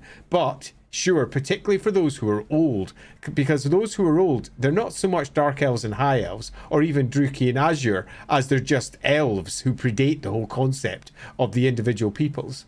So I definitely think it's something that could occur, but given their mindset, not very often. Right, so let me just quickly control A. I'm going to give them all to you, and then you can dump me back some stuff. Okay, I think that you can handle pretty much everything. I'll just take the cavalry. Alrighty. So I would recommend just kind of making like combat heavy front line lined up with your pistols, and then have all of your ranged guys in another line behind them. All right, so this is where I don't know my troops very well, so give me a second while I figure out exactly what I've got. Okay, so I've got Cossars there, I've got my Cossars there, and they've all got ranged. So I want them, and I want my other troops in front. Your armored Cossars have shooting attacks, but their shooting attacks are just pistols, so they're designed to be frontline fighters that just kind of fire off a round of pistols as the enemy's approaching. Yeah, makes sense. So where's the other units? All the way over there. Let's pull that in. Actually, I'm going to hide the dervishes in the forest. That way I can surprise them. Because Skaven loves surprises. What are they? That's Cossars, so they'll be up front line. They are Winged Lancers. You've got them. What have I not used? Because, like... Your Kislev warriors, which are your basic frontline troop. Have I missed one over there yet? Got them. Alright, so that seems to be everything loosely in place, except for the Ice Queen herself. Which... You've got one more warrior that's kind of off to the side. Over here. Oh, that one, yep. Thanks. Appreciated. Let me drop that one in there. Hey, Listener Chris, thanks so much for the 5 gift subs. I really appreciate that. Thank you so much. Andy, if you hit space, you can turn on unit card info and get more useful information. Ah, yes, you're right. Look at that. Thank you very much for that one, Alex. Deeply appreciated. I am still learning. For those who were asking, the last time I played this game with any real awareness is all the way back in Warhammer 1. And that was so long ago that I remember pretty much nothing. When I mean, it's pretty much almost an entirely different game. Yeah, totally. So when we were setting this up for getting ready to play, I downloaded it and I played a couple of games. And I didn't play them with any seriousness. I was literally just trying it all out just to see where it went. I was like, it all works. I threw it up in the air and walked away. So broadly speaking, I know nothing. Literally nothing. And I'm just giving it a go as I go. Right, are we set up enough to go? Or do you want to make any other changes? Only other thing is I would recommend putting your patriarch kind of like... Oh, I haven't touched him. Where is he? There he is. In the middle. You'll want him, like, he's a good support unit, so you kind of have him, like, next to your melee troops or, like, among them. Okay, so sitting sort of behind and with.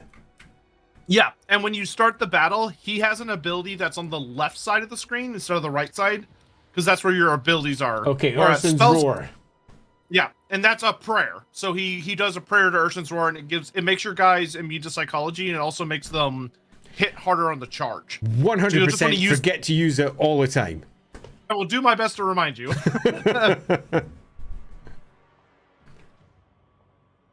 right, whenever you're ready, we start? Okay, let's start. No, they're gonna come on us. If anything, he's gonna run away. So we should go punch him in the face because you've got him so hilariously outgunned. Okay, so I would just select your whole army, and then if you hold down Alt and move it towards him, and then when you kind of have it in front of him, while still holding down Alt and left click, hold down Control, and it'll allow you to spin them in place, so you can change which direction they're facing. Love it. Yep. And as soon as we see his assassin is hiding right now, as soon as we get close enough to see him, I would just have Kadrin run up and slap him with a Death Frost, and he'll just keel over.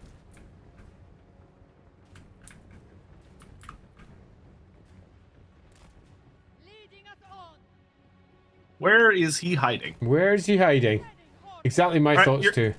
Your units are getting into charge range, so you want to start giving them charge orders. There he is. He's right. He's hiding at the back. Of course he is.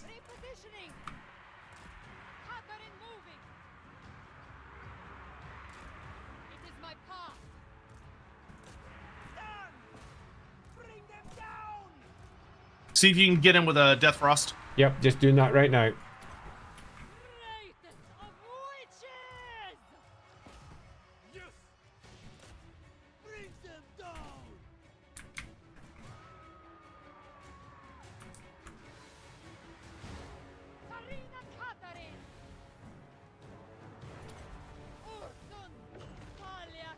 And down he goes.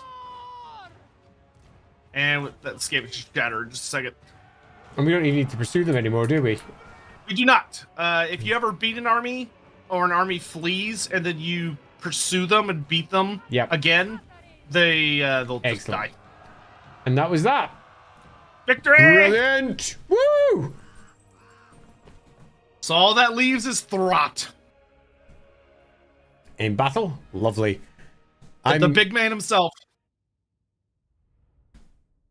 And if you're lucky, you'll get a decent heal option as the post-battle option. You can get some more guys back. That would be nice. Especially given that a couple of the units are pretty low.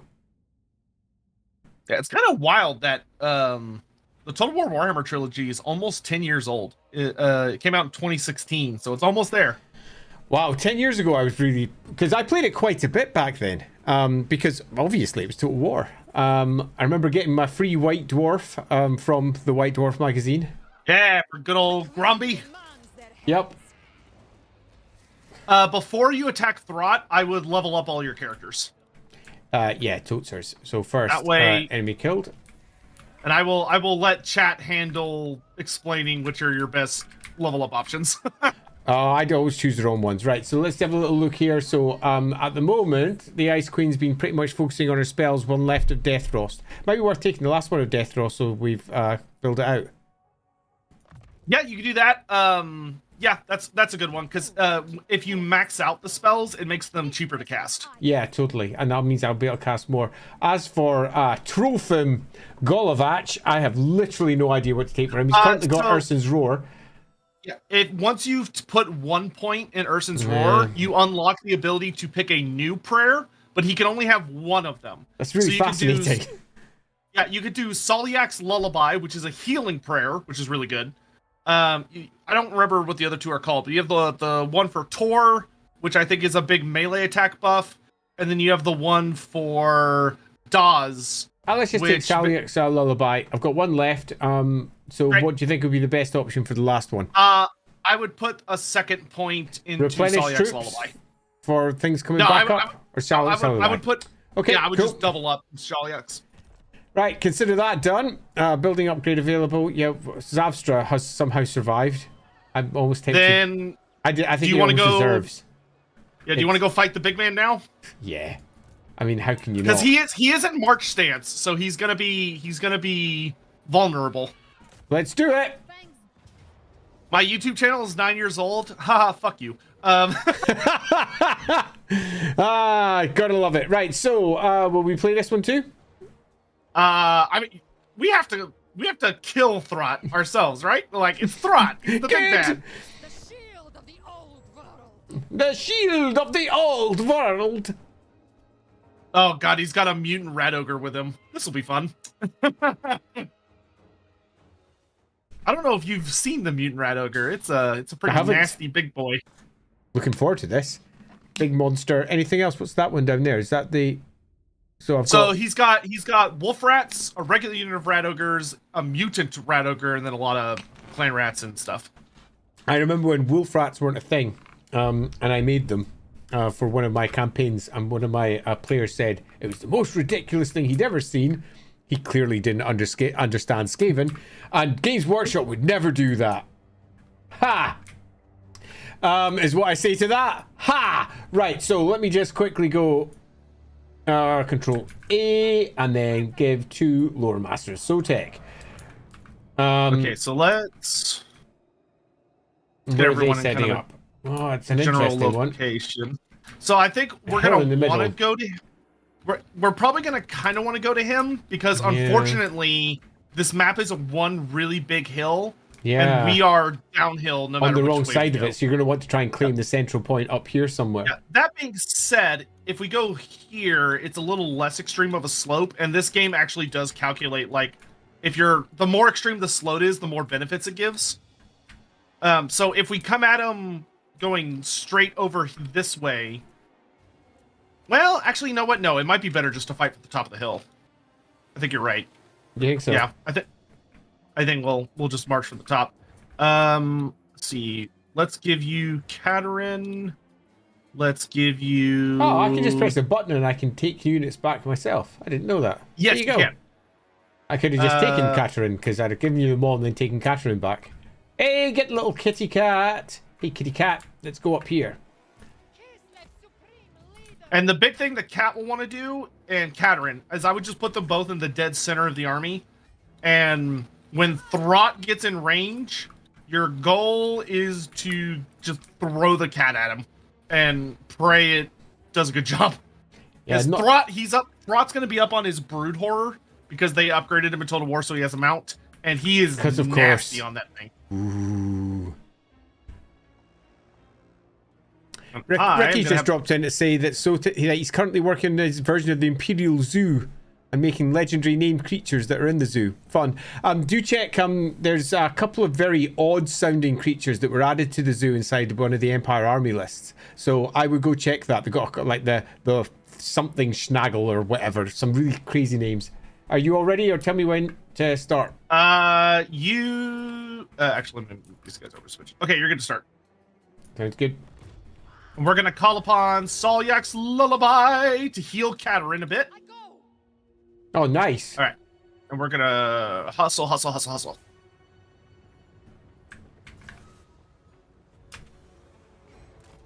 Leading us on. Oops, press the wrong button there.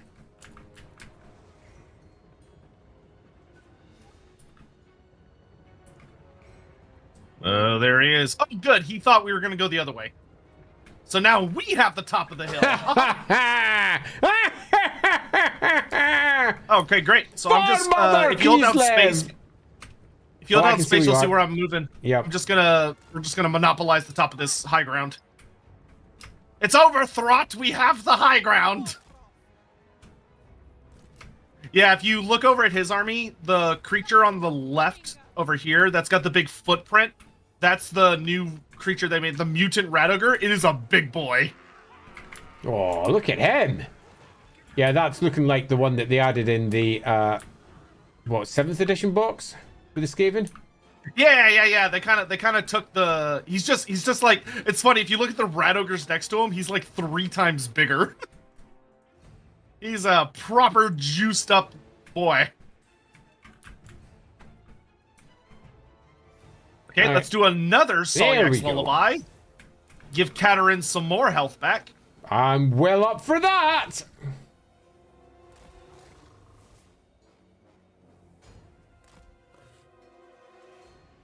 Right, they appear to have stopped. All right, then I shall send a greeting party For the people. to say, "Come and get Right, us." so where's the big boy himself? Rot is hiding in the forest. Looks like. Yeah, that's what I was thinking. Just going around checking. So- His army's pretty so- rubbish, mostly. Yeah, he's got a couple of nasty that big rat ogre monsters. sucks. Yeah, Yeah, mostly on the left flank. So I'm gonna go over here and take some pot shots at him. and the wolf rats for a bit of speed over there. Yeah, this Yeah. should piss him off, so he'll start coming at us. Sounds good, sounds good, sounds good. Press N to zoom and K to hide the UI. Okay. Oh, look at that. Oh, nice. Oh. And N to zoom. Oh, nice. Thanks. Didn't know that. Right in them. Oh, that's super fun. Thanks very much for that one. Run Ryzen, away! appreciated. Run away! Oh, those rat ogres are hauling ass. They really are. Look at them go. Oh, He's a big guy. That he's getting in the way of all those little ones. Or they're just having a really happy time in the middle of a battle. there's Throt. He just came out of the forest. Right, so So who am I best big death ugly- frosting on? Am I death frosting this big mutant rat ogre, or am I going to throw that at Throt? Throt regenerates a lot, so it's not worth using on him, in my opinion. I would hit the mutant rat ogre with it. Okay, let's start the movement. And then hold the kitty back for when Throt gets in range. Yes. So Throt, he's about to come running right up the chute. Oh, here he comes. Oh, my God.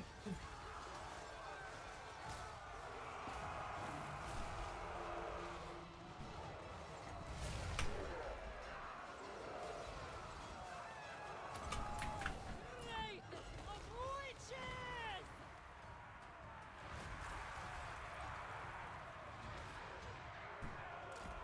For Okay, the mutant rat ogre's dead. Now we need to worry about Throt. Throt. Sarina advancing. Repositioning. Oh my god, Throt hits so freaking hard. Go ahead and pull back the ice kitty because we don't want it to die. I would have it fall back further, just into the back lines. Sarina Kadrin.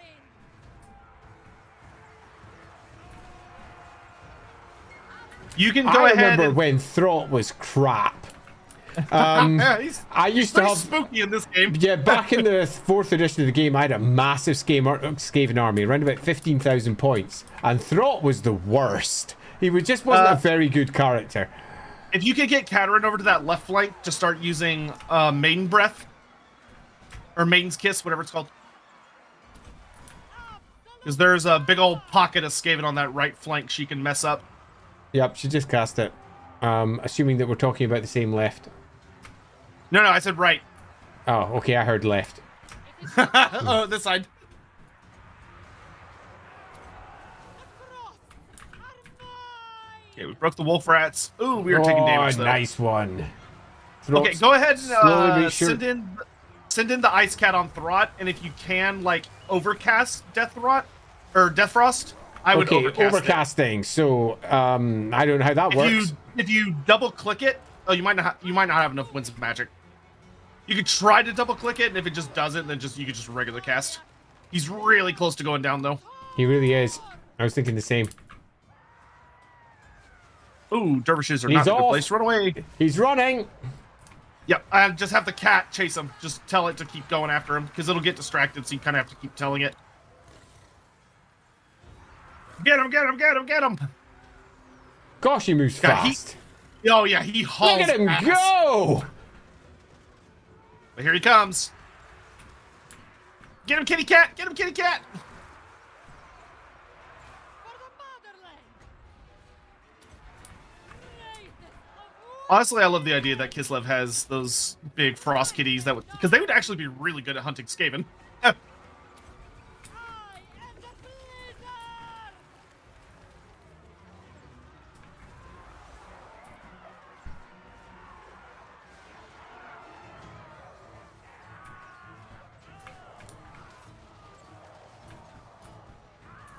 We have magic on our side. Oh, bring him down! Bring him down! House ruler. Absolute power. I'll call that when I win. Oh yeah. The Throt goes down!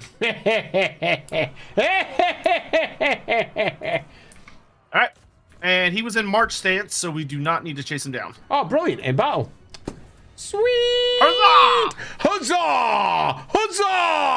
Huzzah! They might have come up with 4 death stacks from hell, but we killed him with our single stack, which also, much like their death stacks, wasn't really a death stack. It was simply fine. Yeah, if Throt's army had been with the last one, we probably would have been in trouble. But luckily it wasn't. So Cole's So yeah, asking... that's pretty. Cole's That's asked, pretty good. oh, yeah, that was pretty good. Cole's asked an interesting question. Apparently, he's asked it to you before about adding Kroot to fantasy and whether it was a good idea, and how you do it to add the cool things that they could eat. I don't know. I mean, I generally don't like crossing over my 40Ks and my Warhammers too much. For all, I didn't just do it in one game. It was pretty much a central component of one of my games. Yeah, I'm going to replenish my army a bit. Is that them all Look gone? at that. I can now start the retaking of Kislev. Kadrin has successfully saved Kislev. Oh, she rocks. I think Erengrad has to be retaken. I mean, it has to be. So Erengrad is where I'm going to first. And let's see what they've got. How's my army looking? It's actually not looking too bad. You might want to pop back into Savastra for like 1 or 2 turns. Yeah, just to heal back. Yeah, just to get yourself put back together. Yep, agreed. Oh, chat has requested, in your tech tree, have you unlocked the ability to recruit Ice Maidens yet? I don't know. Let's go check where I am. No, I pressed diplomacy by mistake. Oh, get off. Get out of it. Get out. Let's go check my tech tree. And one turn off. I'm currently opening up the ice court. No, so in the ice court allows you to recruit ice maidens and ice witches, but there is a tech in your tech tree that opens up those slots. So all I've got so far is the land bits. I don't have the extra Kislev bits. So recruit ramp plus unlocks the ice court training slot for the ice witch lords. I don't have that one yet, but I'm currently training in it. If that's the one are you already training? No, I'm training in it right now. I was already training in it, yeah. Okay, yeah. Just make sure, you want to make sure you're training an ice maiden. So that so once that one's done, which is one more turn left of research, I can then hopefully train up some ice maidens. Because okay, got it. Yeah. Ice witches, maidens, awesome. Ice witches are for the best. I created the whole concept of an ice maiden et al. So damn straight I like to get one of those people in my army. The way the ice court works is that once you have the slots unlocked, you click the plus, and it costs you a bit of money, but you click the plus, and it basically starts training new ice witches or new ice maidens, depending on if you do the top slot or the bottom slot. And you'll get dilemmas where it'll be like, oh, we can train her to be good at this, or we can train her to be good at this other thing, and you get to pick what she's good at. It is mine. Makes sense? So instead of just recruiting a character and they have a random trait, you get to customize them to start with 3 traits, which is fun. That is fun. Right, so I think I'm done there. End turn. Oh, enemy killed Garrett because he was a loser. Ha! Ice witches. Ice witches is Lord Ice Maidens. You can already do as turn 1 as Kadrin. Okay, fair enough. Good to know. What does Thorgrim want? The High King. Okay, the High King wants trade. Good. Always get nervous when the High King starts barking up.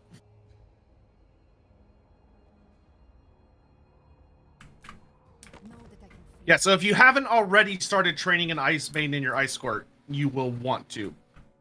Yep, sounds good. I'll go check out how to do that in a moment. What do they want? What does good old Oslin want with you? Just a non-aggression pat, because obviously they're right over my border. I should also make sure I can enter their lands without issue, shouldn't I? That'll be on diplomacy, won't it? Yes, that would be a military access. Quick deal and trade agreement, military access, and I am miles away from it already, or I already have it.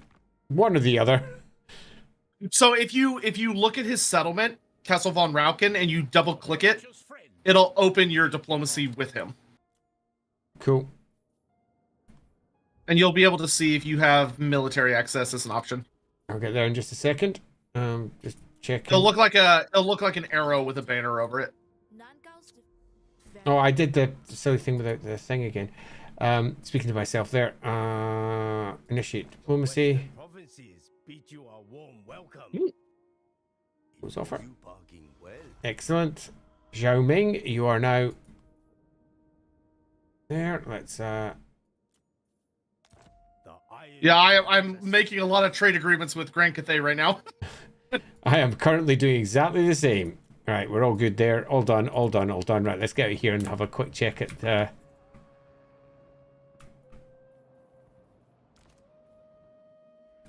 Yeah, he might not be interested in giving you military access, but okay, if so, how can I check by pressing on it?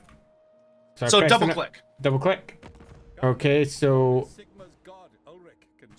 yeah, military access is minus 18, so that's not going to be coming in. Okay, yeah, no. So you could just tell him to stuff it and just march through his lands. He'll get over it. Yeah, he will.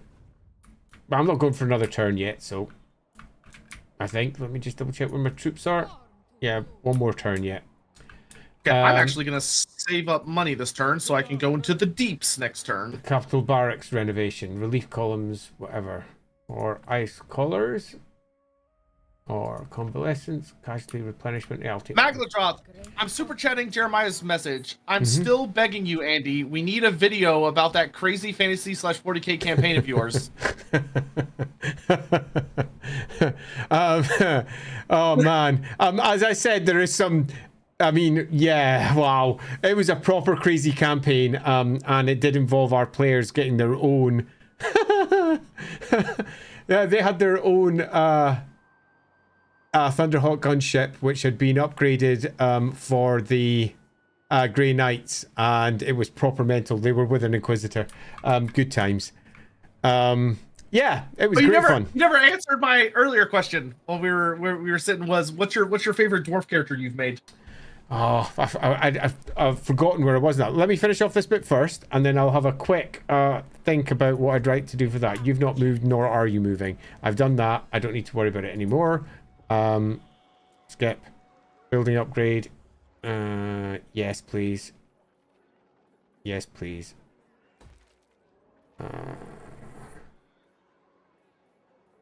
What have I got already? Just be a second while I decide what sort of stuff I want. I don't know what stuff I want. I always look at the buildings and go, I don't know what I want. What do I even want?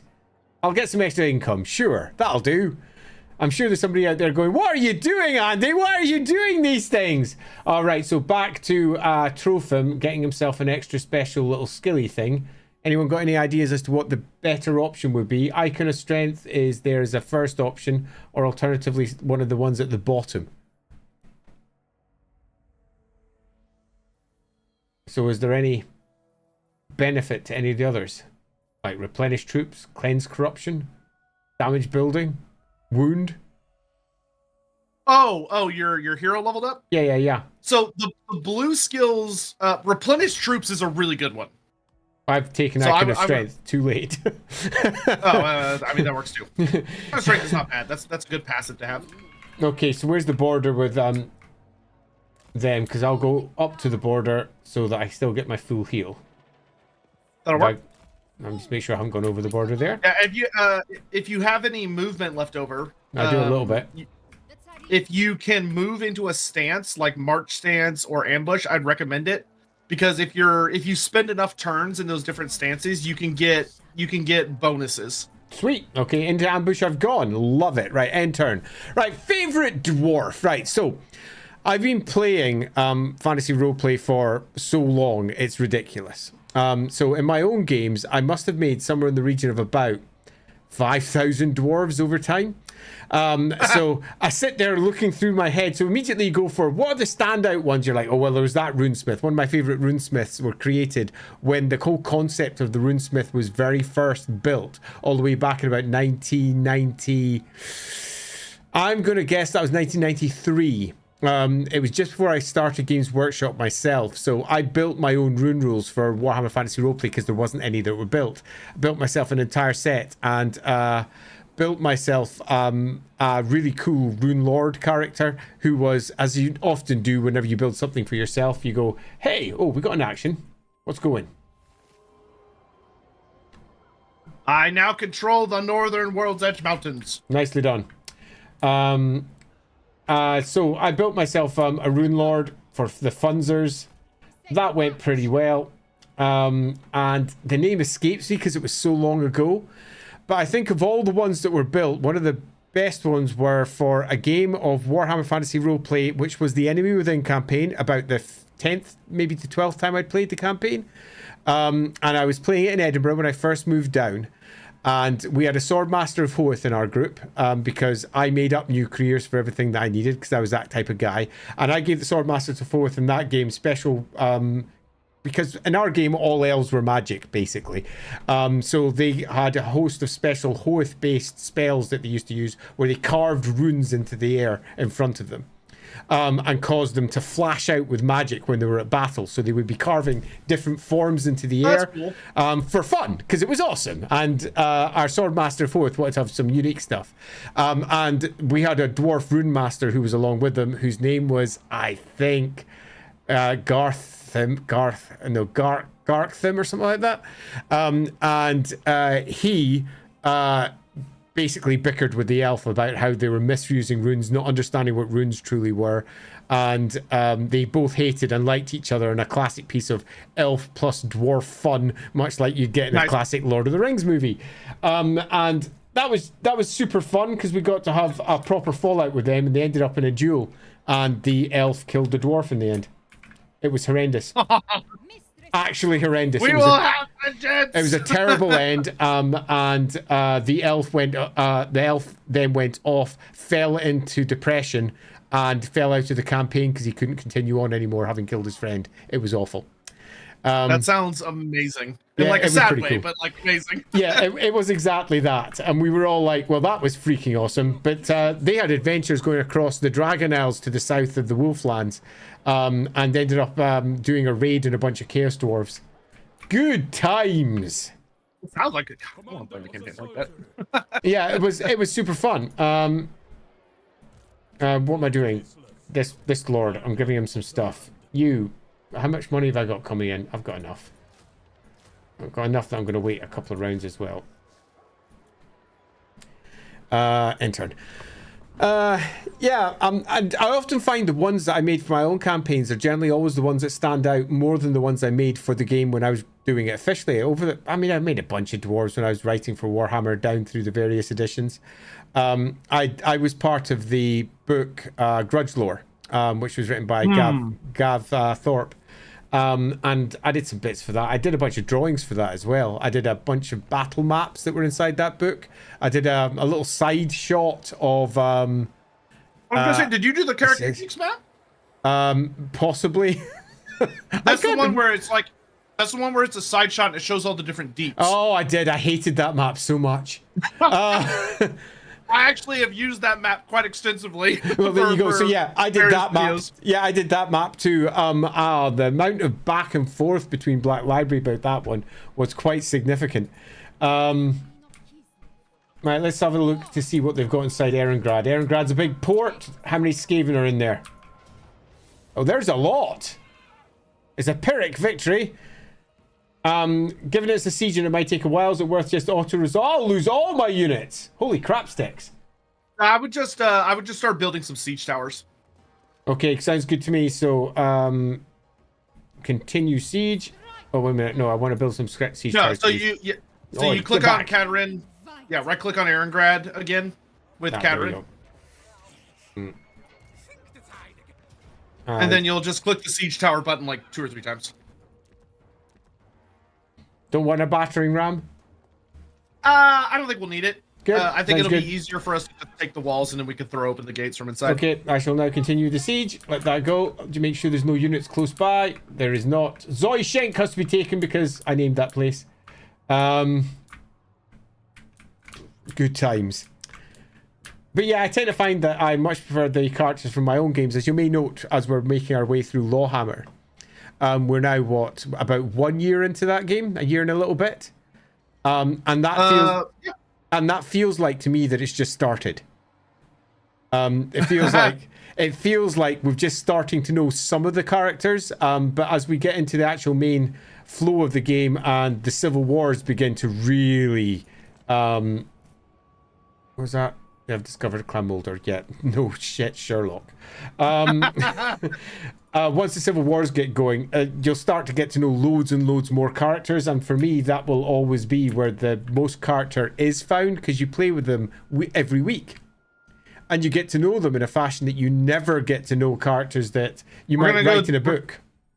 We're gonna go do a story battle. Oh, story! So this is my battle to get the Slayer crown. Ah, the Slayer crown. Oh, wait a minute, I need to say join team. You'll get it one of these days. One of these days I will indeed get it, but today is not that day. Meow meow, I know. Thank you though. Zacharias von Drack. I actually really like this map because this is the I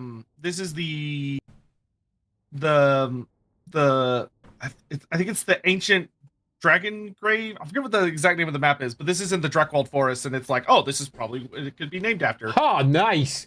So there's a giant dragon. I'm literally looking straight at it right now, which is altogether too cool.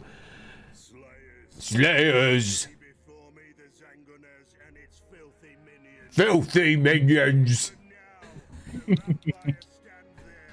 Chanting filthy hungry spells to summon some abomination. Made in Kadrin.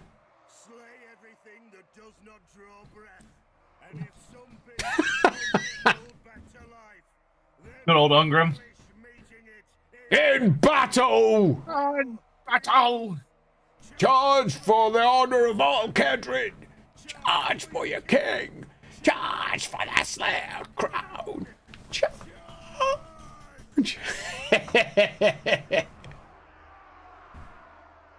Like, look how big that thing is compared to the army outside of it. Like, that dragon is fucking Yeah, I huge. freaking love that. The largest dragon, see that for me is the size of the big dragons that you get in Warhammer, and I'm zoomed into it right now over on my screen, and the big old ones that might wake up during you know, a storm of magic or some equivalent, or when a great chaos horde attacks.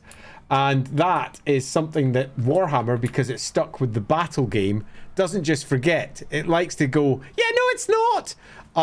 And it was one of my biggest disappointments for the Warmaster game, because in Warmaster they completely changed the scale, and it looked like a game of, obviously, Total War Warhammer, but sadly nothing was upscaled. Literally nothing. So the greater demons weren't that much bigger, the dragons weren't that much bigger. They didn't really make use of that scale at all well. But yeah, look at that thing. That is a Drakvalder dragon. Whoa, yeah. Right, anyway, battle. What have I got here? I've got myself some If you would point and shoot at anything big, that'd be great. Yep, sure. Happy to point and shoot big. What have I got? I've got the Iron Drakes up there. I've got the Thunderers. Do I have a unit to protect those Thunderers? Yes, you got a unit of warriors. Let me just pull them in front. So I do have one query. Frontage. In Warhammer, there's a significant difference between thin and wide frontage. In that you get more models either on the front and you get your rank bonuses and equivalent. Is there much of a difference with your frontages when you're playing Yes. this? And Yeah, what are so they? the wider... So most people like to make their units as wide as possible because it maximizes the amount of guys that'll be throwing themselves into combat. But if your units are thinner or like they're deeper, they will have better mass. So like if an enemy cavalry unit charges into them, they're not gonna be able to pierce through. So they'll get bogged down and your guys can just chop them up. So if you know you're gonna be receiving a charge, it's better to have like a deeper formation. Unless the unit has like charge defense against all, like the dwarf warriors do, because they have the charge defense against large, they can deploy really wide because they have a special rule that makes it where they get like they're really good at bracing themselves against those big targets. Yep, makes sense. Another strategy is that when you're dealing with ranged units, if they have really wide frontage, they're really good at being able to target a lot of things, but they're really slow to turn because a lot of guys have to move really far. If you keep your guys in more of a box like the Thunderers are, they can rotate and shoot really fast. Gotcha. So there are different advantages and disadvantages to the different formations. Okay, you can do so with units. so honestly, it's not so different to the battle game in that No, having big, long, wide units of archers and ranged troops, because you get more of them that are bringing to bear, and then tighter, slightly more dense close combat troops to try and effectively count as your rank bonus, holding off against the charges and similar, but still relatively wide again to get more depth of attacking and to hold more of the battlefield. Yeah, and a lot of people like to be pretty wide, generally speaking, because the AI likes to deploy wide. So it's easier to match their frontage if you deploy really wide, but there could be times where going thin is nice, especially if you need to, like, thread a needle. So, like, sometimes I'll have units, like this unit of Slayer Pirates. If I didn't have this hill, I could deploy my Slayers more like this, so that there's a lane between them, and then I could put the Slayer Pirates with guns in that lane, so that while the Slayers are holding off the enemy, they can kind of be shooting between them at enemy units. Yep, gotcha. That's good. So sometimes wider units bring benefits for moving this stuff around. Are we just going to hold our range back, or are you really moving the fight line forward? I'm a Slayer army. I'm going to go punch him in the Yeah, I face. figured that might be the case. So I'm moving forward. How long's the range for the Iron Drakes again? That's pretty far. Yeah, there will be. We send Iron Drakes after the Black Knights, or is there something? There's Yeah, wolves. yeah, that would be good. Yeah, Black Knights would be good. What are you going to take the Kieran Wraiths out with? The AI, I will take them out with Garagrim and my Runesmith. Sounds good. Because the AI will get a dragon that shows up at some point. Love it. Because this is a story quest, so there's going to be a big old zombie dragon that shows up. Could stop us. Ooh, Zombie my dragon- slayers. Whoops. That hurt. Ow. Strike out. Take them down. Charge. Move. Move now. Alright, I'm What's going to up, go kill Black that Knights? necromancer. Iron Drakes. Killers. The clans unite.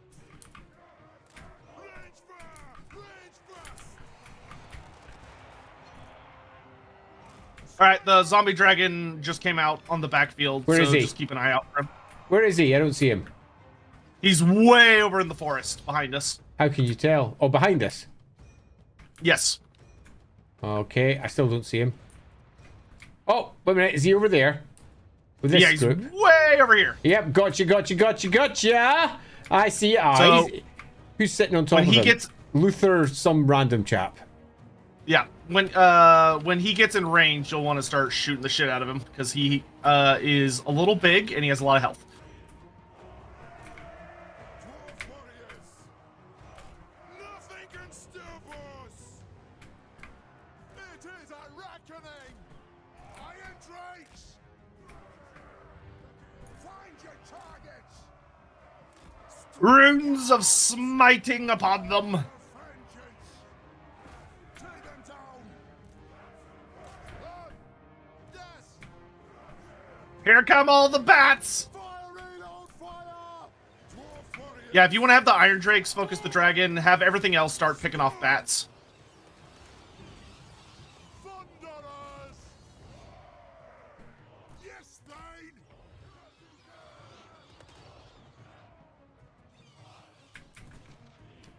Rude, charging my Iron Drakes.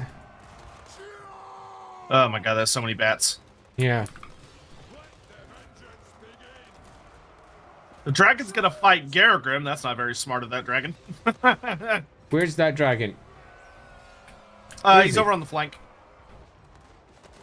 So he's Oh over yeah, here. there he is. Yep, come. Yes, Lord. All right, the necromancer is dead. Dwarf warriors. Drang them.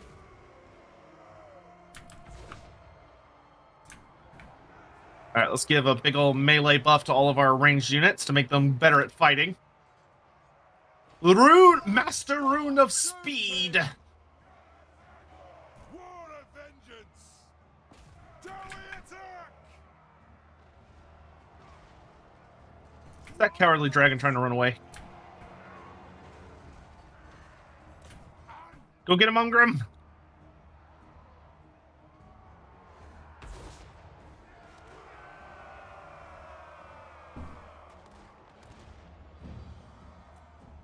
Just noticed Alex comment talking about the little 3 stacked arrows over on the far side. Give me more info. Thanks for that, Alex. Down goes the Dargan. All right, they should all start crumbling now. Iron Drakes. Woo! We got the Slayer crown. Yay! Hey, Anticity, what's up? Oh, thank you for the raid, dude. I really appreciate it. Good to see you. Thank you so much. We really appreciate it. For your information on the Drazoth quest battle, Nagash's face appears in the sky. What? Huh, I'll check that out. I never have seen that. That's really interesting. Sounds Or it does. awesome. Depending upon Thank how you they for the depict the gash, though. Somehow, I don't know. I can't see them going with the old G version. Neither can I. Imagine the Nagash, the hideous- the giant clown rising up. Yeah. Honking his nose the whole time. Better shot me axe. Nicely done. Yes. There we go. I got the Slayer crown. Very nice. Ooh, that settled a bunch of grudges, too. Very good. Good job.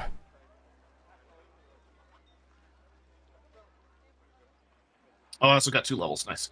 Let's get Doom Seekers, which will make my all of my boys heal faster. Get Forge Fire on my Rune Smith. And just as a quick reminder, if you are watching us on either my channels or Sotek's channels, you can watch over on the others as well if you want to see what the other side is doing. Yeah. Now, that may be exceedingly obvious to most, but it might not, so worth bringing up again. Who's that down here? Dick. Disrupt Whack, yes, yes. Let's see. Karak Raziak. Let's get a garrison being built. Frost's command. Let's upgrade our Great Gate to an ornate Great Gate. Who doesn't want an ornate one? It just looks nicer.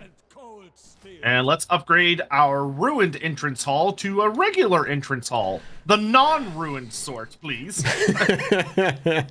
On my side, yeah, I had nothing to do. End turn. Oh, Done. I can get Longdrong's Slayer Pirates. Let's see. Let's fire the miners and pick up Longdrong's.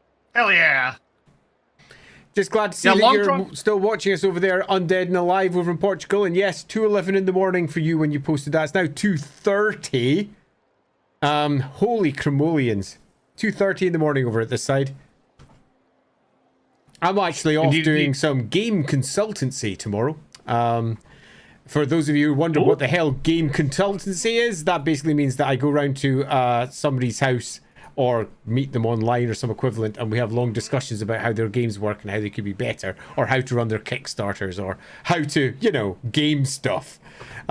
Super fun job, and particularly because we're the chap that I'm meeting's working on 4 games just now, and one of them's just about to hit Kickstarter, and it's one that I helped him with the design on. So I'm really pleased to see it. Of all things, it's a pickleball game about pickleball. Yeah. So Andy is he's a game designer of the night, as they say. Yes, a game design. Whoa! Over Game in the designer game of the designer night.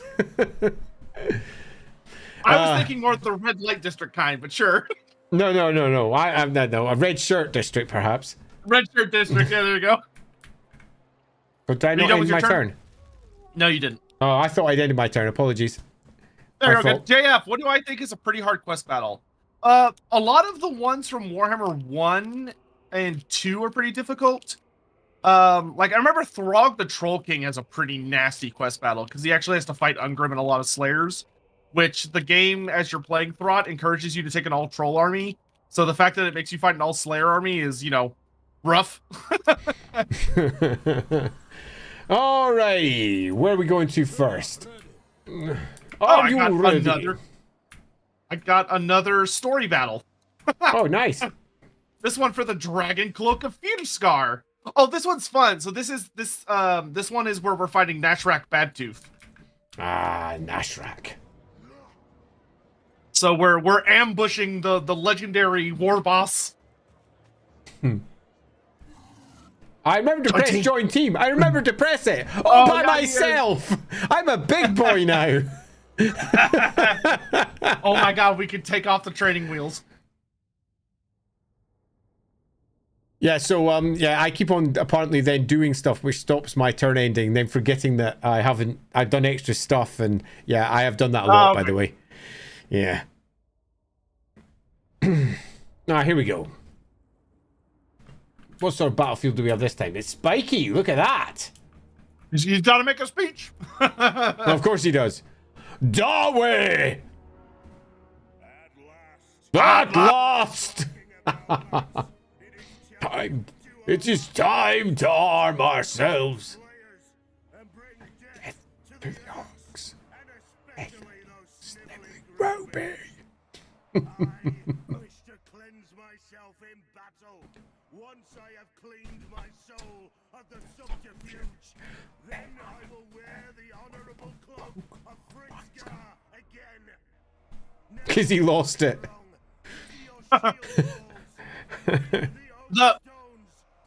So Warhammer, the later Warhammer games don't bother with this as much, but in Warhammer 1, the contrivances they had to come up with for why all the characters don't have their named items and have to go get them is so funny. Like, a lot of the time, it's like most of them have, like, stopped functioning, like they've ran out of batteries. So you have to go you know, win a big fight to recharge it. Because that's how it works. Holy crap, that's quite a lot of units just sort of hanging around over there. So is Yes, that... this is an ambush battle. Oh, I do so like that. Look at that. That's fun. Who's at the front? So we're gonna... Nashrak, there he is. Yeah, there he is over on his piggy. So if you just want to take the high ground on this little hill that I'm gonna run down. This hill over here?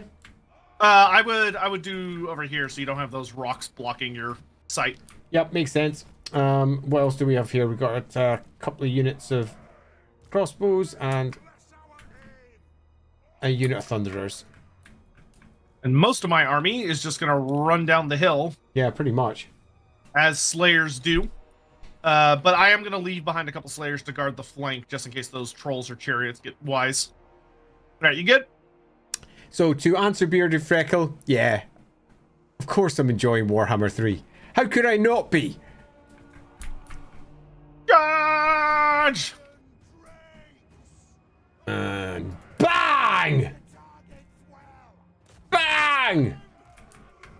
You get yourself over there. You move in a little bit closer. Get onto that.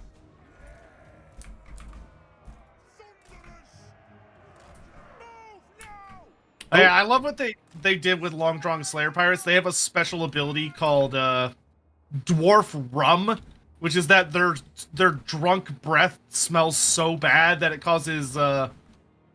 causes enemies to miss. Because it's like so distracting how bad their breath smells, which is just so funny to me. Just dropping a bit of extra juice into me headset there. Right, well, it's boar boys. Fuck the boar. Is that trolls? Trolls!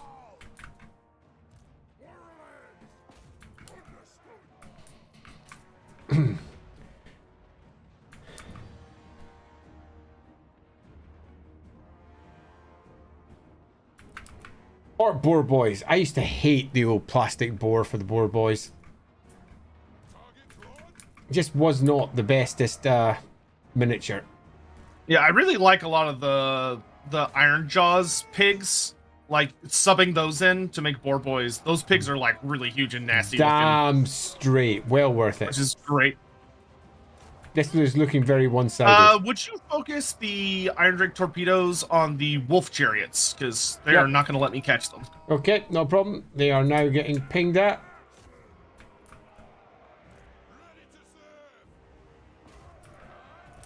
There we go. That'll chase them off.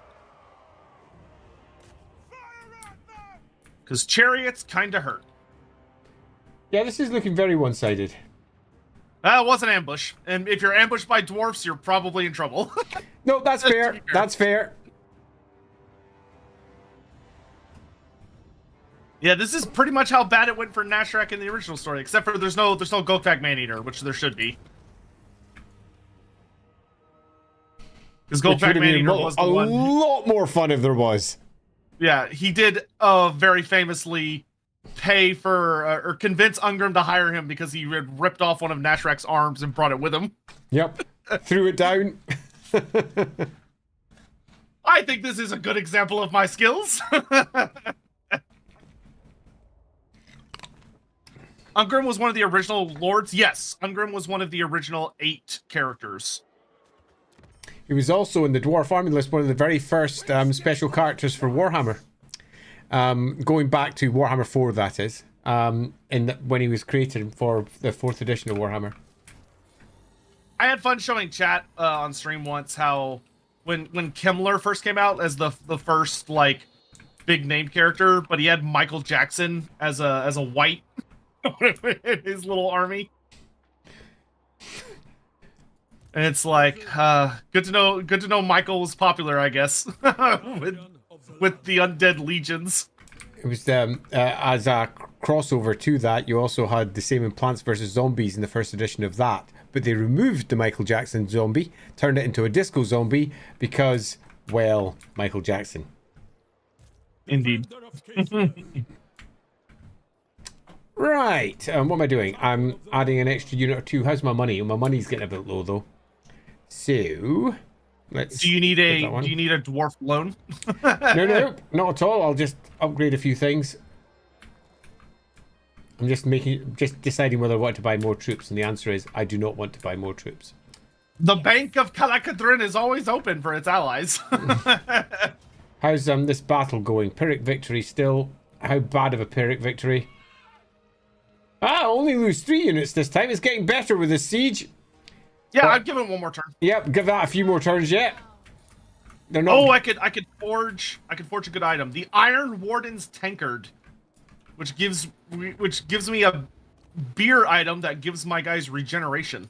Hey, Marienburg, let's have a deal. Let's get Oh, wait a minute, Garagrim. did I accidentally give him all the... There we go. Get Garagrim some goodies here. Hey, Arverland. Greetings on behalf of the Empire. Now what brings you here with us? Get me a bit more cash. I'm gonna upgrade my dwarf district in Kislev to be a dwarf colony. But I make no promises. Oh no! The hold of Zafar has fallen. It has not. This is a dark day. Come then. Only Sigma's god. To be fair, Azhag does have a full wah with him, so his army is a 40 stack instead of a 20 stack. Damn, Urk. Come then. Only Sigma's god. God, he has so many grudges. If I kill him, the Longbeards will be quite happy. There's nothing like invading someone else's territory for them to say, you know what, we should be allies. That's a little bit better. And I got a lot more money now. Right. Feeling a little bit more comfortable. I will upgrade that. Oh, was Austin like, ooh, he's moving through our territory. Yep, Maybe yep, we yep. should, It's exactly what happened. maybe we should, say we're buddies. Yeah, we're best buds. Which we are. Okay, I think I'm Please done. don't hurt us. Okay. Love it. Who was your first campaign back when the game first launched? I think my first ever campaign was Thorgrim Grudgebearer. For me, it was the Empire. And I can't for the life of me remember what. I can't even remember what characters they I would had. be shocked if it was just Karl Franz. I and think it was Balthazar Karl Gelt. Franz and Balthazar Gelt back then, so it would have been Karl Franz. Yep. Yep, it would have been Karl Franz. Ally begins. Name outpost one of your construction. heroes' Gelt's shorter brother. That sounds like a perfect name for my runes. Oh wait, no, my runesmith already has a name. Here, it'll be my Dragon Slayer. That's why he took the Slayer Oath, because he's related to Gelt somehow. What faction am I most looking forward to playing?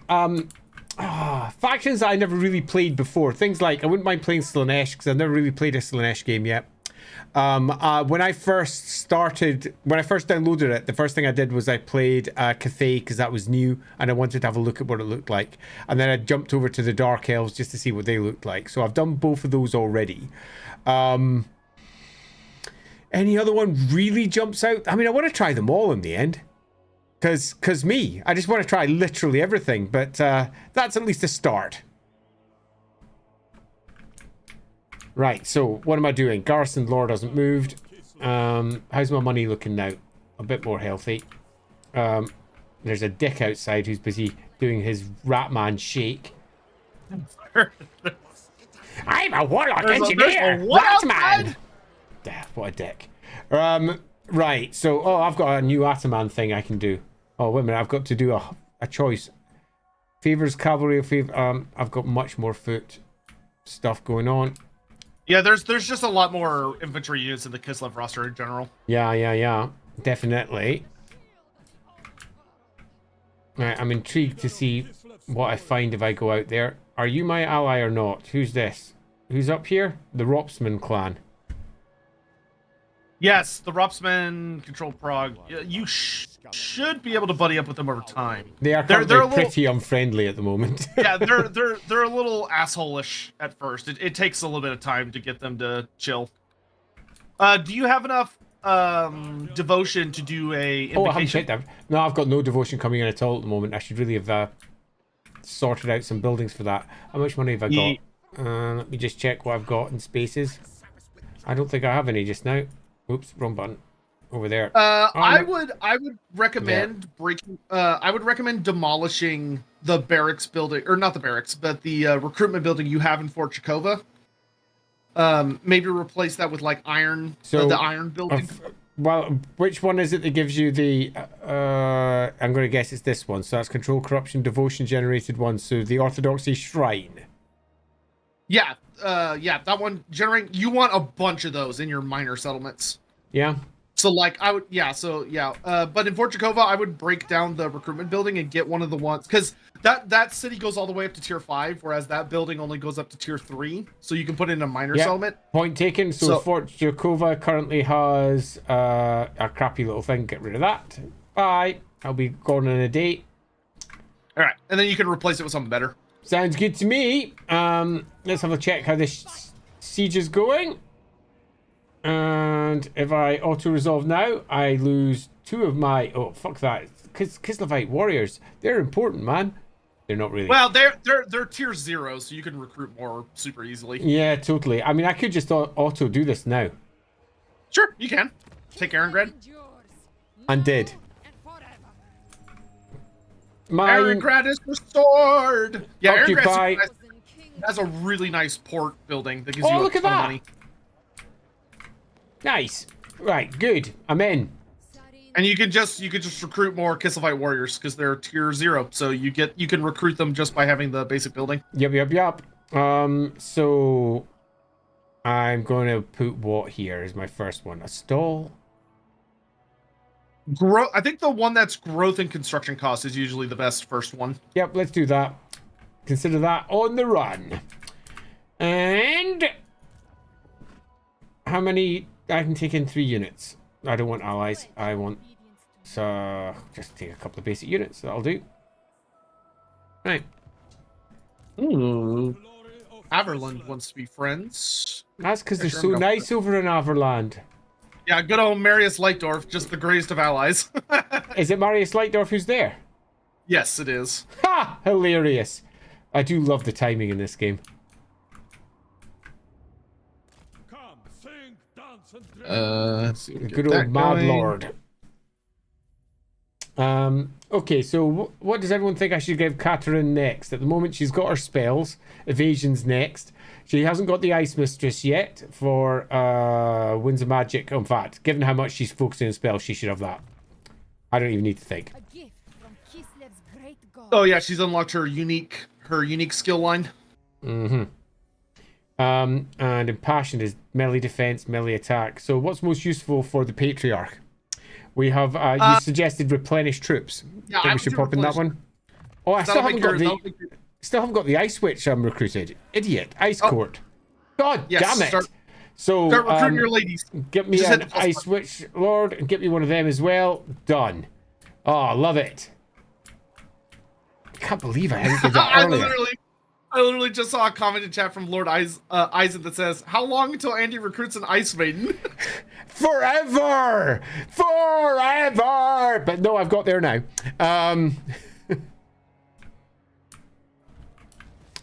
Oh, commandment. Oh, of course, we're having Erengrad. Let's get some more money in. An outpost available over in Von Raukov's area. Sure, let's do it. No, not diplomacy, you idiot, Andrew. Oh. Intern. Oh man, I think Zufbar is falling apart, so I have to go down there to try to save them. Don't worry, Zufbar, I am coming. Gotta say, Barrington, he's one of my favorite kings. He's such a good king. His book is so good. What news do you bring to the Ice Throne, friend? Ah, Valmer, what do you want? You want to join war against whom? The Fecundites. Who the Fecundites? That's Festus the Leech Lord. Yeah. I don't want Festus rampaging all over me. Get out of it. Yeah, you have enough problems as it is. Yeah, piss off, Festus. I'm not going to join in no war against you yet. Right, how are my troops doing? Another turn of recruitment would be wise. Do I want to take any dwarves? I wouldn't mind some Slayer pirates because that'd be fun. But then so would some Slayers. I'm going to take out a small unit of Slayers at the side. For funsies. Yeah, Slayers are great. Um, Yeah, I need to start hiring some Kislev units, but it's not... my building isn't quite done yet. oh, technology stuff is always... Not knowing enough about the game is unlocks Ice Court's training slot for the Frost Maiden. Yeah, let me take another Frost Maiden-y thing. That sounds good. Your Tsarina looks That's next. So my Frost Maidens, I can go for Tempest or Ice. Which is better? It depends. You already have a Kadrin already has ice, so if you want to try something a little different, Yeah, let's slap in Tempest then. And Avashka Leakova has got Tempest or Ice as well, so it's obviously Tempest Day. It's interesting to see how different they've done the designs for the ice witches in comparison to how they were previously, where when we were discussing it, the fact that they've got ice running through their veins meant they didn't need to wear furs or heavy clothes at all. And indeed, the ice witches would often be wearing extremely beautiful dresses and similar, in a way that all the rest of the Kislevites are sitting there frozen. And then the ice witch would come in wearing a dress like it was summer. And a traditional dress, a very Kislevite dress, but nevertheless, they've gone for like heavy furred ropes to reinforce the how cold they are. But yeah, we went with a slightly different version when we were building them. Yeah, I mean, I think that makes a lot of sense. How much is that to upgrade? I've got enough. I'll upgrade you. I'll upgrade you. All done. In turn. What did you miss? I mean, What mostly I just miss? us kind of slowly expanding our empires. Though the big fight against Throt was a lot of fun. Yeah, that was pretty good. We had a big 4 banners versus 1 banner, and the 4 banners got minced.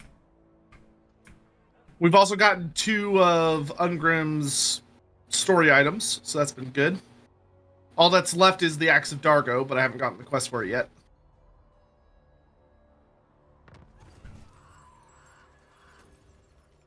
Marienburg has been destroyed. I think they got 8 by Kimmler.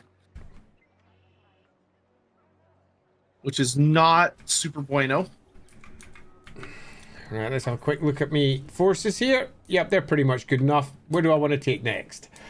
Castle Alexandrov or Zoyshenk? I think I'd rather go across Fort Stragov or Fort Osterosk. I think, if I remember right, I think Castle Alexandrov has a unique landmark if you're playing as Kislev. Does it? So it'll have like what looks like a little gold pillar next to the name of the settlement. If you mouse over it. Yep, I see If it. you mouse over it, it'll show you the building, which is fun. Nijevsky's Citadel. Okay, interesting. It's actually right beside a place called Shaman Darek. Over there, Shaman Darek, which is a popular Why does that stopping sound off. so familiar? It's a popular stopping off point for the Forces of Chaos when they're making their way down every spring in the spring driving, and they'd often camp in Shaman Darek. First instance of it being dropped in, as I recall, was in Riders of the Dead, I think, the novel, but it got used in a bunch of other little places as well. That might not be the first instance. I need to double check. Right, Scourge of the Corrupt or Court Controller. Right, what's the difference? +4 control or -4 corruption? Meh. Control is really good. I think control's the better of the two. Vashka has got infantry focused or cavalry focused. I think infantry focused. How much cavalry is there actually? I got a dream in which I was doing something, and then I pulled back to you two, and Andy just said, "And that's not true." Sotek agreed, and then I woke up. That sounds like it. Yep. Go. I mean, that definitely could have happened. Well, we got a big group of beastmen wandering around being arses over here. Puab Heartstopper, you're a dick. Piss off. Ooh, Festus the Leech Lord is not far away from your lands. Where? He said, zooming out to try and find where Festus is. He's in the. Oh, there he he's is. in the- Oh, piss yeah. off, Festus. I hate He's not Festus. at war with you. He's not at war with you yet. No, he's not. Oh no, he's got Samuel Ludenhoff with him. He's got Ludenhoff's boy. in his army as his exalted hero. Poor that story's actually really sad. The story about Ludendorff's child being corrupted by Festus. Ludendorff was just doing his best to try and heal his son, and he just trusted the wrong doctor.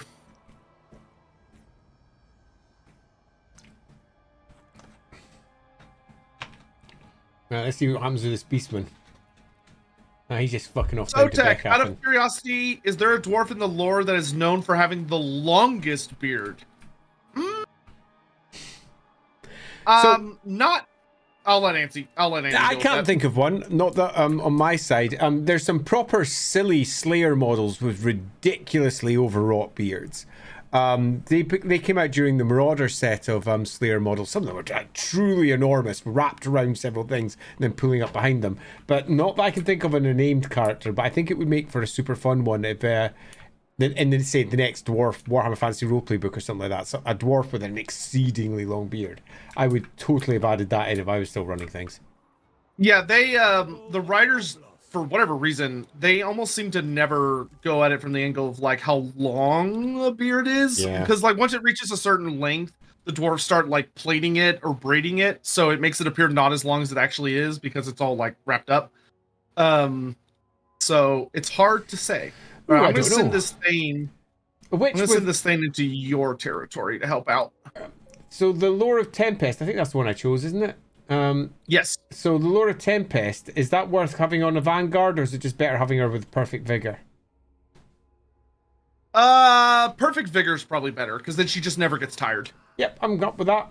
Perfect Vigor on the other side. Oh, it's the same on the other side. I'll give them all Perfect Vigor. They're clearly very healthy witches. Hey, if you got ice running through your brain, you're always cool. You're always chill.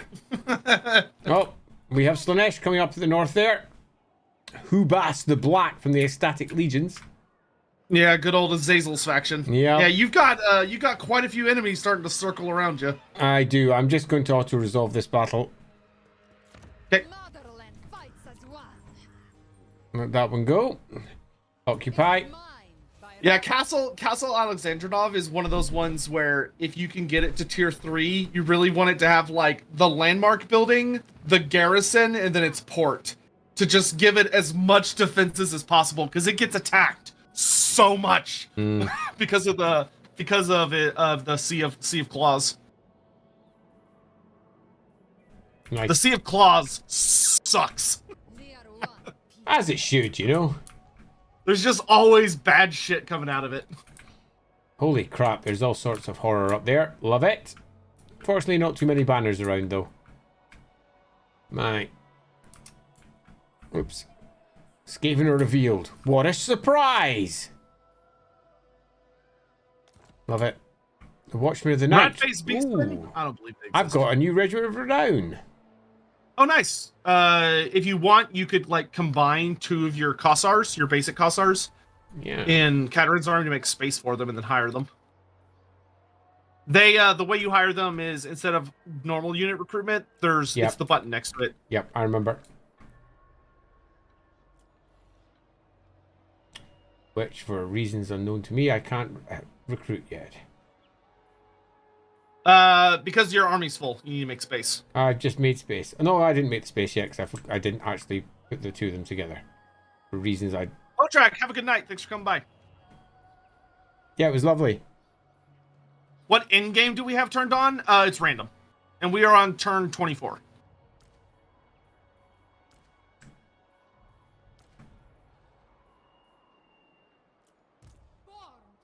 Yeah, in Castle Alexandrov, I would probably recommend breaking down the Orthodoxy Chapel and replacing it with the garrison building. That way it's got like a really nice, hefty group of troops. I've got 3. I didn't even notice I had the other ones. I've got 3 regiments of renown I can take. I'll be taking one awesome. of them just now. And I might take another 2. Yeah, Although- they're really, really good, fun units. Mistress of ice. God, there's so many freaking green skins. Good God. Together we serve the Okay, that'll do. Right. The noble choice. How's my money? My money's doing not too bad. I think I will take in a couple of extra units. I love horse archers. They're great. They Ice perform Queen. well too.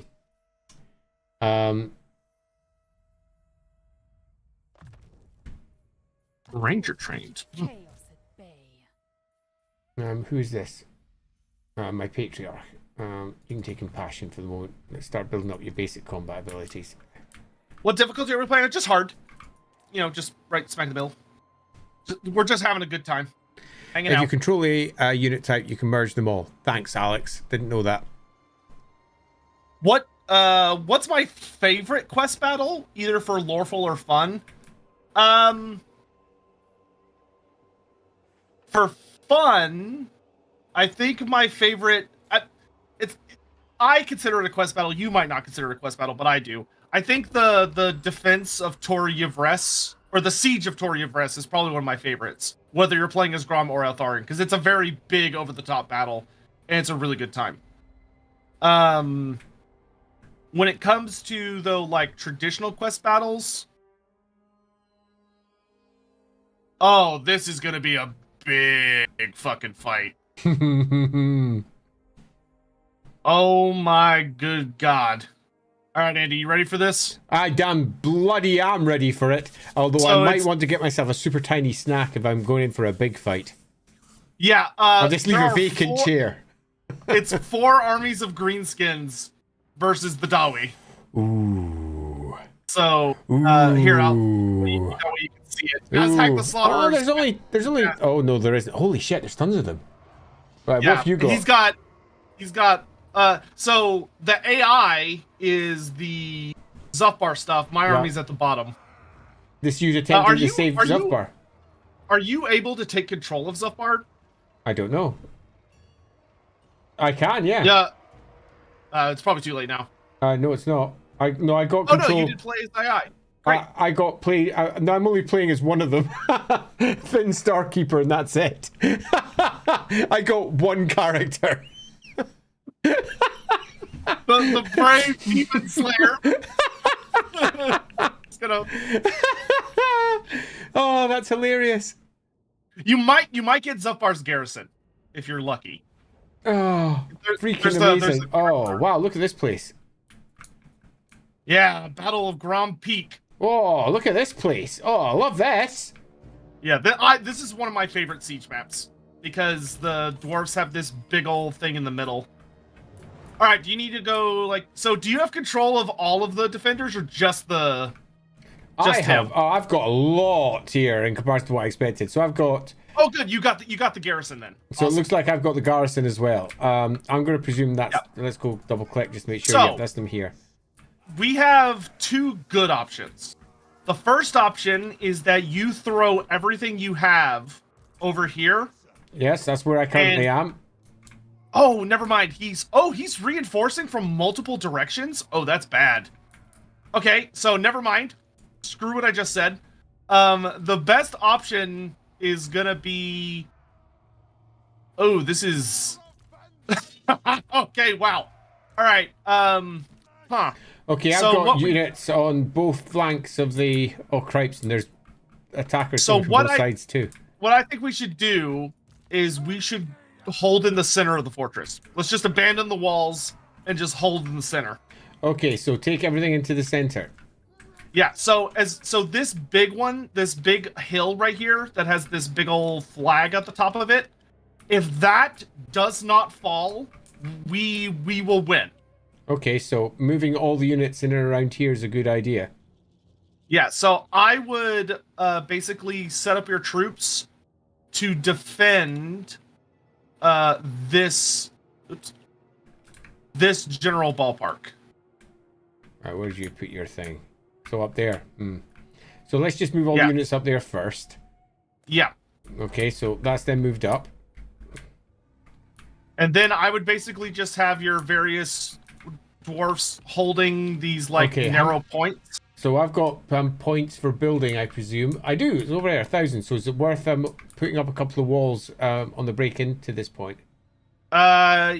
So what I think we should do is on this one, we should put up one of these, which is because I can build as well. So I'm going to put up a barricade. So this makes it where if the orcs try and cross that, they get a big penalty to their weapon skill, essentially. So they're going to have a harder time hitting our guys. Okay, while they're and then doing that. possibly do a similar down on the next one as well. They're not coming from that direction. So I'm going to put up a tower back here. Okay, cool. So this is a tower that'll be shooting people. Oh, you want to do one all the way up here because that's well cool. A piercing tower or a piercing tower up there. So yeah, we don't have enough money for those yet. Oh, wait, you have a different set of supplies. I have a different set of supplies from you, so we totally have enough money to do really that. Fucking cool. Yeah, so we'll do that. We'll put maybe another one on this side as well. So yeah, that works. So maybe there.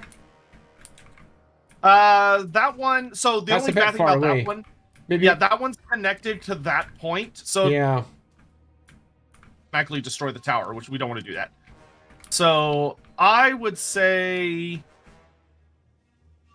let's see, is there anything else connected to this point? I would upgrade. Is it worth This maybe one blocking this section down here? That's exactly the one I was on. So on that one, you can build the barricade. That would be a good one. So Or the barricade. So you got a platform, blocker, and the Yeah, if you could do a blocker, trap. that'd be good. Blocker it is. Okay, so that's my cash done. Right, Yeah, let's now 'cause figure out where the troops are that'll gonna be go. yeah, and we generate more of those defensive resources as the battle goes on. Okay, and I presume we lose the generation if they take any important points? If they for each point we have, we generate a certain amount of defensive resources. So as we lose points, we generate less and less and less resources. Okay, and where are your troops? My troops are, see that big green plus mark? That's where my guys will be coming from. But I'm reinforcing, so I'm coming from somewhere further away. I'm trying to see that green plus mark. Oh, there we go. Yep, got it. So you're going to be coming in down through that central path there. Gotcha! Yeah, okay, I'm and coming where from am the I deep best tunnels. popping my folks so that they can be... I would deploy a couple guys on this thing. Yeah. Do you do it on it, or do you do it Yeah, beside you it? can deploy right on it. Because they'll defend it, which is really Okay, nice. cool. That's nice. Okay, that's pretty sweet. And is then that I the would same for put the one down here as well? a couple units. No, No. the blocker is more like a big wall that the enemy has to fight. They have to destroy it to be able to walk through it. So is it you're coming in from this side, so there's no point in having troops over here.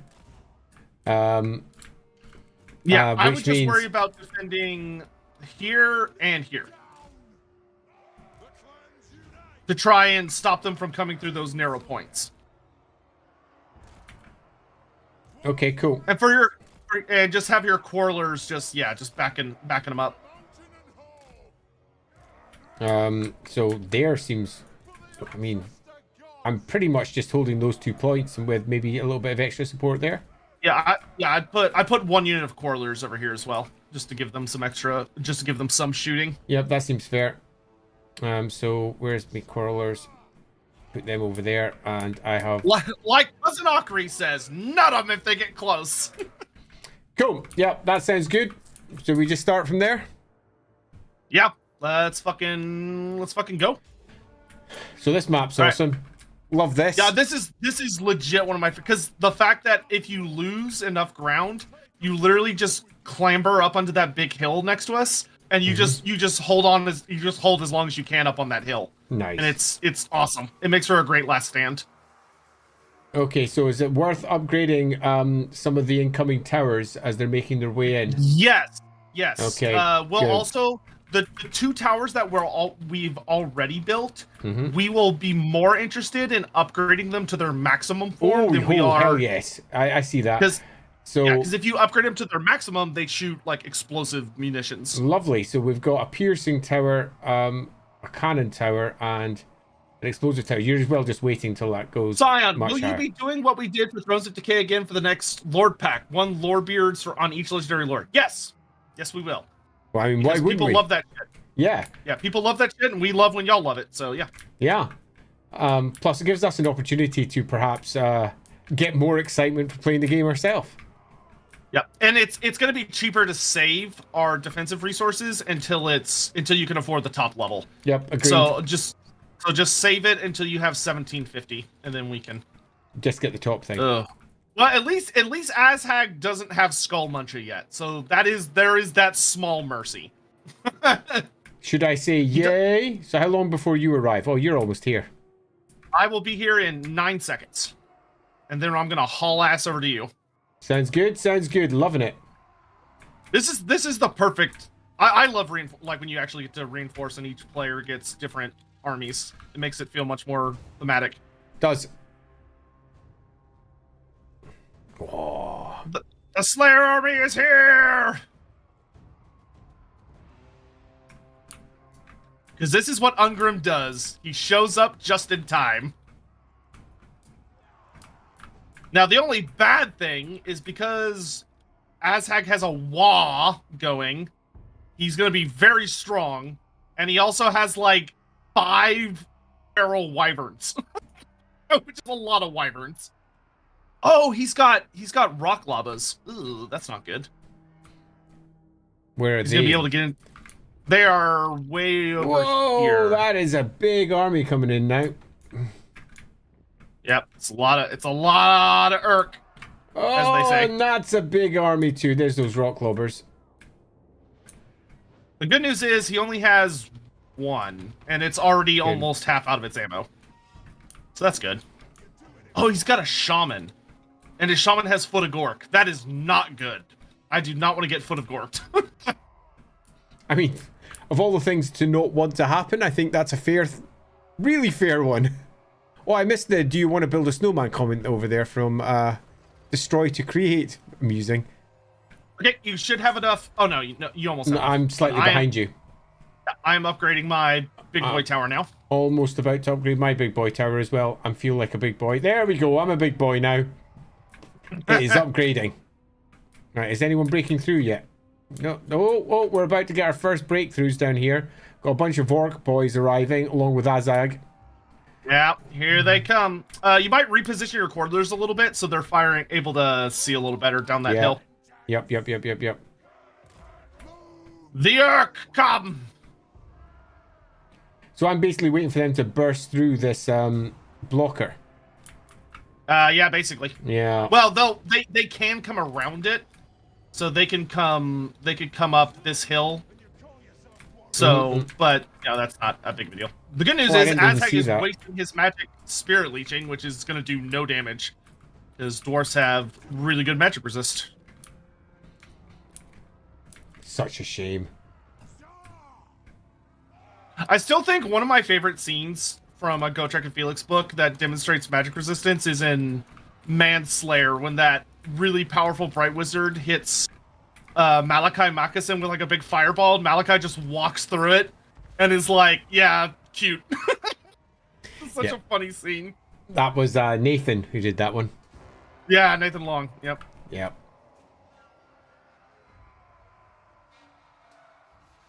I know a lot of people thought William King's books are perfect, which they are very, very good. But Nathan had some really, really fun ones.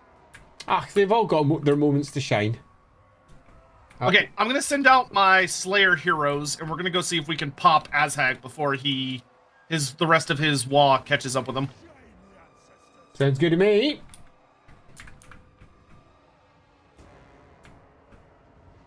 Slayer Prince, get him, Garagrim! Kadrin! I'm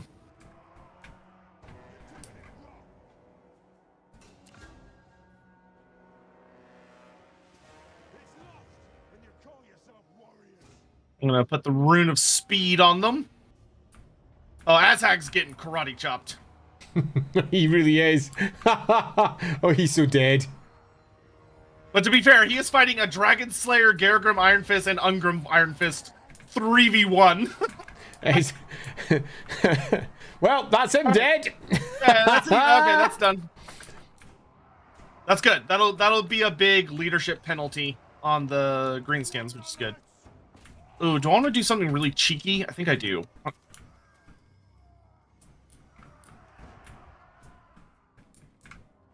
Okay, I've almost got enough to go build myself another big tower somewhere. Feel free to pick one. I'm tempted by this one over here, although the orcs are beginning to move into that area, but what better time? I don't have quite enough of the explosive one, though. I might wait until the 2000 hits. That's good. All right, I'm going to send my characters off to see if we can go hunt down and kill that orc shaman before he's really able to get his mojo up and running. Sounds good.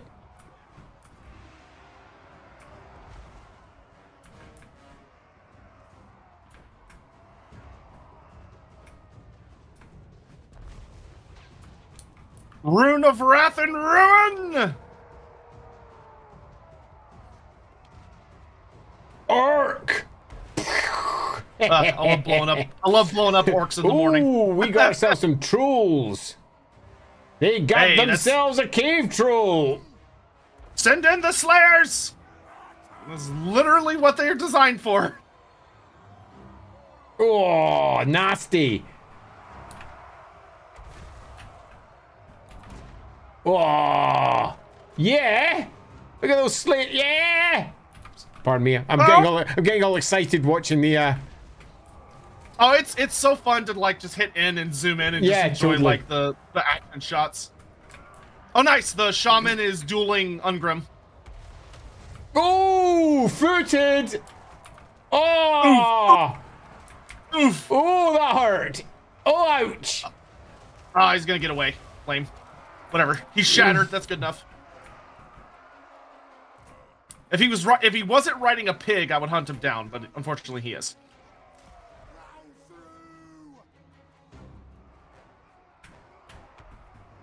Are they coming through there yet? No, they're not. They're still sticking there. Well, that's the trolls running. Make sure the Slayers are gonna show them the way out. As is only Actually, I'm gonna right and proper. Show them the door. Yeah. Ah, they're through down here.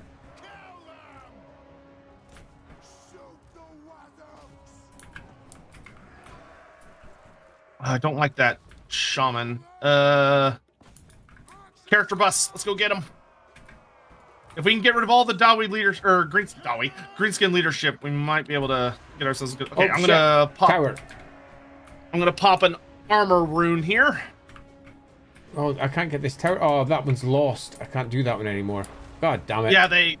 Yeah, we're gonna very quickly start losing control of all the capture points, but we can reclaim them once we've done well enough to start pushing them back. Oh shit. They're coming down that hill, so you'll get your dwarf warriors and demon slayer in there. Oh shit, my Demon Slayer. Forgot about him. Where is he? There he is.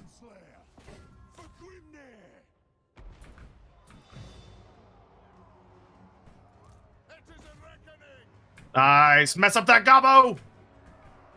Oh my god, that shaman just got ripped to pieces. Good job. Ah, I don't like how they keep getting away with like 1 health. That makes me sad.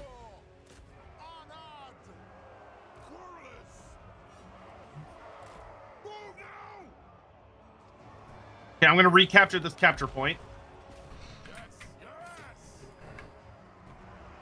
So that I can build some more towers. Your Slayers are sitting at a funny angle over in Oh, I see him. over there, just to make sure we're in the right place. Yep. Into them! I'm gonna get my Slayer pirates to start shooting people. We're gonna send in long-drawn Slayer pirates because their beer breath gives a debuff. My Demon Slayer does not have any special rules. Don't need to worry about that. Excellent. Back you come, lads. You have successfully defended that. He's popped a wall. Ooh, there is quite a lot. Yeah. Ooh, ah. Warg. Are you watching down where your hero is? Watch this. So that big fight up to the side. Wrath and Ruin! That's a good rune. It's a good rune. Okay, those trolls are starting to punch through. Yeah, it's they're making their way in. Yeah, I'm sending slayers down. Let's get them, lads!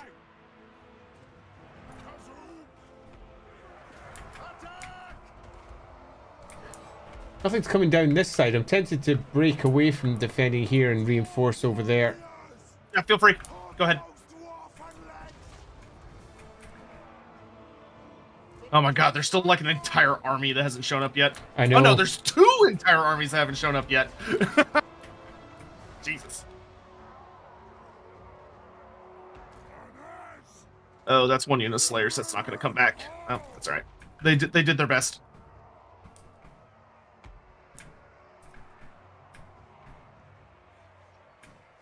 Holy shit, there's a lot of arrow boys over there. Yeah, I'm going to see if I can... I'm trying to take care of all these arrow boys over on this flank before I... You know what? I'll send my Thunderers up. Let's go, lads!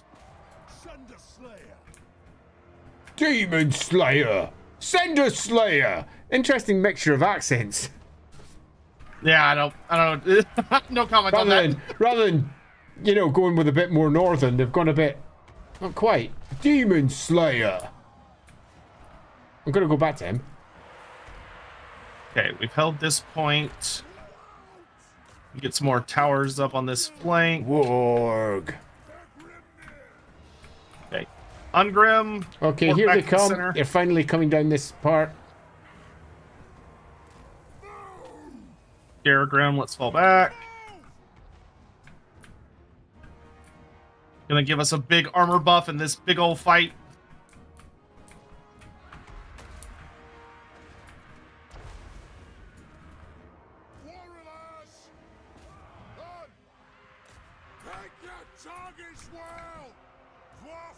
Where's my Giant Slayer? Oh, there he is. If I could seal off this side of the hold, we'll be in a pretty good place. My Slayer's getting close to death. But, Okay, that gate is actually operational. That's good. not that close, as it turns out.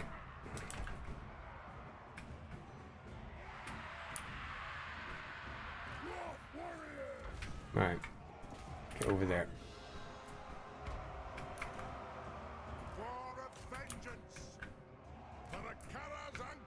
Nice.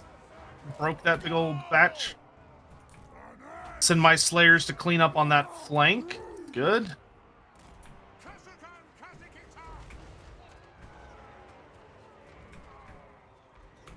Slayer pirates into the orc error, boys.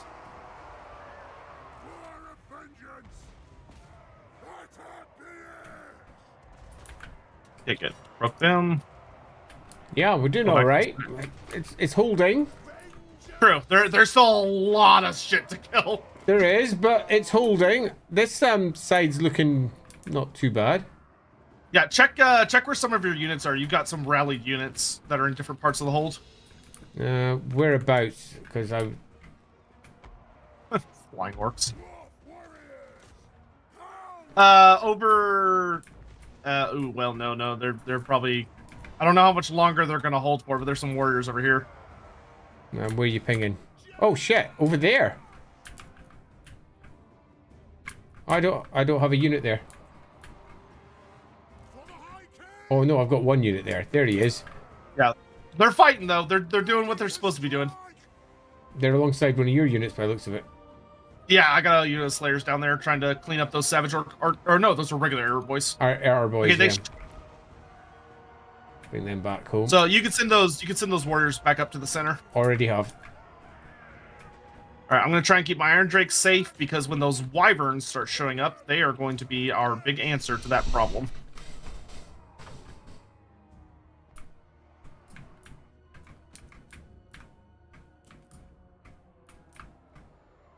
All right, that's all looking good.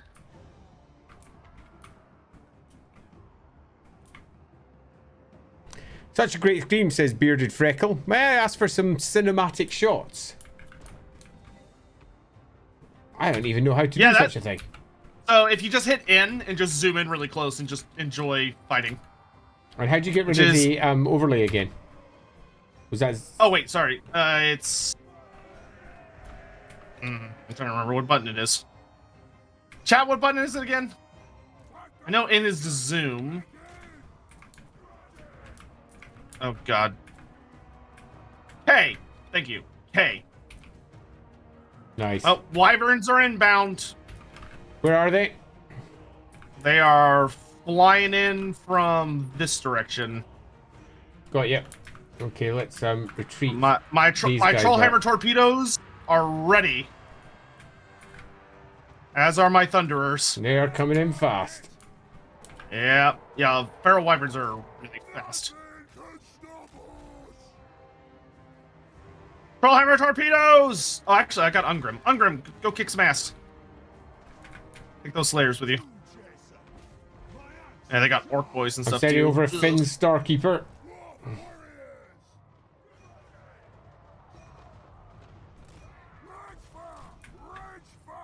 Here comes the second one.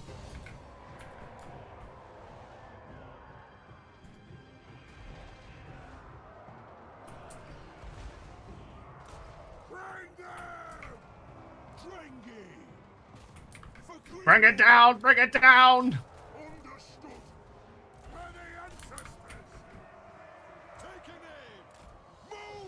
Gelt Shorter. What's that? Gelt Shorter brother. Someone in chat requested that. It was not my idea. I want to be very clear about that.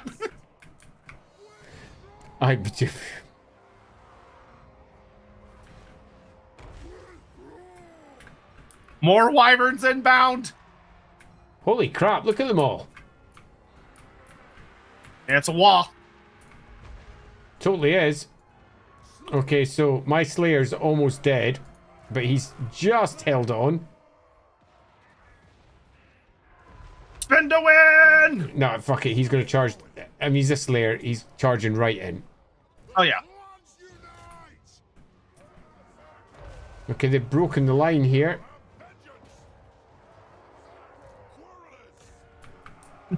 So many wyverns.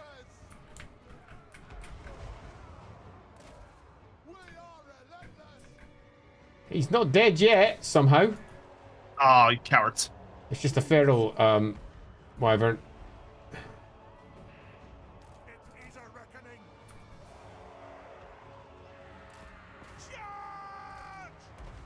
Okay, I think that's the last one.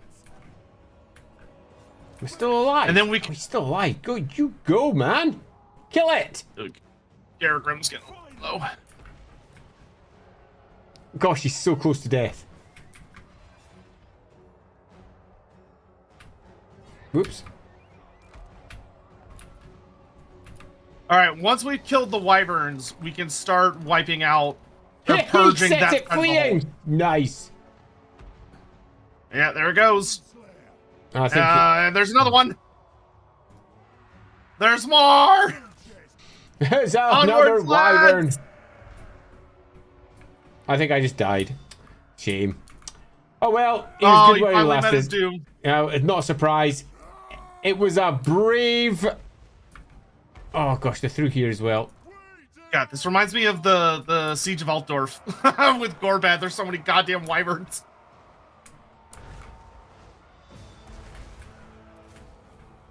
The rest of the Greece Hey! gets shattered.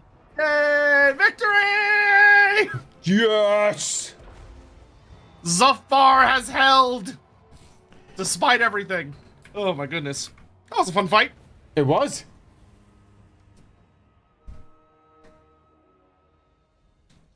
Yeah, brave Finn Starkeeper died right at the end. he died right before the battle ended. like a true slayer. I mean, Ooh, he managed to I take lost. down one of the wyverns, so I'd say I he lost did. a ton of slayers. I lost a lot of guys. Man, almost half my army died in that battle. Ugh. Ouch. Oh no, Finn lived. Did they? Apparently, he's got like 1 hit point What the? somehow. Finn. Yeah, I don't know. There must have been Yes! some weird quirk that saved him. He passed his Doomseeker Oath save. Freaking love it. Well done, Finn. Let's see, do I want to heal or do I want Oath Gold? I think I want Oath Gold. They have wronged us! Nice, I defeated Azhag, so I got the trait Green Skinner. CB4N had come in and said, I thought the plan was for Andy to play Kremlo, the Slan Legendary Lord mod, and Sotek to be Gelt. Glad to see Andy finally playing. Me too. But seriously, screw Gelt. Oh, I got the quest battle for Gotrek and Felix. Sweet. We'll deal with that later. A Glacial Blast or an Ice Shard? Ooh, so Ice Shard is if you're standing far away, you like shoot a magic missile towards them. Nice. Glacial Blast is it causes an explosion directly under her feet and damages enemies around her. Let's go Ice Shard for the range since I've been playing the magic spell range thing. So better swords or better bows? I think we're going to go for better bows. Just to mix it up a little. Lovely. And Grozeda. Da. What will you do now? I think I will let that one pass. Building upgrade available. Wow, that was actually surprisingly painful. Alright, now I get to chase Azhag's army into the mountains. Come back here, you cowards! Oh, I can get some Kislevite units. I'm too low on money. I'll leave that till next turn. I'm gonna get me some armored Kossars. Armored Kossars!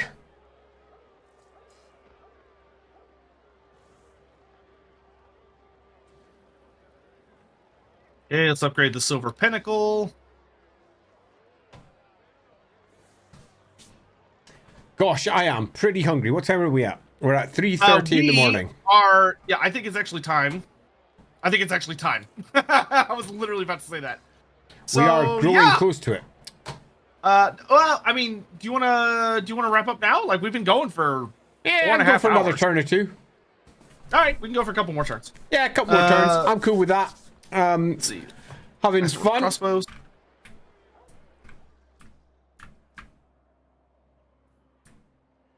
Tell this thing to keep moving. See if he can help out in Kislevite matters.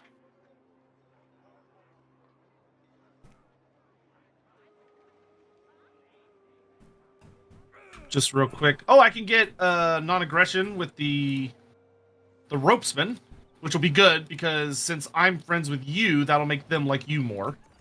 Excellent. I approve strongly. Can also get non-aggression with the High King.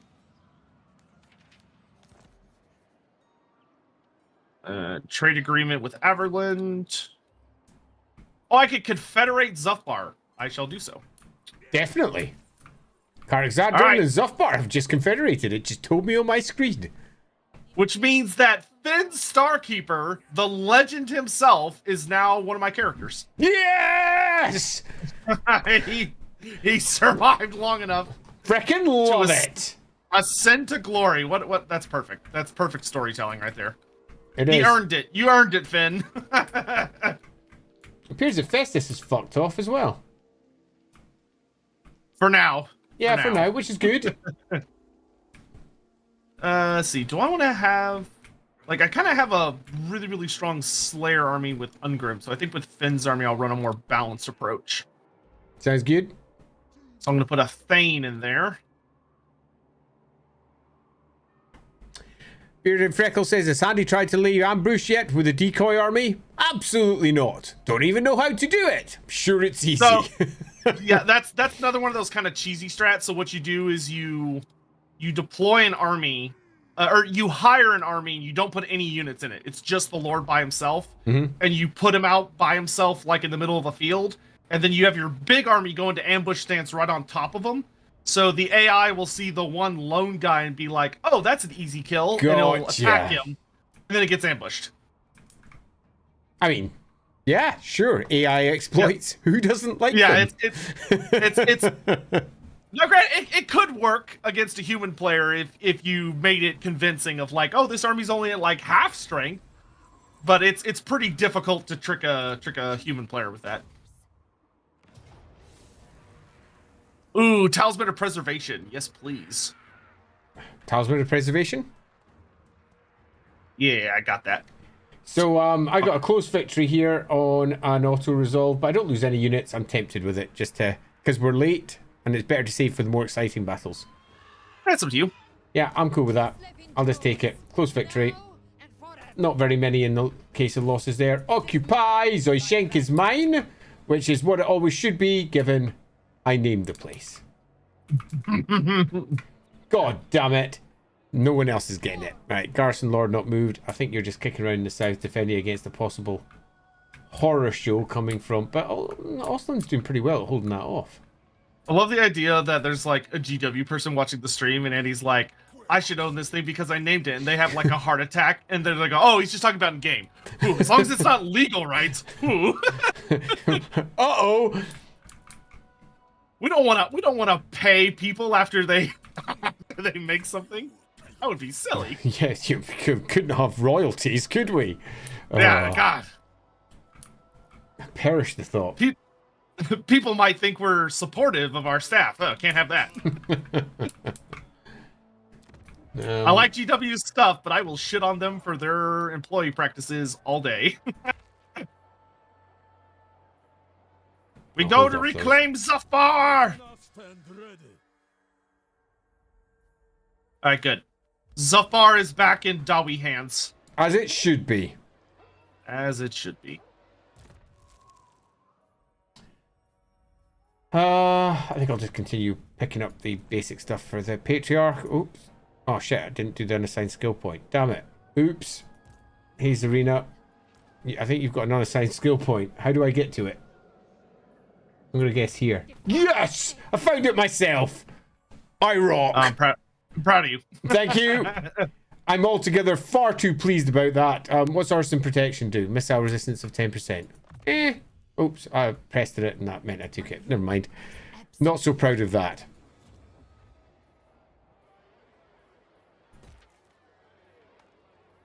Right. Done. I think the only thing I need to do... okay, maybe instead of hiring that unit... Does that give me enough money to try and assassinate this Skaven? It does. No! God damn it! Iron Will, you're terrible at this. That's the second time that thing has critically failed. Ah, what a loser. Oh, he's such a loser. Okay, so how much of Kislev have I got left to reclaim? Fort Stragov, Fort Ostrosk. Bloody hell. Yeah, but then there's Volksgrad, Novchozy, Yetich, and Plesk. So you're getting there slowly. Very slowly.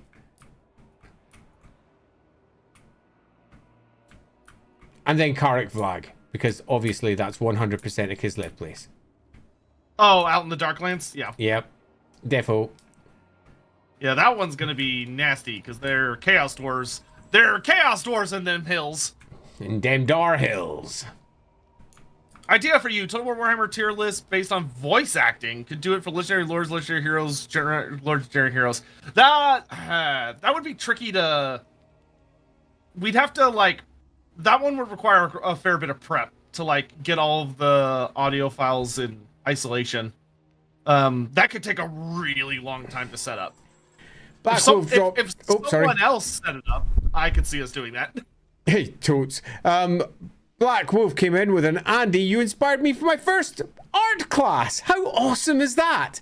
I'm 41. It was a fantasy map drawing class. I had a blast. Thank you. I'm really glad to hear that, Black Wolf. Sorry for missing that comment earlier. Which is awesome. Yeah, that is well awesome, Black Wolf. Really, really happy for you. That is really cool. And someone's asked what my opinions of the new characters and Mother. Now, Mother Ostankiev, we've had a few chats about her and how she's changed the lore. We also had a bit of a chat, Sotek and I, concerning the extra piece of fiction that was added for her and what we thought about that. And the general opinion is, yeah, she's fine. And we felt they could have possibly done more with it, particularly the story. And Kostlin, I think that's pretty fun. They've taken the existing setup that was already there for Kislev, and they've added an awful lot more to it by building up their newer version of how religion is handled inside Kislev. And I really quite like it, because it's created something that's relatively unique and interesting, particularly with the combination of the cults together into one large formation, which is pretty cool, and also quite different to how they're handled elsewhere. So in general, really quite like it. I do wish, though, that more was done with the hags than is currently the case. Yep. Couldn't agree more.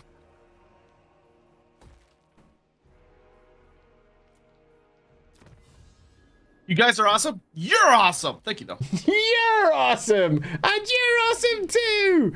All the motherland. Who's this for? Drusina.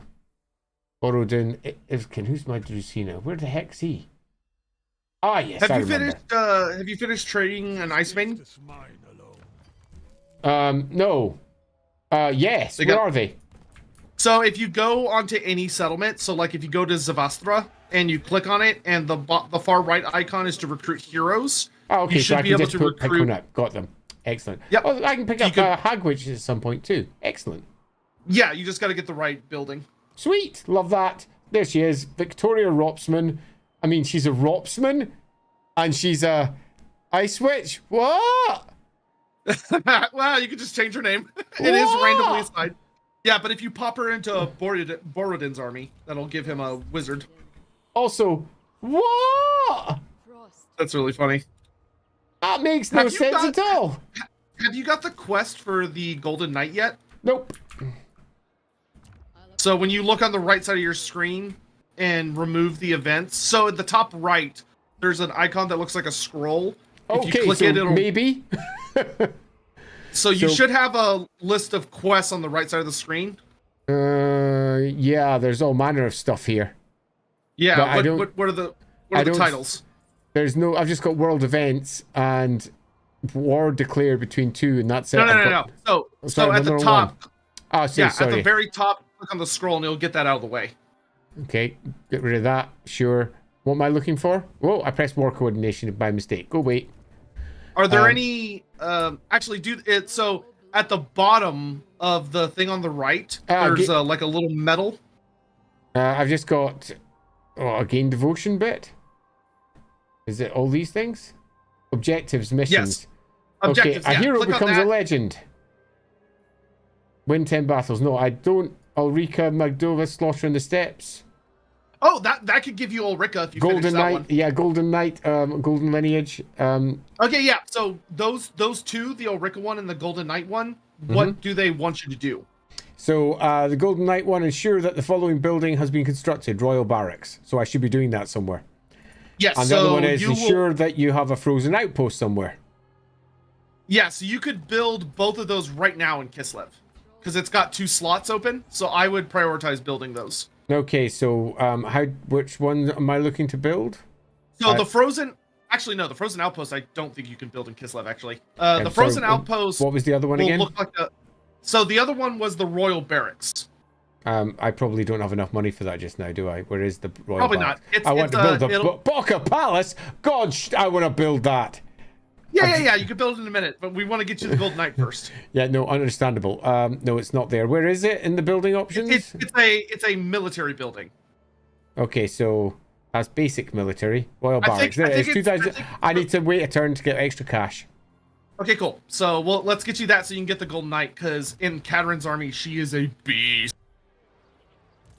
And then we'll get you Ulrika as well. But for Ulrika, you can actually get Ulrika by just doing a minor settlement. So if you go, next turn, if you look at Zavastra, I'll show you the building you need to build for that. Sounds good. Sounds good. Because Ulrika is also really, really good, because she gives you access to shadow magic, which you normally can't have with Kislev. Sweet.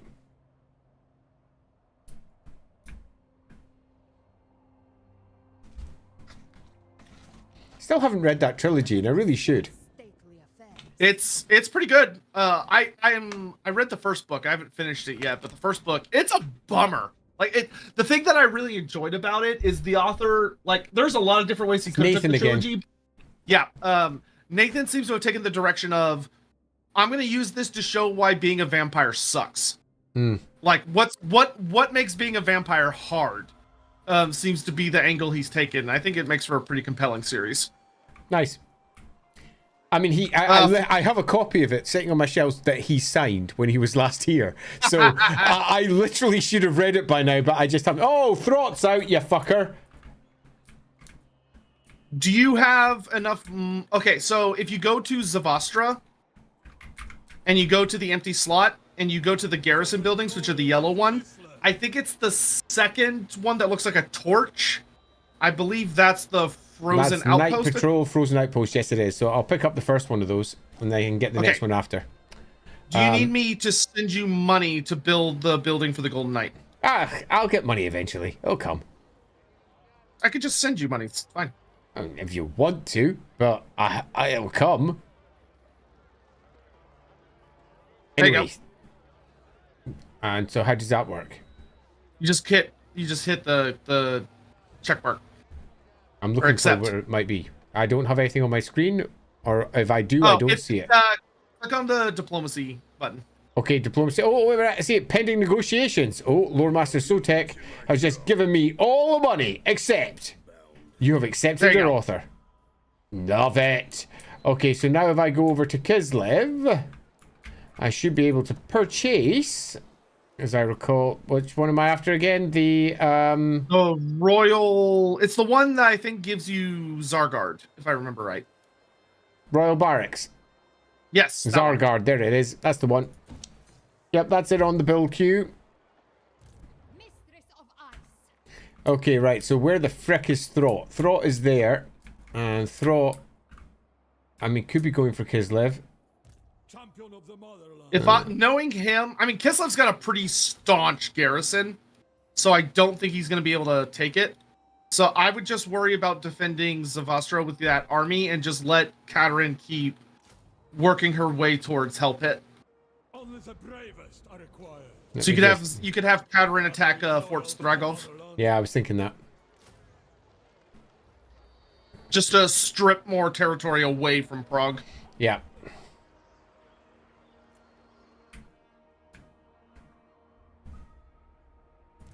The Tsarina.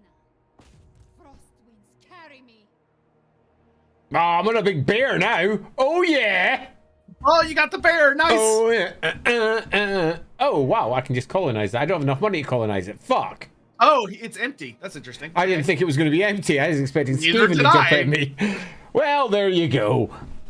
I'll do nothing. I'll just sort of hang around on the outside of it, twiddling my thumbs until next turn. I won't have quite enough money next turn either, because I recruited more units. If you have enough movement, go ahead and pop into like ambush stance. Ah, good idea. Oh, you got Frostfang. Good. Did I? On you got Frostfang on Kadrin. I so totally didn't notice that. Oh man. Right, so what's my current stance? How do I know? I've got none. I can't go into ambush because I've got not enough movement left. Fair enough. Good to know. Okay, then I would just pop into march stance. Really? Any reason why? Because if you end enough turns in march stance, you'll get a trait that makes you move faster for the rest of the campaign. Okay, cool. That's good. Thanks. Embrace this welcome call, Kislev. Hey, Sensensina, I'm having an absolute ball to answer that one. An absolute ball. We've had a couple of really fun thematic battles, which has been nice. Yeah, it's been good.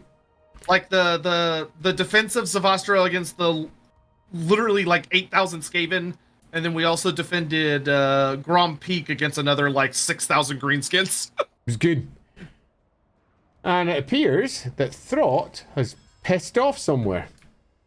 Yeah, he's probably fallen back to go after you. Oh, Azazel. Yay! So you could attack him, but I don't know if you want to start another war on another front at this exact moment in time. I'm not so sure that I do either. I've got enough money to settle this place, though. Yeah, I would just settle it to stop him from settling it. Yeah, I think so. So I'm going to stance none and then move in there. Colonize. Mission successful. Good. Mission issued. Reunification of stuff. Yep, sounds good too. Oh, nice. I've got I've got some horse archers in my second green or dwarf army. It's a classic dwarf army option, the old horse archer. Yeah, the epic Zavastra battle was indeed epic, as Philip broke out. Is it Philip or Philippe? Not quite sure. Am I close enough to Kadrin? And oh, not yet. X11107, or that could possibly be A1307, whichever it is. Indeed, time has been passing by. It's what, almost 4 o'clock, and I didn't even realize.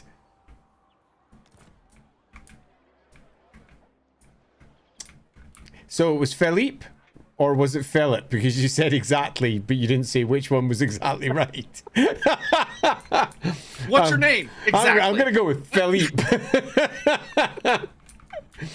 I mean, that must be right? Right, Garson Lord, he's not moving. It's always my favorite thing when someone asks a question like, do you think, like, you're like, oh, do you think this or this? And they're just like, yes. You're like, which one? Oh, yeah, fair enough. Is Frostfang a Runefang? No. It is a blade forged from, I think it's forged of true ice, if I remember right. Interestingly, it wasn't originally. It wasn't even made from ice to begin with, and it was almost certainly a dwarf rune weapon. But I might be thinking of Boris's weapon. Yeah, but through later iterations, it has been somewhat muddied. But it absolutely could be, given its original rules and some of the in-betweeny rules, one of Alaric the Mad's weapons. Oh, well, I mean, if you mouse over it, the lore description simply says, a single blow landed with this truly deadly magic sword is enough to fell even mighty beasts. Yeah. So yeah, it could be a rune sword. Yeah, originally or it had runic weapon. Yeah, originally it had the bypasses all armor and one hit you're dead rule, as I recall. It was awful. I'm almost supposed to want to go check it up again. Oh, is something going down? Apparently not. I have wiped out the Bone Rattlers, which is Azhag's faction. On my side, I have a disturbing amount of Azazel. I can't say Azazel, it makes me sad. I could almost take Hell Pit. Except that'd be a hell of a battle, so let's not. Let's go down to... Okay, so I finished off Azhag, so I can start making my way north.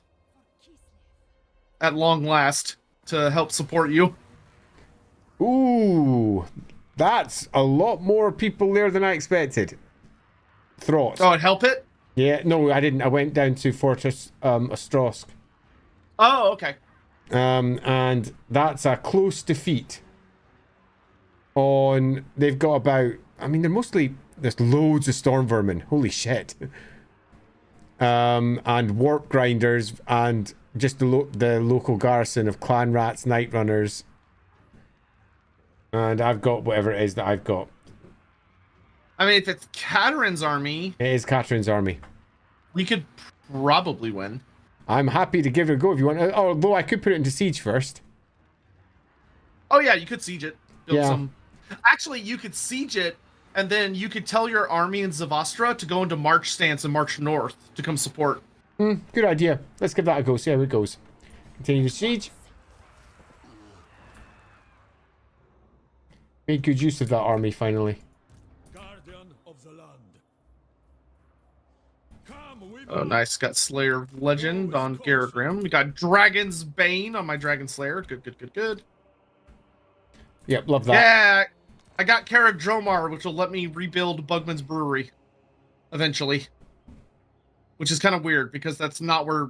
If I recall correctly, Bugman's Brewery is actually supposed to be on the other side of the Black Mountains, but whatever. Bugman's Brewery used to be in the heart of Visenland. Yeah, now it's... now the landmark location they have for it is Karak Dromar, which is to the right of Blackfire Pass. Which is Sure. Okay. So what's an unusual location when it's at home? So an unusual location. Did you get one? Just got one in Erengrad. Oh, so if you go to Erengrad, there's a button on the right. It's a really small button. If you click it, it'll show you show a different menu, or a different building tree, and it'll show you whatever unusual location you got. Okay, so I'm going to presume it's this pottery. No. That's so click on Erengrad itself. Okay, I'm on Like the Erengrad. city? Yep. And then there's a little circle button on the right. Okay, so settlement details, circle. Oh, is that it over here? Nope. Yeah. Is that it? No, it's No. so like where you would actually look at the buildings you've built in Erengrad, it's to Yep. the right of that. Okay, so I've got settlement details, and I've got discovered foreign entities beneath it. Settlement detail. If I'm in the right place. No, Yeah, the can any of icon y'all of the see- fortress. So the settlement details, that? No. The scene with, yeah, that one. I'm being told I'm on it. I'm pressing it. It's not doing anything. I must be doing something wrong. Hold on. I'm gonna pull up your stream real quick. Because you're gonna really like these. So I want you Below, to be so able to- the discover foreign entities button. Is this it? I think I found it. Company docs. is. I think I found it. Do I press on that? What do I do with it? Yeah. It costs unusual. Yes, you just- Costs 1,000. So I presume I Oh, can... you got the Chilean trading company. Sweet. Yes, that. So how do I I haven't build got that? that one yet. Does it just? No. Yeah, just have it? it's just there. It's already there. Sweet. So basically, what you got is you got a special event that just says, "Hey, a bunch of Chileans just moved into Erengrad and set up shop." Sweet. Love it. So- Thanks very so when much, you- Philippe, because you were the one who was pointing me in with a below, below that. Andy, what are you doing? Ah! Down, man, down. Yeah. What? Just curious. What's the lore blurb for it? Okay, operating So when- right across the old world, the Chilean Trading Company seeks to further its mercantile interests by controlling the docks where its trade ships harbor. Awesome. So, Yeah, there are not a lot. There are like 20 or 21 of those in the game, but they just give you really nice bonuses, which is Nice. very fun and thematic. Oh, I need to start preparing for a vampire fight because I've got a Vlad von Karstein on my doorstep, which is no bueno. Yeah. Alrighty. And turn on my side. Okay, give me 1 sec. Okay, did that and go. Oh, my Age of Reckoning ends this turn. Yes, I'm about to get so many goodies of Reckoning. because I struck out a shitload of grudges by killing Azag. Did you finish your turn? I did. Although apparently I didn't press the button as much as I should have. Oh man. I'll learn. I'm getting there slowly. Not unsurprisingly, Okay, Clan he's coming Molder's outside. trying to burst out, so I presume we should fight that one. Yes, because if you retreat, he's gonna go attack your marched army and probably destroy it. Yeah, totally. So let's go to fight battle. Fatherland fights as one. So since they're attacking me, does that mean that if we can just... Oh, he's got quite a few plague claw catapults. Okay, that'll be interesting. Oh god. Oh, he's got rattling guns too. Oh boy. Yeah, so we're the probably industry. losing this one. I think we're still in an okay place because he doesn't have a wizard, so your magic is gonna help a lot. So I'm And funny, gonna do one Oh, of you those pass everything to Sotek moments. yeah. Oh, you got the Akshina Ambusher Regiment of Renown. That's Yeah. really good. Those guys are nasty. Okay, so another big open oblast. Yep. Oh, we got some nice little puddles and stuff we can take advantage of. Okay, the good news is he's attacking, which means he's going to be really aggressive. So he's going to run right at us. So Is there anything that's obviously defensive? No, not really. There's just some trees in the middle and not even really much of So- a rise of a hill. yeah, so Water, there's though. two ways. There's two ways we can look at it. If we defend over the water, which is pretty good because it's right next to our deployment zone, especially, I would think this one's probably better. If his storm vermin run through it, they take pretty heavy penalties that we could take advantage of. So I think our best bet is going to be to defend in front of the lake. Seems sensible. There's a second lake as well to the other side.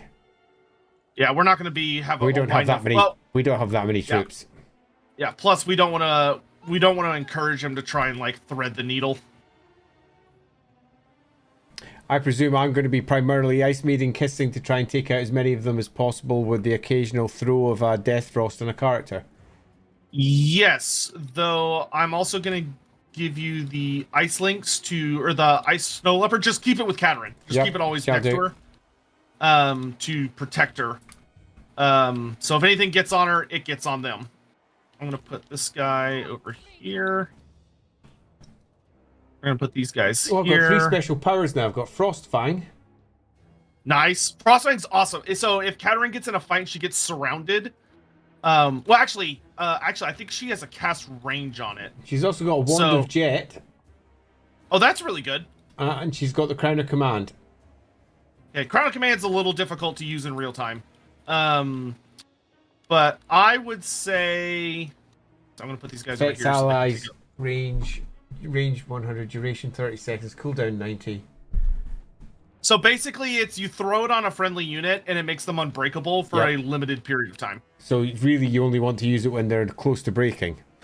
Yeah, which is tricky, because if they break and then you use it, it doesn't make them rally. They just keep running. Yeah. Which makes it, and then you're like, oh, well, I wasted it. So it's, Wand it's of kind of a Jet. pain. The Wand of Jet is a classic Warhammer wand. That's been going pretty much since 3rd edition Fantasy Battle. The Wand of Jet.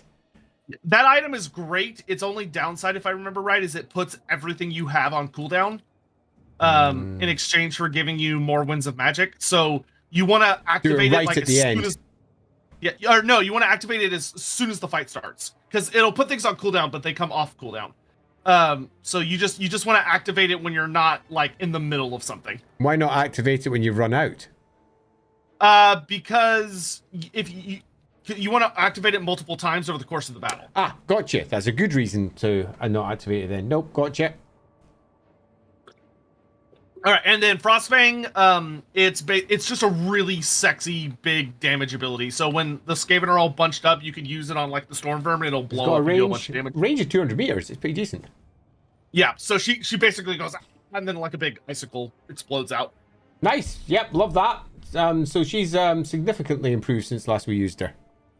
Yes. All right, I am ready if you are. Yeah, I'm just currently sitting in the tree, so I've got it super easy. You know what? I'm actually gonna give you the Slayers as well. They'll also do well for just running after Kadrin. If you want, I'm quite happy just with what I've got. No, I think the Slayers will be good, because that way if Throt gets on her, he will obliterate her. So the Slayers are really good for dealing with Throt. Good. All right, whenever you're ready. Okay, let's go. That's a lot of Wow, rats. That is a lot of rats. That's a lot of rats. Wow, he deployed way further back than I thought he would. I'm gonna scoot up our army just a smidge so that we're like right on the edge of this lake to be like, hey, come and get us. Well, What I'm hoping he'll do is he'll start running at us pretty. well, you know, if he doesn't, don't we win if it's a draw? I mean, if nobody dies, because they attacked us. Yes, essentially. But he also has 3 catapults that have very long range. Okay, yeah, So that's fair. Where the hell are they? Do we have any They're cavalry? We do, but he's got a Oh, very they're right in the middle. wide-fronted- Look at that. Yeah, so Ooh. I'm gonna spread out really, really wide for right now. Yeah. Actually, I'm gonna send the warriors forward to try and bait him into shooting them, because they're pretty low. They're not only like not that important to us, but they have like a really wide skirmish formation, so they'll take less damage. So I'm gonna try and see if I can bait him. So the Kislev warriors, they're in wide skirmishy. They don't look that skirmishy. Well, compare them to like your armored Kossars. Sounds good. Love They're it. a more disorganized formation. Yep. Who are these cloaked dudes? Okay. He is The wolf not. Ox. Nice. Yeah, they're the like secret police. Yeah, guys.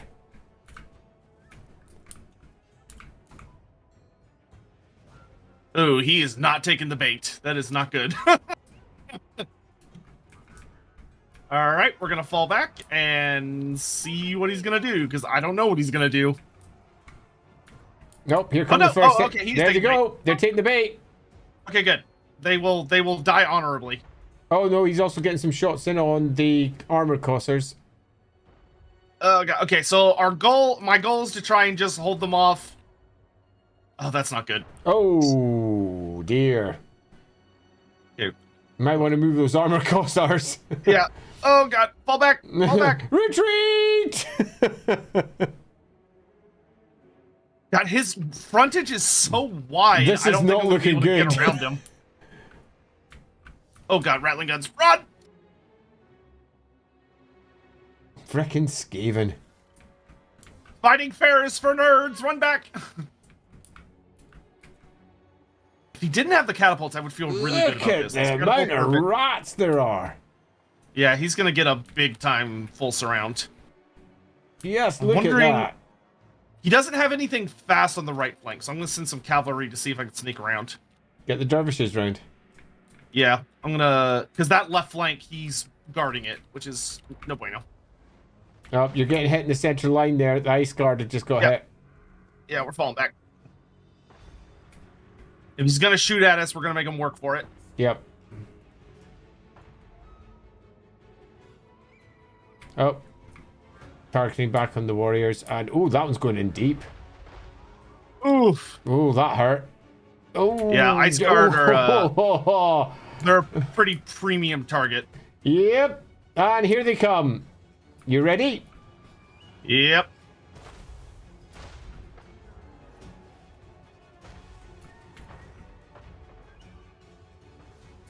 Okay, he's almost in range. All right. Archers, let's let him have it.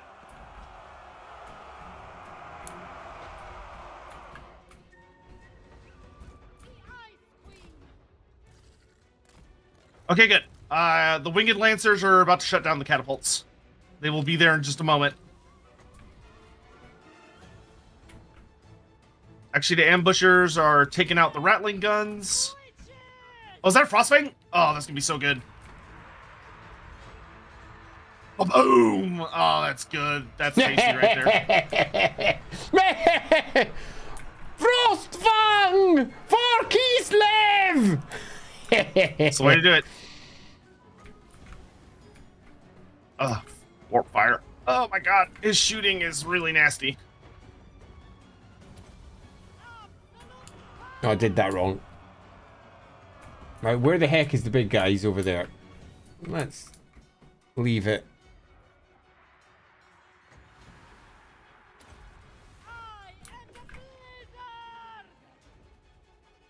I am the blizzard. Alright, catapults are being taken offline. So now it's just a desperate fight to try and kill Throt.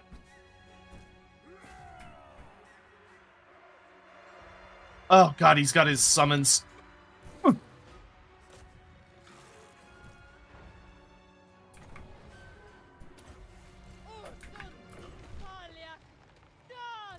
Throt is exposed over on the left if you want to send in the Slayers on him. And maybe the Ice Kitty. Don't see where he is. He's I'm- in there he the- is. he's in the Got him, center. Got him. But he's overextended. Yep, thanks. Bring him down! Bring him down! Okay, all the catapults are offline, so there is that at least. Oh, good lord. Throt's taking the damage. Okay, the rattling guns and warp fire throwers are all offline.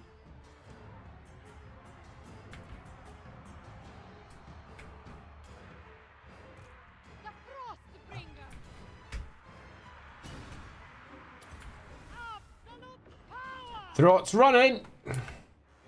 Good. Okay, Come just on, keep the cat. cat on him. Come on, cat! Eat him! Eat him! For Kislev! Oh, that's it. He's got the big flag up. He's out of there. You got it. Yeah. Do you have any big spells you could start throwing into this Oh. mess? Uh, Like Or a Frostfang. Frostfang would be really nice right now. Where is the worst of it? Oh, Christ, look at the mess. Frostfang is right there. The frosts are mine! There's so many of them. Yep. But we have wiped out all of his back lines, so that's good. Kadrin needs to start using... If you have any spells on her, she needs to start using them where she is. Oh, she's surrounded. Yes. Oh, Christ, yes, she is. She needs to alleviate herself a little bit. So which one is the one that goes out again? Is that not Death Frost? Frostblades? No, you want Ice Maiden. Frostblades, I wouldn't recommend it right now.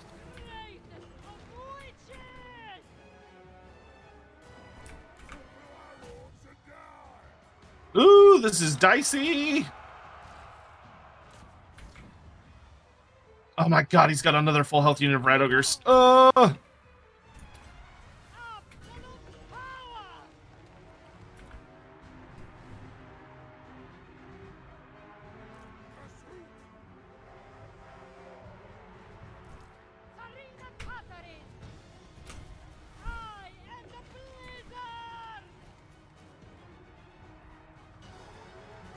was trying to catch and kill any units that break and are fleeing. Just to give us as much wiggle room as possible. Kadrin, Oh, Kadrin, it's looking like Kadrin's she's about to go. Yeah, if I can get... God, I need to get my... No! Oh, Kadrin, no! No! Well, that's not good. Curse them. My lord is wounded. Okay, at this point, we're just going to deal as much damage as we can in the time still given to us. Oh, it looks like army losses are kicking in. That's not good. Yep, yep, Everything's beginning to flee. Made a pretty good showing, but yeah, God, that was a lot of rats. That was a lot of rats. Yeah, Kislev has a fun special rule where when their leadership breaks, they get a 30-second buff of being unbreakable because they're Kislevites. Nice. Like that.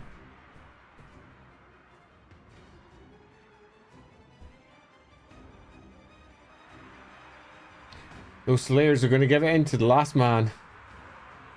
As they should. Gosh, there's a lot of rats there.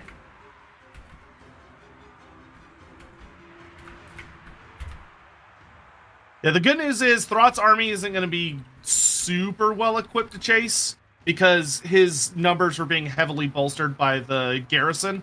So if he wants to chase you, he's going to have to lose a lot of troops. And all the catapults got wiped out. That was the most important thing. Yep.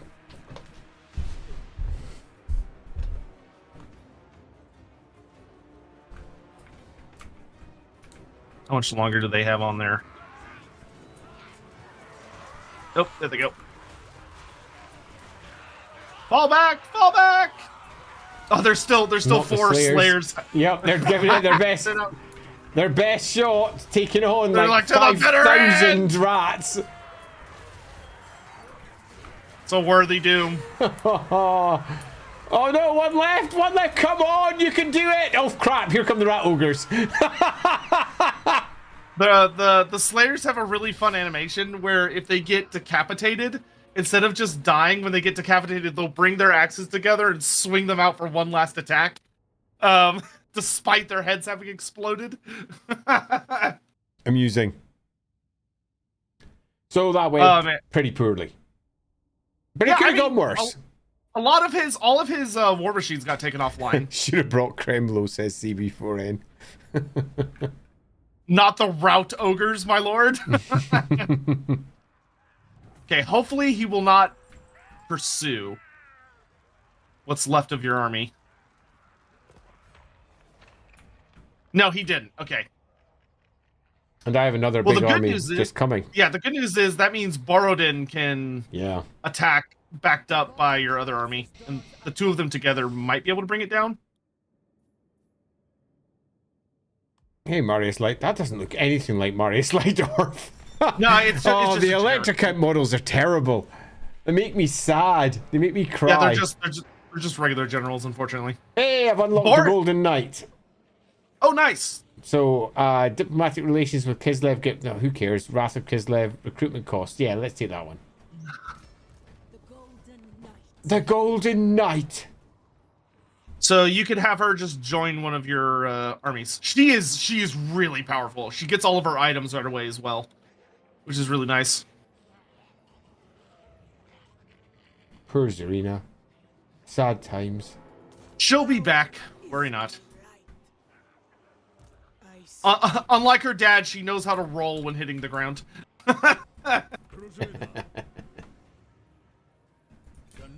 I guess, I'm wondering if I should take the fight to the vampire counts, or if I should take the fight to... oh no, wait a minute, there's a different one there.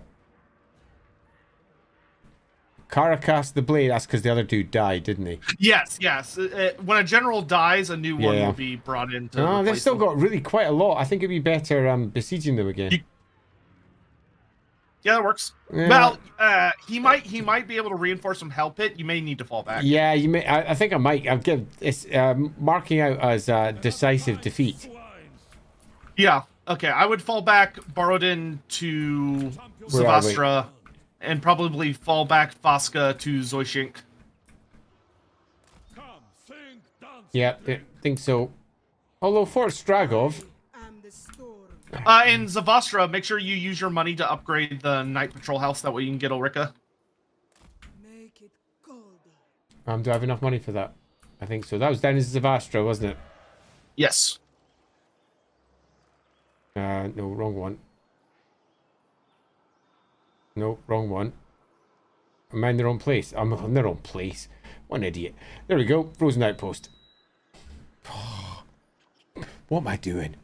Right. You know, I'm gonna try and get around Vlad without fighting him. And if he decides to start a fight with me, then I'll kill him.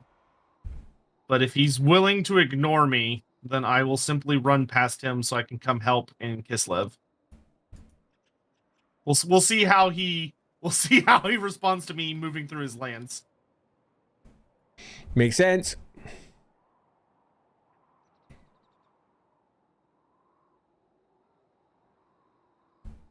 Managed to do that done. Right, so where were we? We were here.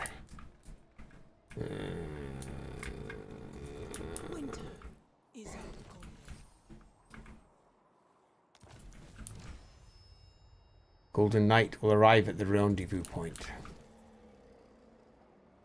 So is that the Golden Knight there? There she is. Nice.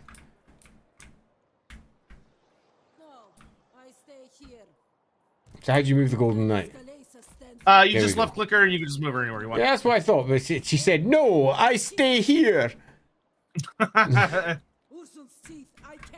Ah, it's because I accidentally clicked on the town. I got you. Sister of Ice.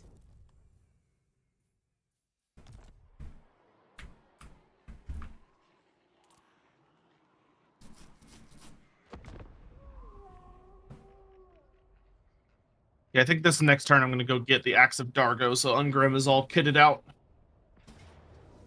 Oops. Yep. Clan Mulder is attacking. Close defeat. Ice Court. So it's Borodin's Law, and it's just a rather battered army. The plague call catapults are there. I think this is worth playing out. Okay, let's do it.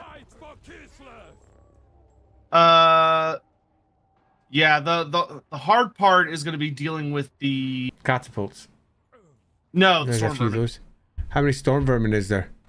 He's got 1, 2, Oh, 3, cripes. 4, 5, He's got 6, fuck 7. me. Oh yeah. Ah, the storm vermin. Yeah, that's actually really the only thing he does have is just lots of Storm Vermin. Yeah. We can beat him though. We just have to be really careful. and also get your Tempest Witch actually has a really good spell for dealing with storm vermin. Because she has the I forget what it's called. Let's have a look at her spells.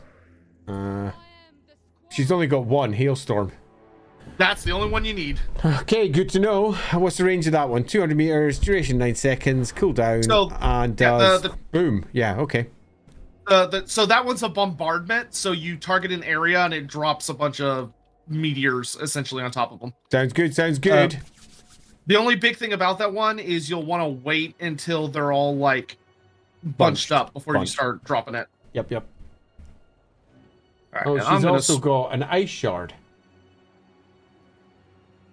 Oh, yeah, that's her ability. It's not a spell; it's an ability. Yep. But that ability, so I would put her a little closer to the front, like between some of the halberds. And what that'll let her do is that when they get close, she can literally just throw a bunch of ice in their face as they're approaching. It's a good way to get some. Good way to get some free damage in. So what do we do with Borodkin? Now, Borodin, pardon me. He is a shooting focused character. So I would have him kind of stand somewhere in the middle of the army, and his whole thing is that he just pulls back his bow and he just shoots. His bow has a anti-large focus, so if you could shoot him at like rat ogres, he'll be very, very good. He'll deal like bonus damage. Nice, good to know. Thank you. You know how shit I'd be if you weren't telling me how to do everything. I'd be more shit than I already am.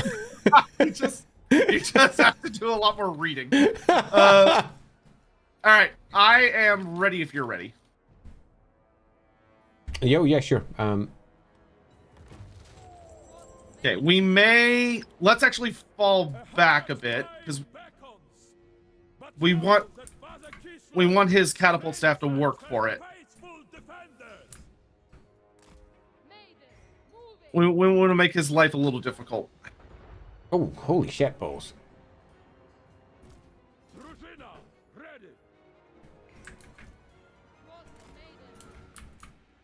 And luckily, you've got good horse archers, so I'm going to be able to start harassing him. I love horse archers. They always make me smile. I had a ton of them in my old Kislevite army. Super good in tabletop. Yeah. I like the old fast cavalry rules. Always a fan of those. Yeah, those are the summons people were talking about earlier. So because we're fighting in territory where there's a lot of Skaven corruption, it means he can have Skaven burrow up underneath us. Gotcha. So don't use any spells on them because they break pretty easily because they tend to be so isolated. Mm-hmm. So we'll just want to like they have broken already. Yeah, and once they break, you can just let them go because they'll fall apart once they run away. They're not very brave. They're more just there to like. Is that their catapults getting taken out yet? Are you in the back? One down. One down. And there's two more at the back line, but he's sending his wizard back to deal with it. Oh, warp lightning! Look out! Ah! Yeah, that.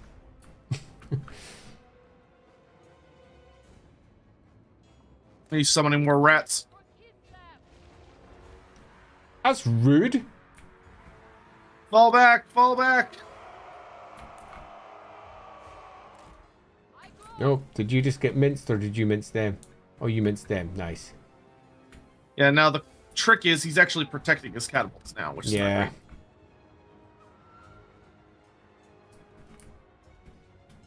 God, those catapults have such long... Okay, we're going to run as far back as we can. Because the big thing was we're trying to get him to stretch his army out. Because he's doing an actually kind of okay job at protecting it right now. The good news is those rat ogres are taking a whooping from the horse archers. Yeah, we'll take that.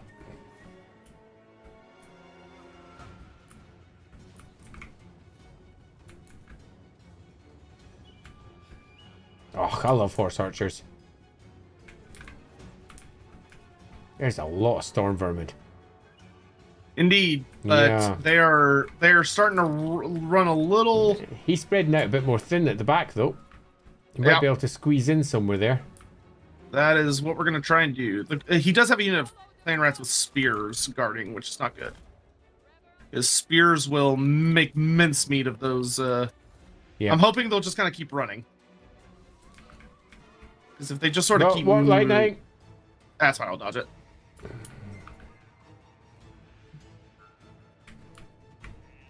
Yeah, you form up right there. Just let me have this catapult. Oh god, rattling guts. Ah. Take cover behind the warp lightning cannons, or whatever these are.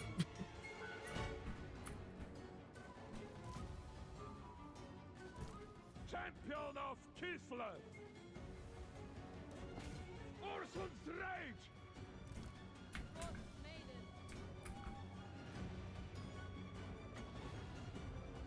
Okay, all the catapults are offline, so now we can fight. Oh god, this is gonna hurt. Okay, that's quite slow, so I need to do it in front of them. Oh yeah. So you want to wait until they're in combat with you, Yep, got because you. otherwise they'll just dodge it. Warp lightning. Ow, ow, ow, ow, ow. All right, plate claw catapults are offline. Good job. All of the rat ogres are looking pretty rough. Oh no, they rallied. Never mind.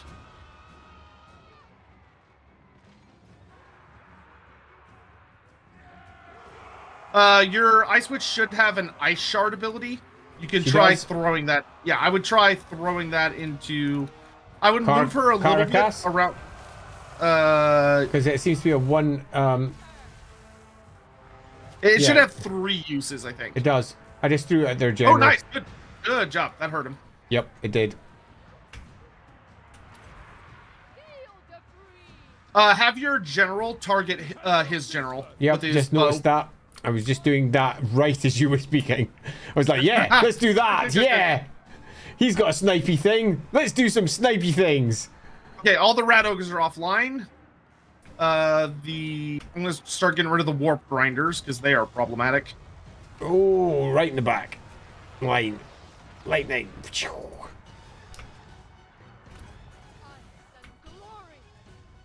See if I can get these slayers around the back.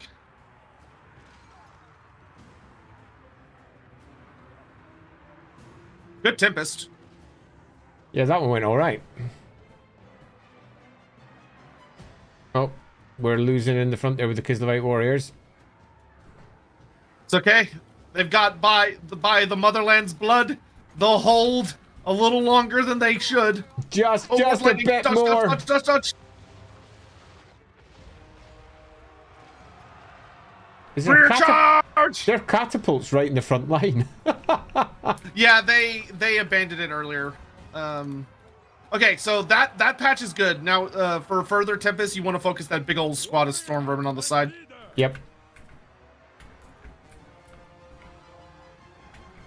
Which one? Because more than one set of Storm Vermin, left or right? Right. It's the big unit of halberd wielding ones. Uh-oh. Rude. Hasty. For Okay, the Kislev! Slayers are on the Grey Seer, so that's good. They'll tear him up. I'm gonna have dervishes just focus on running down enemy We have fleeing still units. so many of them. It's looking pretty good though. Hopefully We've got take out the- those halberds there. Yeah, their general just broke. Yep, saw that. That is a good sign, because the breaking will spread.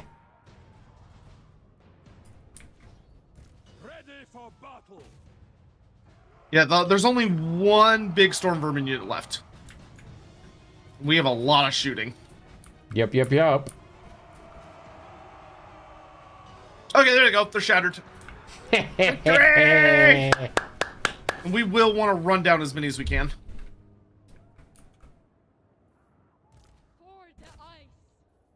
Drusilla. Go on, just shoot the general. Oh, the general got shot! Ah! Down he goes. Good. One less Grey Seer in the world. Or it was the Slayers. I think it was probably the Slayers. That put a big smile on my face. Very well. Good. A lot of dead Storm Vermin. This will be good. Yeah, that army was nasty. That was a lot of Storm Vermin. It really was. This is where classified dervishes earn their pay, is chasing down and fleeing units. Mm-hmm.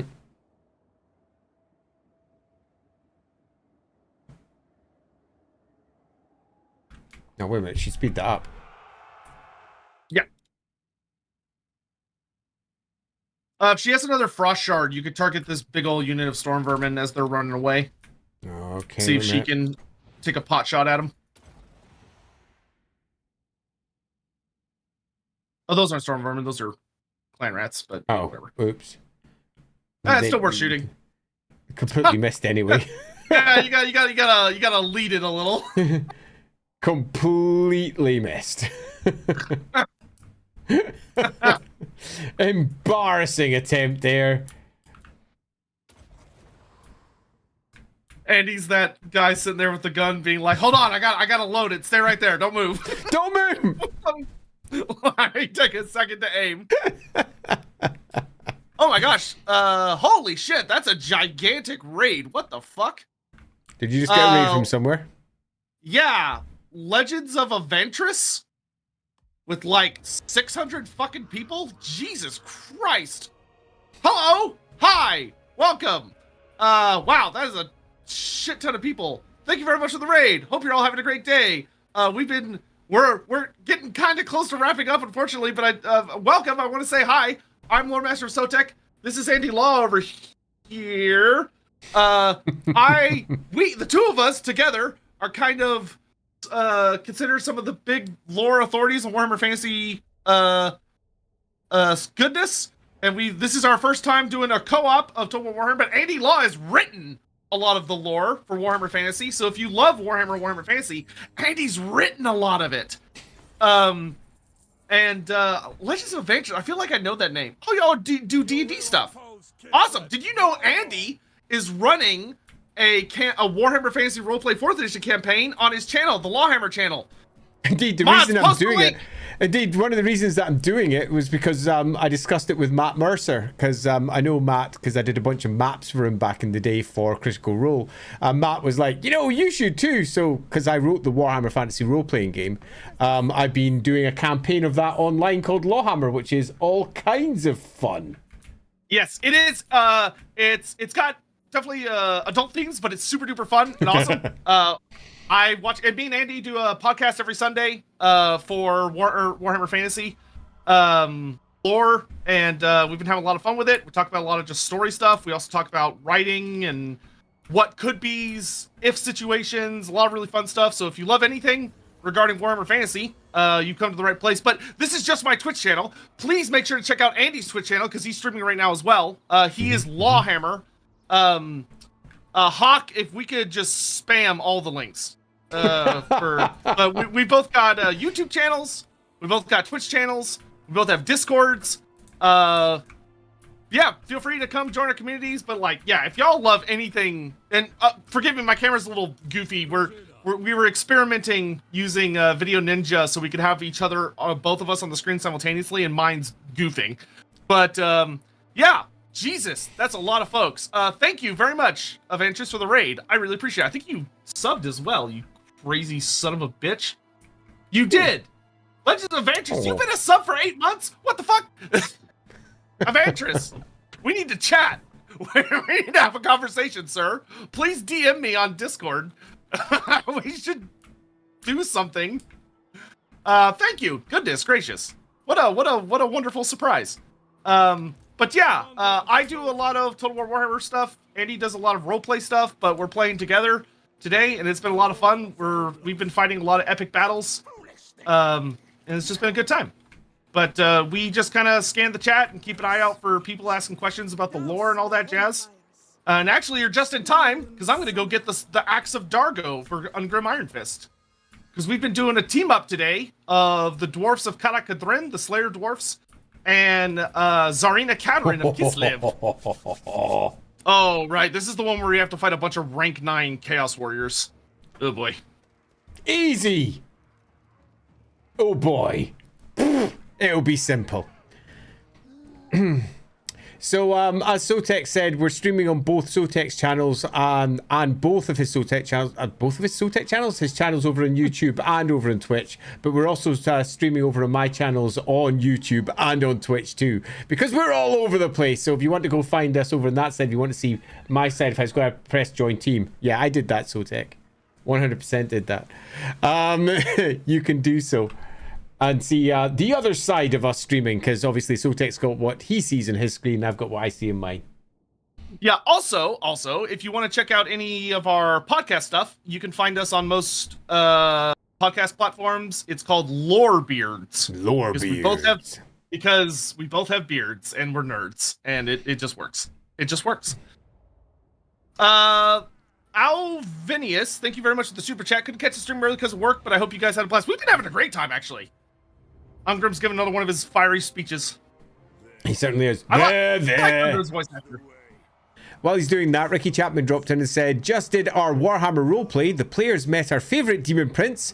We've made Voliolus the Ball Lord? The Bale Lord. Oh my. Site at approximately, what time are we at? 4:30 in the morning, apparently goes rubbish. A servant of Nurgle. He resembles an oak tree with 2 bug eyes and fly wings instead of leaves and a maw split down its trunk. Ugh. Thanks, Ricky, for the super chat. Super appreciated. Sick. I actually love that idea now I think about it. It's got, instead of leaves, it's fly wings. That's nasty. That's pretty horrible, So isn't like it? Bug eyes a and tree fly that wings. just like buzzes. You just hear the buzz as he's moving around. Dum The dum axe dum. of my ancestors. Thank you for the bits.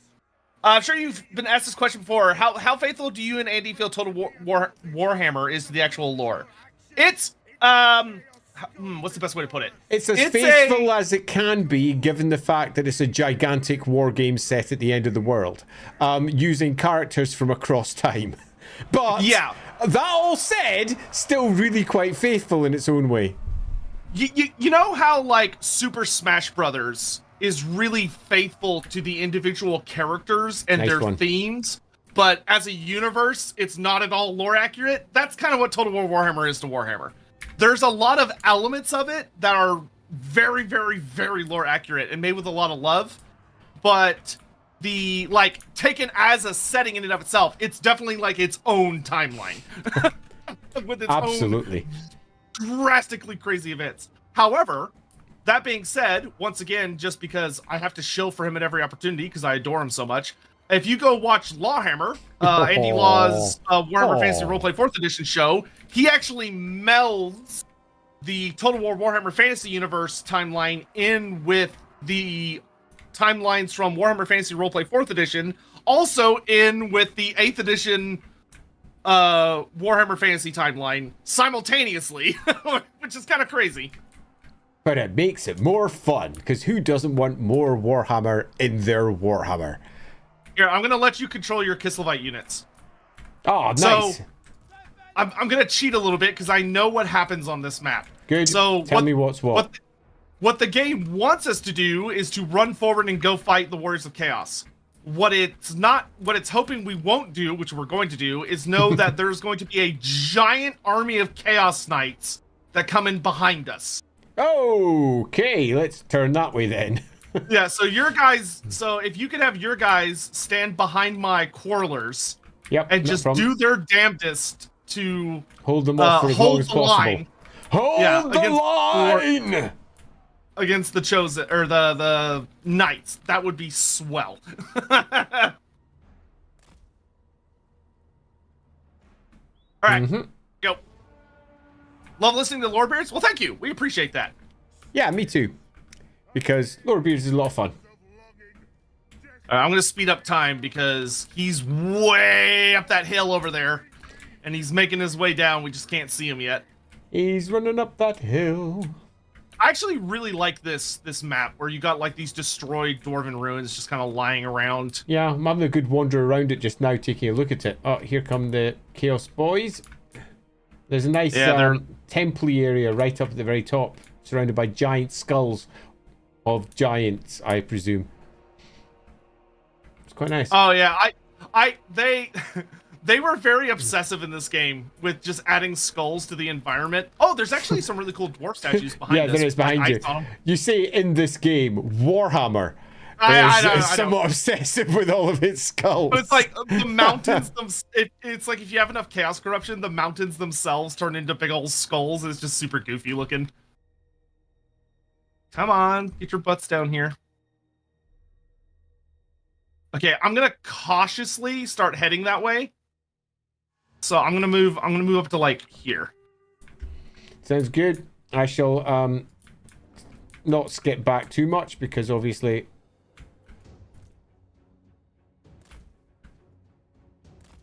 they're gonna come bouncing out from behind us. Yeah, I would Chaos fall chariots, back to Chaos where warriors. you're between those two. Oh, interesting. They changed what direction the reinforcements come from. Okay, so they're in front of us. Oh, All right. excellent. Well, we don't need to worry about that then, do we? Yep. To the top of the hill! I'm running up that hill to make a deal with, I don't know, the dwarves.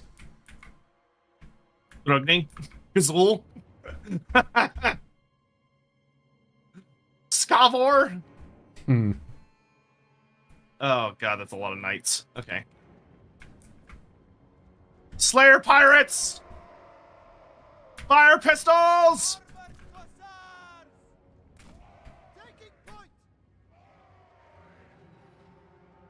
Chaos Knights, Chariots. Oh, I really Horsemen. wish I had giant slayers right now, and I don't. My slayers are not going to have a good time versus these knights, but needs must, needs must.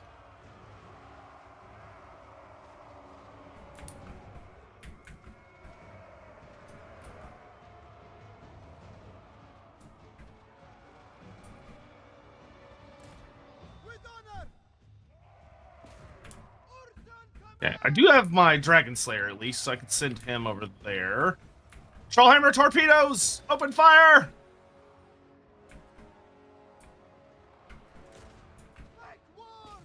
Okay, that's that group of knights beaten back. Let's fall back. Armor! Okay, Ungrim, you kill the Chaos Lord.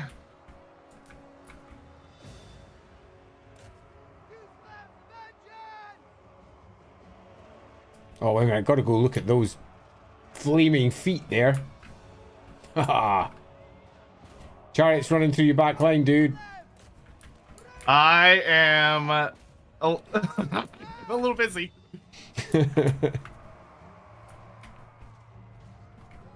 Oh god, they're all over my Thunderers. Okay, the Chaos Lord's beaten. Good job. Oh my god, there's like Chaos Spawn everywhere. There is. And it's really heavy over on the right flank. Yeah, the left flank just got cleaned up, so I'm gonna start working my way over.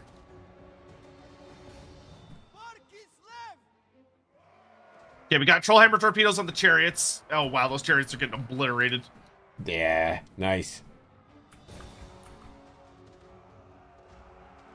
Hold the line! Make sure your Kossars, if you grab them and right-click and drag, it'll spread them out. Because if they're standing on top of each other, they'll block each other's shots. Good, thanks.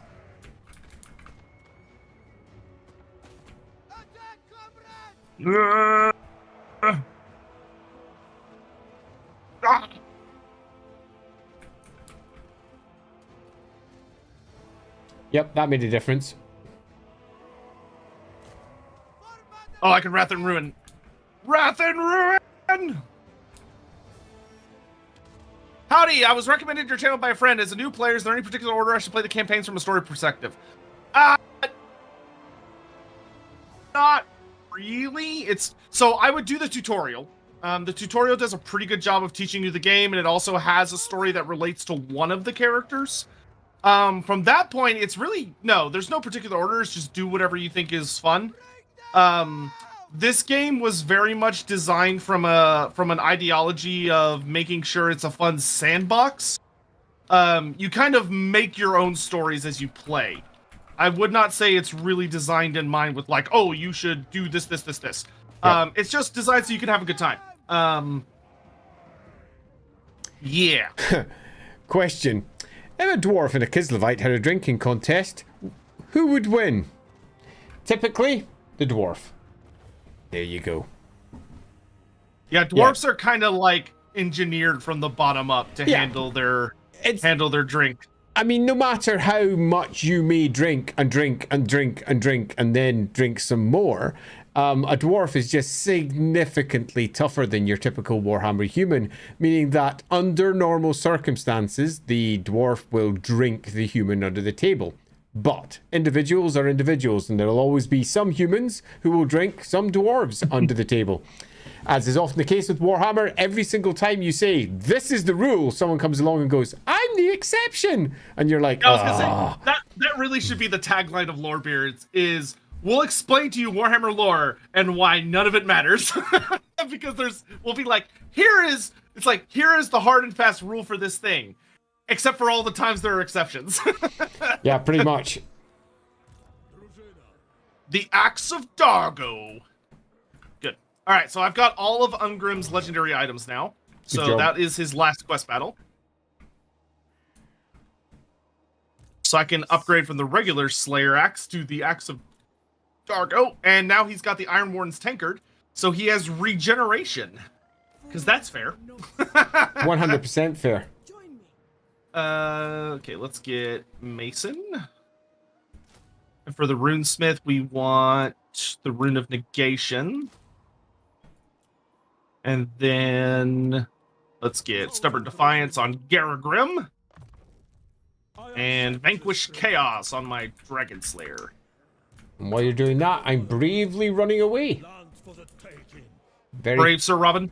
Yep. Who is bravely running away and getting hold of the Golden Knight. Oh, yeah.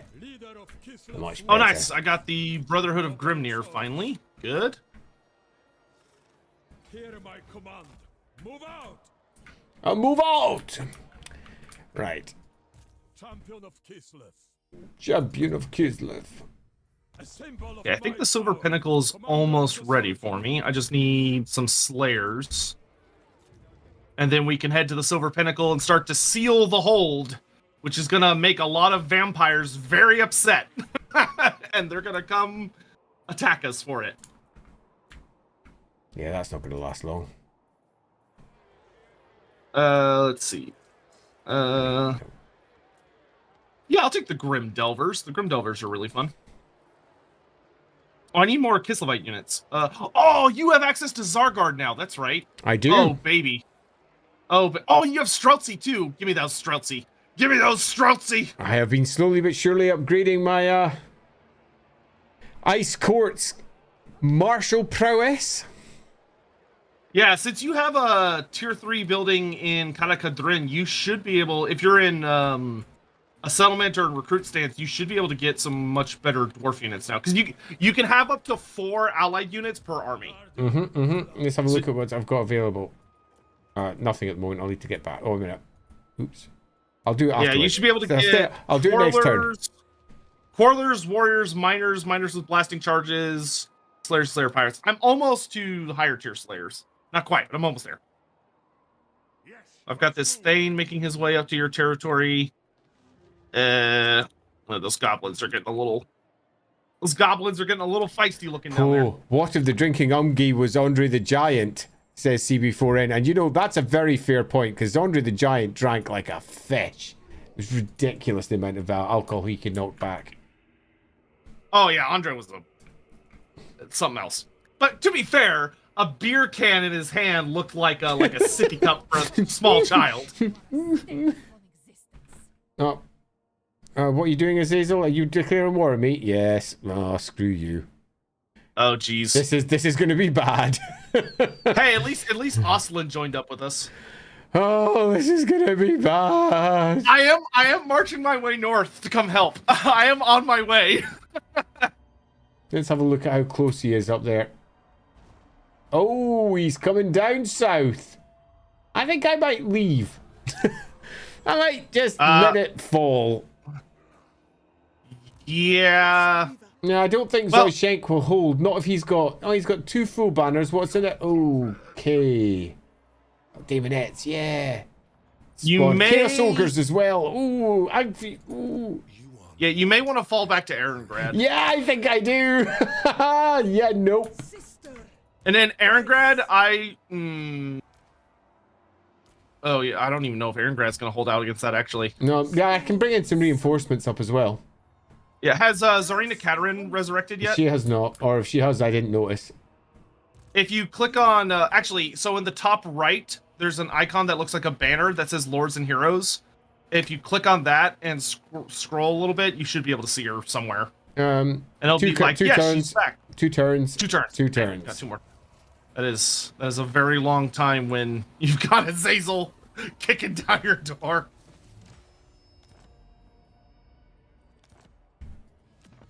Ungrim. Let's grab that.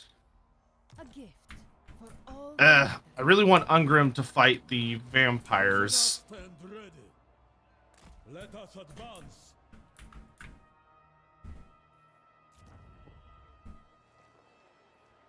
Yeah, let's not reinforce Zoishenk. Oh, I'm so tempted to do that, but I'm not going to. The snow. He's got Mournagles. How about this garrison? It's not that bad. Oh, but that vampire empire is getting kind of big. I should probably do something about it. I guess. I mean, do you have to? Do I have to? No, but I'll get a lot of money if I do. Worth it then. Yeah. Let's see. Yeah, I think I'm gonna start punching him in the face. Schwarzhofen.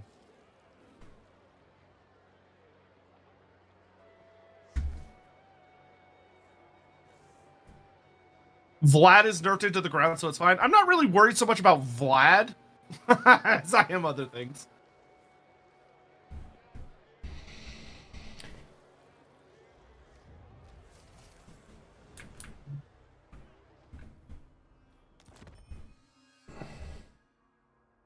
Luckily, these guys are pretty easy to wail on. Yeah, I'm going to sack it. Nice. Let's see, can I make it back to my territory? Yes, I can. Just having a wee Okay, we're look going to around. fall back a bit. And then we're going to grab Iron Willed, which makes Ungrim heal a lot faster, which is great. There's Azazel. And then our Slayer... Yeah, let's get Rune of Breaking. We're going to need Rune of Breaking, actually, until I can get Doomseekers. Okay. Oh, you leveled up twice. Look at you.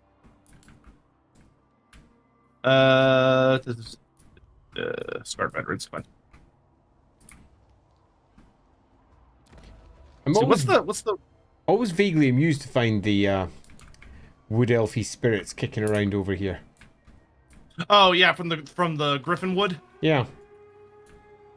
It's a really fun place to have put Drycha.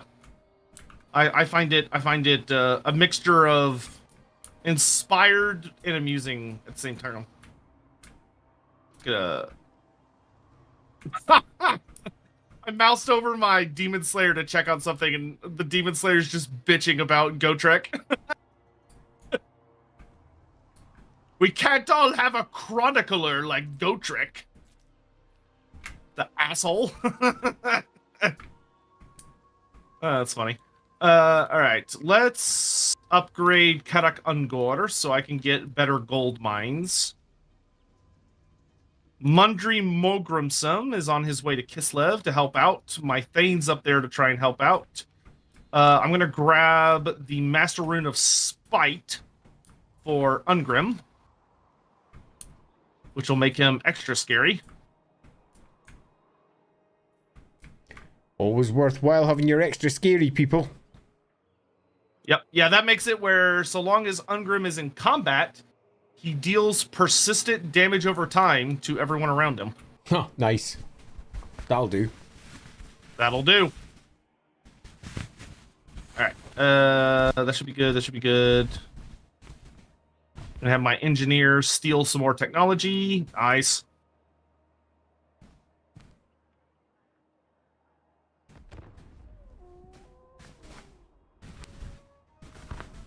How's it going? It's going pretty okay. Kislev is definitely... Kislev is suffering. It's suffering. There's been a lot of scavenging. There's been new recent incursion from the spring driving from... Here we go. Yeah, it's a very lore accurate Kislev situation. Yeah, let's just let that one fall. Bye. Okay, that's the first major casualty to chaos. Zoyshenk has fallen. He gave it over to his Norskin puppets. Yep. The ice. Okay, now I will capture Schwarzhofen, since it no longer has lots of free money for me. Take the city! We'll sell it to the Manlings later. As you do. And then I can get... Oh, yes, I can start getting Inspirational Leader, so I have lots of healing. Good. Finn is going to make his way to the Silver Pinnacle, because I'm going to start summoning the undead there to make them really, really mad. On my side, I'm recruiting some of your dwarves, because who doesn't like having dwarves in their Kislev armies?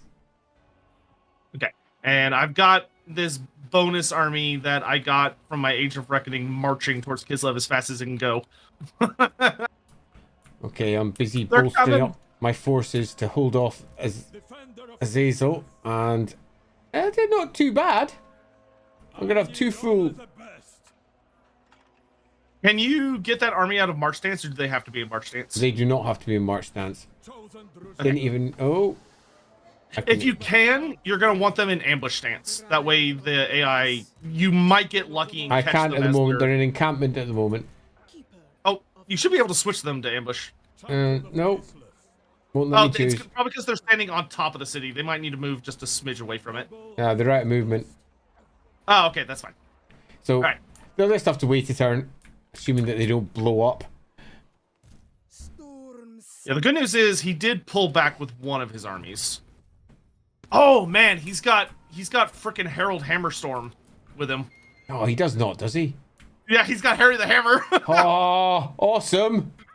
Who is really fucking hard to kill. He's a piece of work. I mean, I bought that model when it was reissued again. I have yet to paint it. It's still sitting inside its packet. I just literally couldn't resist picking up Harry the Hammer, because it reminded me of being a kid when I first bought it back when it was a metal miniature and really bad.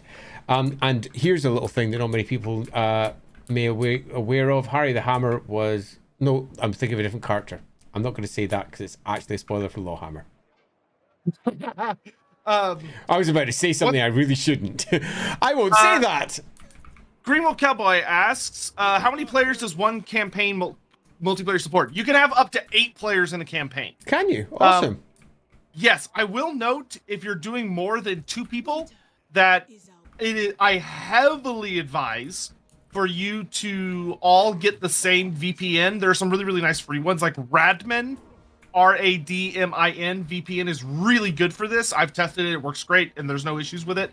If you get everybody on Radmin VPN, one of you can create like a lobby, and everyone else is able to join that IP address that you want to play with. That way, when you play the game, you play using the local area network multiplayer menu, not the normal one, because CA does not have dedicated servers for multiplayer Total War. It's peer-to-peer. So if you try to play 8 people without a VPN, it'll be really laggy. If you play with a VPN on, it's much, much better. Like, I know people that have been able to play 8-player campaigns without much issue. What 2 factions rarely fight each other ever, but I'd love more stories about it? Oh, dang it. So many. Rude. A lot, actually. Yeah. Almost like anybody in the Lizardmen. What do you want, Hawkland? Oh, you're gonna give me money for a trade agreement? Yeah, sure. Pretty sure you guys are about to get. Ah, it's Toddy. What do you want, Toddy? Okay. Money? Okay, yeah, cool. Oh my God, all these trade agreements. So many trade agreements. Here we go. The Empire's like, we need some of that dwarf beer. Hey, Zarina, you're back. To the north! The Nemesis crown has appeared in Sylvania. That's not good. That's not good. I don't want Vlad to get this Nemesis crown. Yeah. Please no. Well. Okay, I need to march on Castle Drakenhof. So how do I get the Zarina back? So you're gonna click on the army that you want her to lead. Okay. So I would probably pick the one that has the Golden Knight in it. I can do that, although it's got a full set. Actually, you could just pick. I would pick the one that has the Ice Witch, and then you could just move the Golden Knight into her army. So you're gonna click on the Ice Witch, and you're gonna click on character details in the bottom left. Mm-hmm. And then on the bottom right, there's a picture that looks like a boot. It does indeed. And you click that, and it's basically you telling that lord to skedaddle, and then it'll ask what lord you want to replace them with. Done. Perfect. Thank you. You're welcome. Nice. So that lord, can I get that lord back again? Yes, she went back into your recruitment pool. Okay, though cool. she'll take like 4 turns to come back. So she basically goes on a forced retirement. But she'll be back. Why won't this army move? Which army? Borodin. I'm clearly doing something wrong. I click on Borodin. Probably because one of my armies was in, one of my guys was in the middle of doing something. No, I just can't move it. It's like it's already moved. Can you change his stance? He's currently on in camp for reasons that I can't and won't move off it. Oh, it's locked in encampment stance? Yeah. That's okay. Let me just move the other character out and see if I can move it in. No, I can't. Nope. Just I seem to be locked in encampment stance.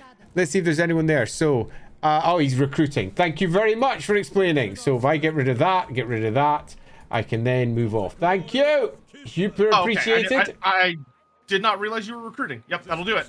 Yep, that'll do it. Thank you very much. You absolutely rock out there, everyone. Wow, I'm such an idiot.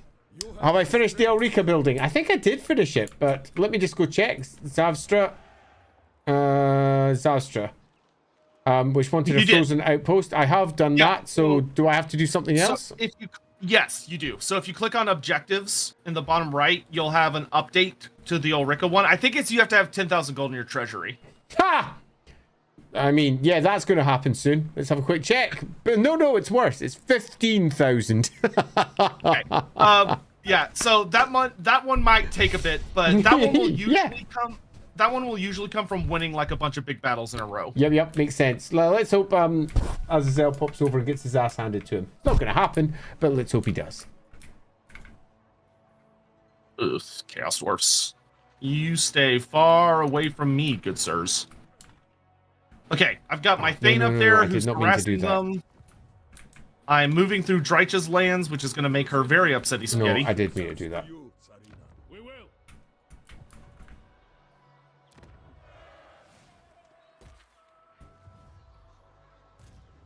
Of the soldiery.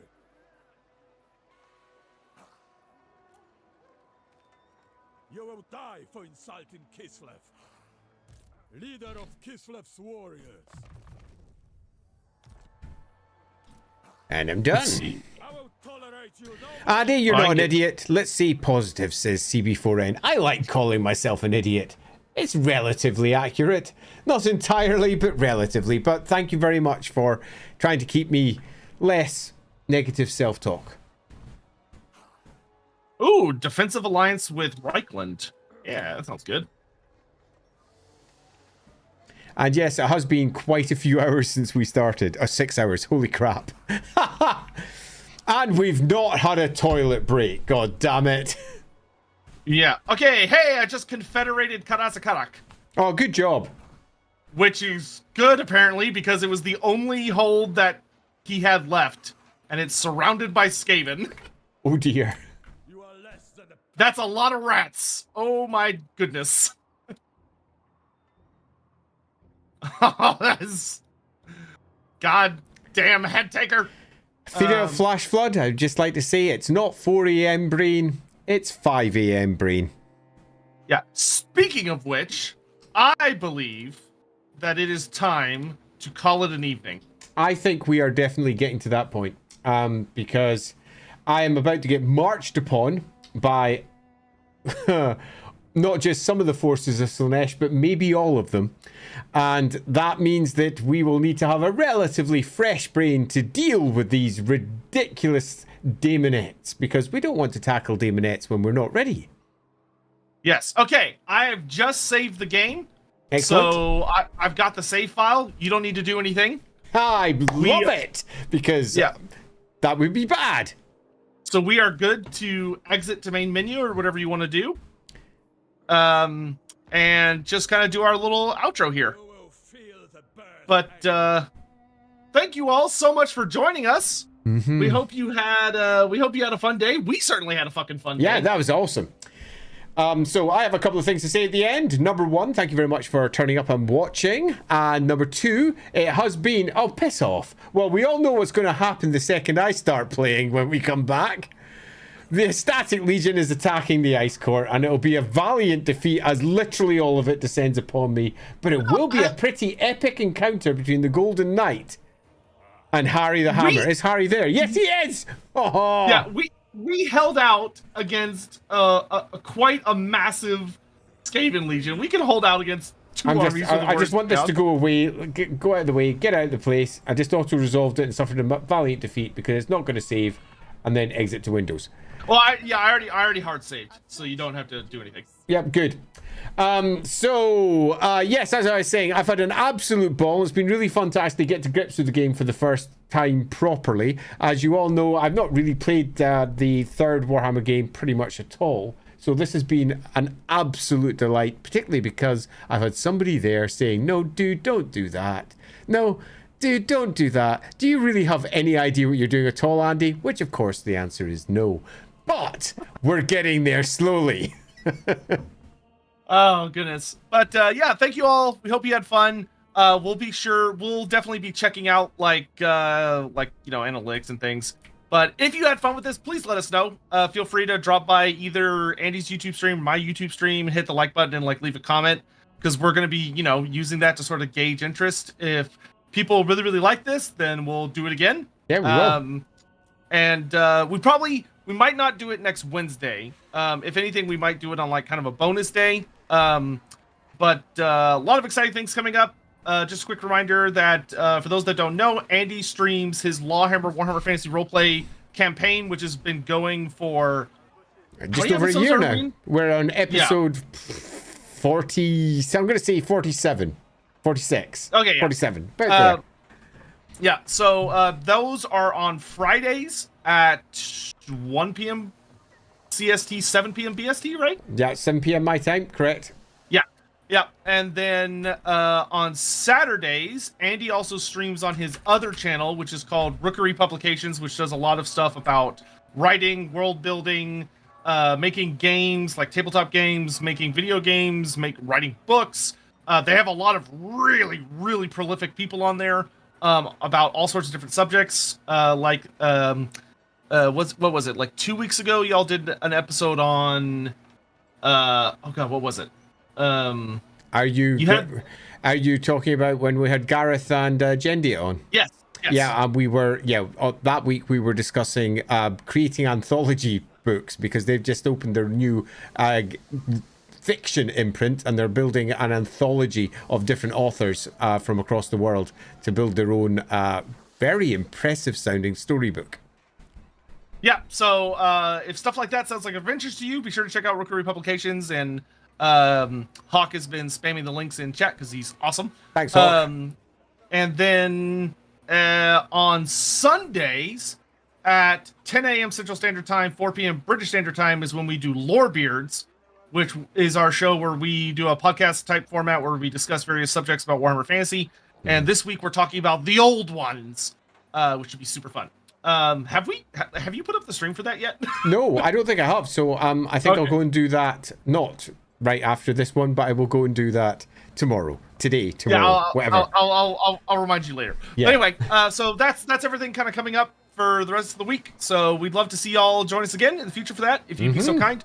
But yeah, I don't have anything else. No, neither do I. You've pretty much covered everything. So do make sure that you like, subscribe, and do check out both Loremaster of Sotek's channels and the LAWhammer channels, both of which are streaming right this very second. So if you happen to be on the other, make sure you dive over to the other and hit all those nice buttons because it'll make us super happy.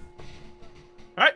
Anyway, we're gonna get out of here. For those of you watching on Twitch, because I guess I actually have a moment, I'll send y'all off on a little raid somewhere. But yeah, thanks so much for being here. Y'all, let's see, is anybody playing? Don Fandango's playing Total War, so I guess we can do that. Don Fandango. And hope you all have a lovely day. So thank you for watching. Take care and bye. Nice. See you all later. Bye-bye.